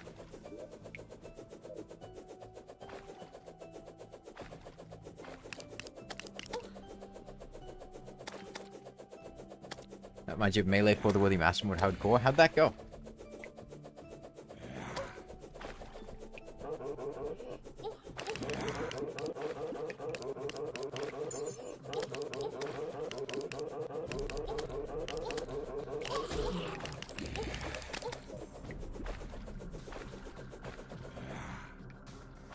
You hate the goblins, you make a bad house. That's the spirit.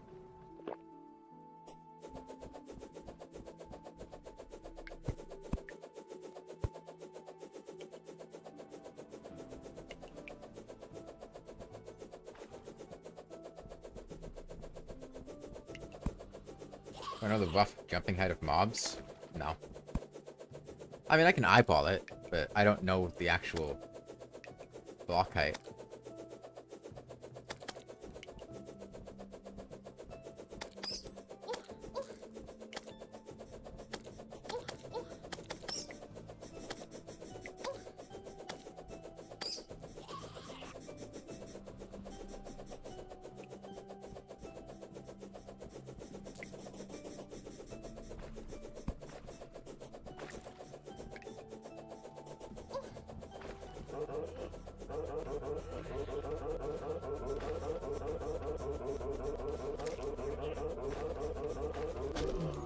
Where's the golden slime mask? Underneath the Christmas tree. But you can't get it for Christmas. Wanna open your present up early?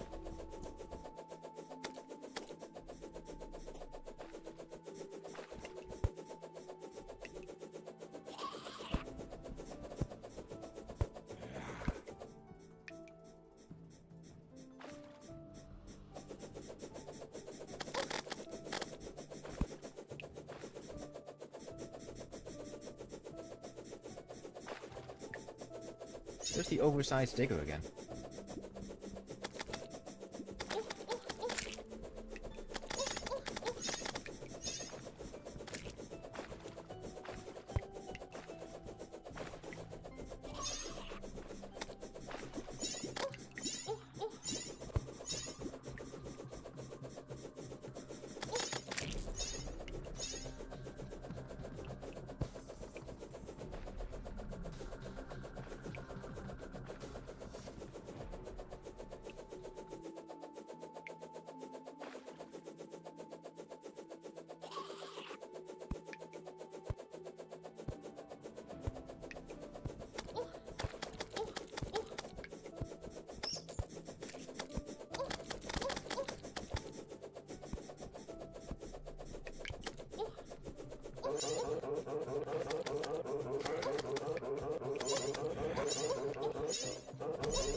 I'm about to die, but I killed a tortoise, so it was all worth it.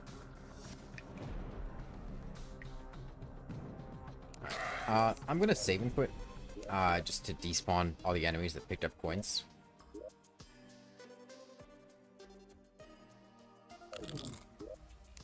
Get some of this stuff out of here.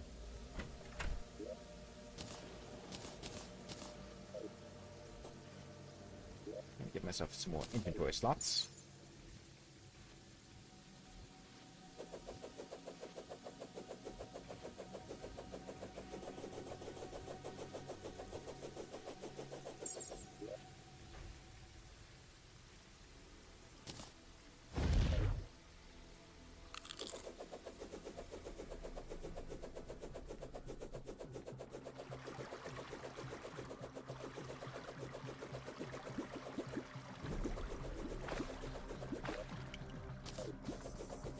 Oh, another tortoise.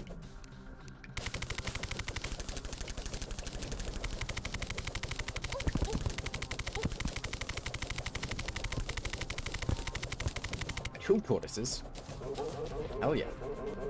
Need to use this.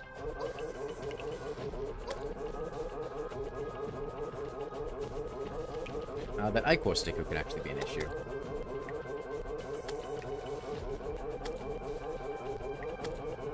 Three tortoises.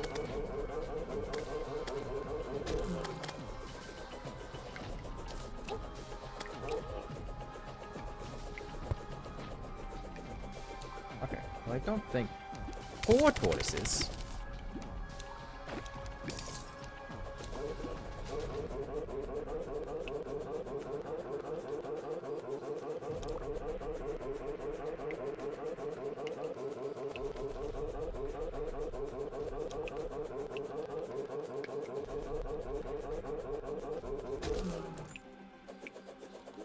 Okay, that's still not a shell.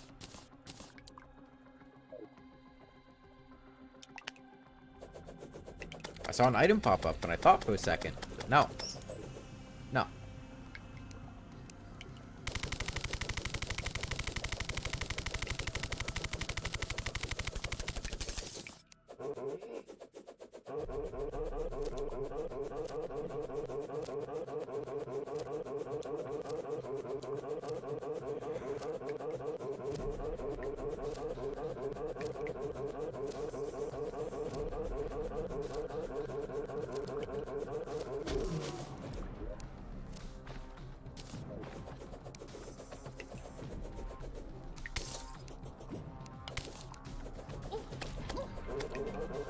Alright, well, we're almost at 100 tortoises.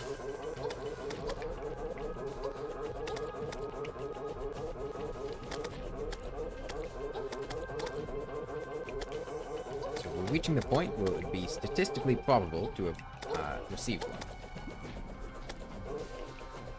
Not that that means anything.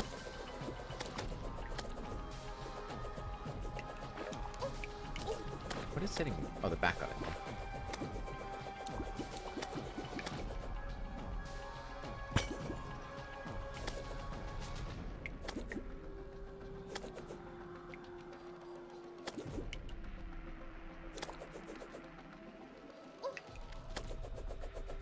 Of course I get cursed at the worst time.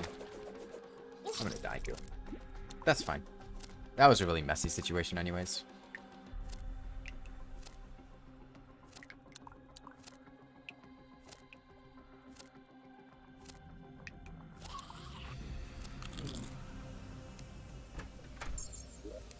I probably should have handled that differently.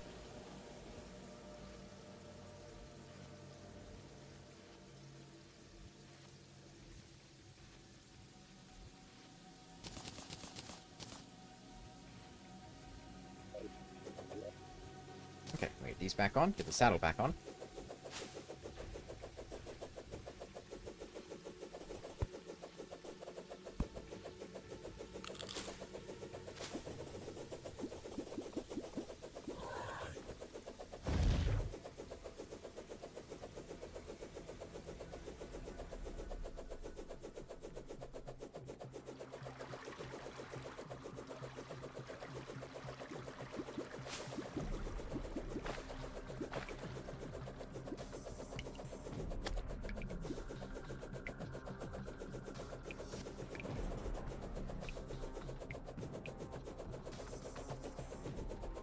Was that a... Hold on. Nah, it's just a piece of shiver thorn.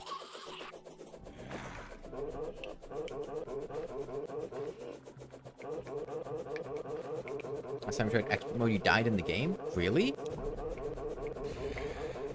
Damn.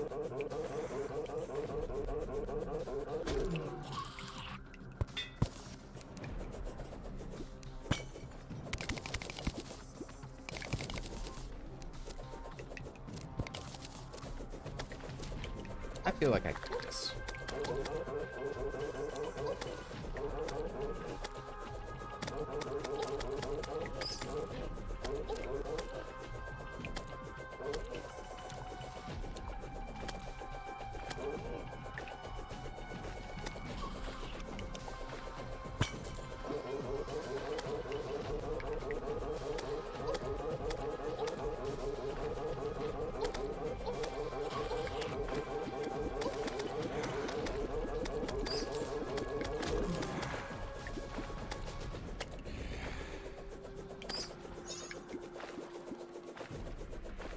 I might die here.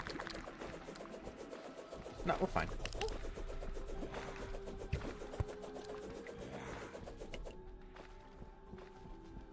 Four minutes of broken armor? God damn.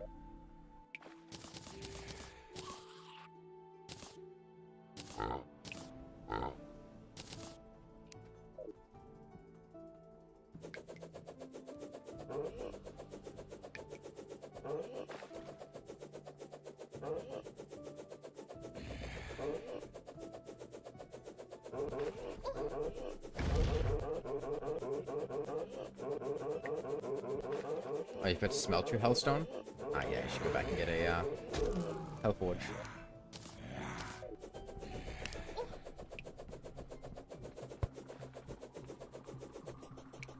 We at 100 now? 97. Okay, we're getting close.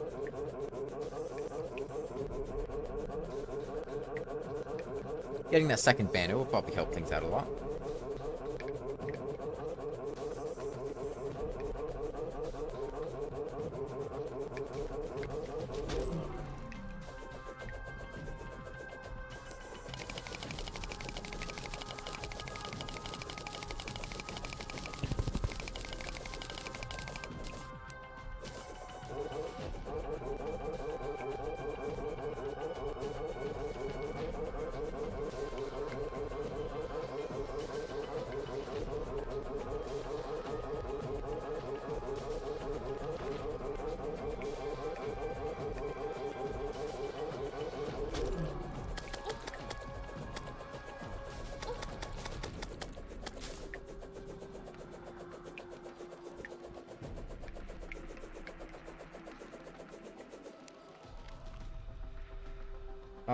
Hold on. I might actually need to end the stream early. It looks like I might need to go help take care of a sick cat. I'll see how this plays out, but I might need to end in the next, like, 10 minutes or so.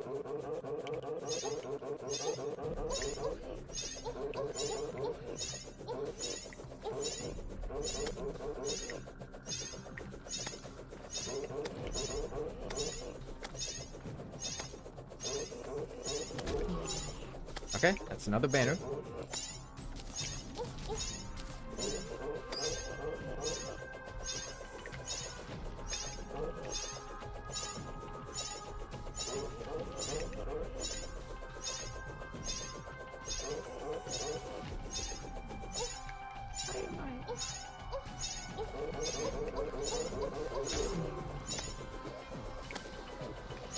Still no shell.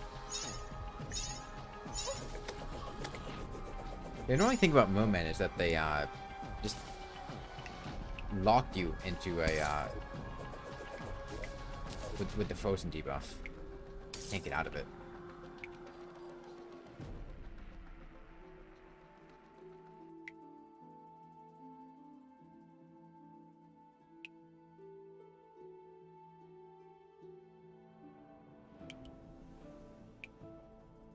Yeah, well, if I do have to end the stream, I'll try to get the stuff that I need off stream, and then hopefully, I'm hoping tomorrow will be Empress of Light. I had wanted to do Blindfolded later tonight, but I'm not sure if I'll be free to do that anymore.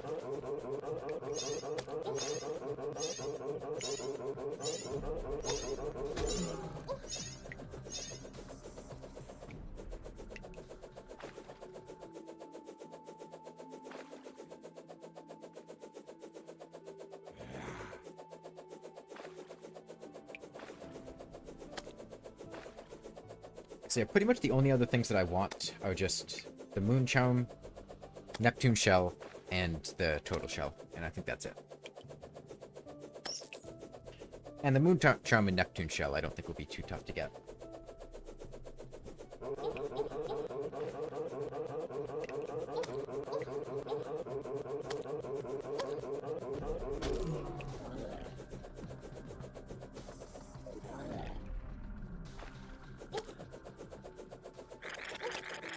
Last time we tried Melee Master Mode Hardcore Ability, I died with the world ending. I don't entirely know what that means. What do you mean the world ending?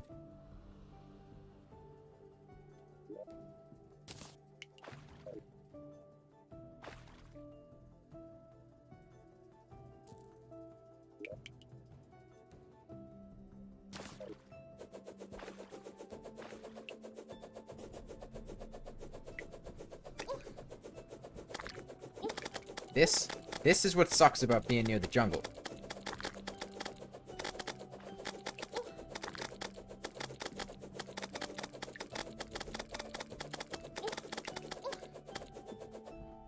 It's not even worth trying to kill them, like...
Make an elevator right now.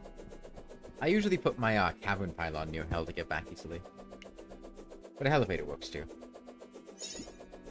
They're not too bad to dig in further with because you have the blocks take half as many hits to break.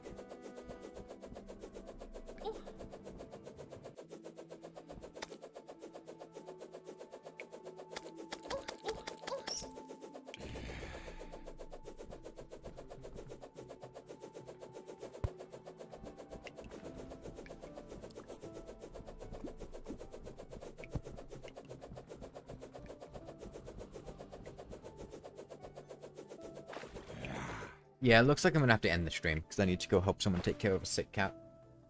So yeah, I will try to be back tomorrow, to fight the Empress of Light. Start doing that, and hopefully have that done by the end of the week. But for now I gotta head out. So yeah, thanks everyone who came by today, but I gotta go. So bye.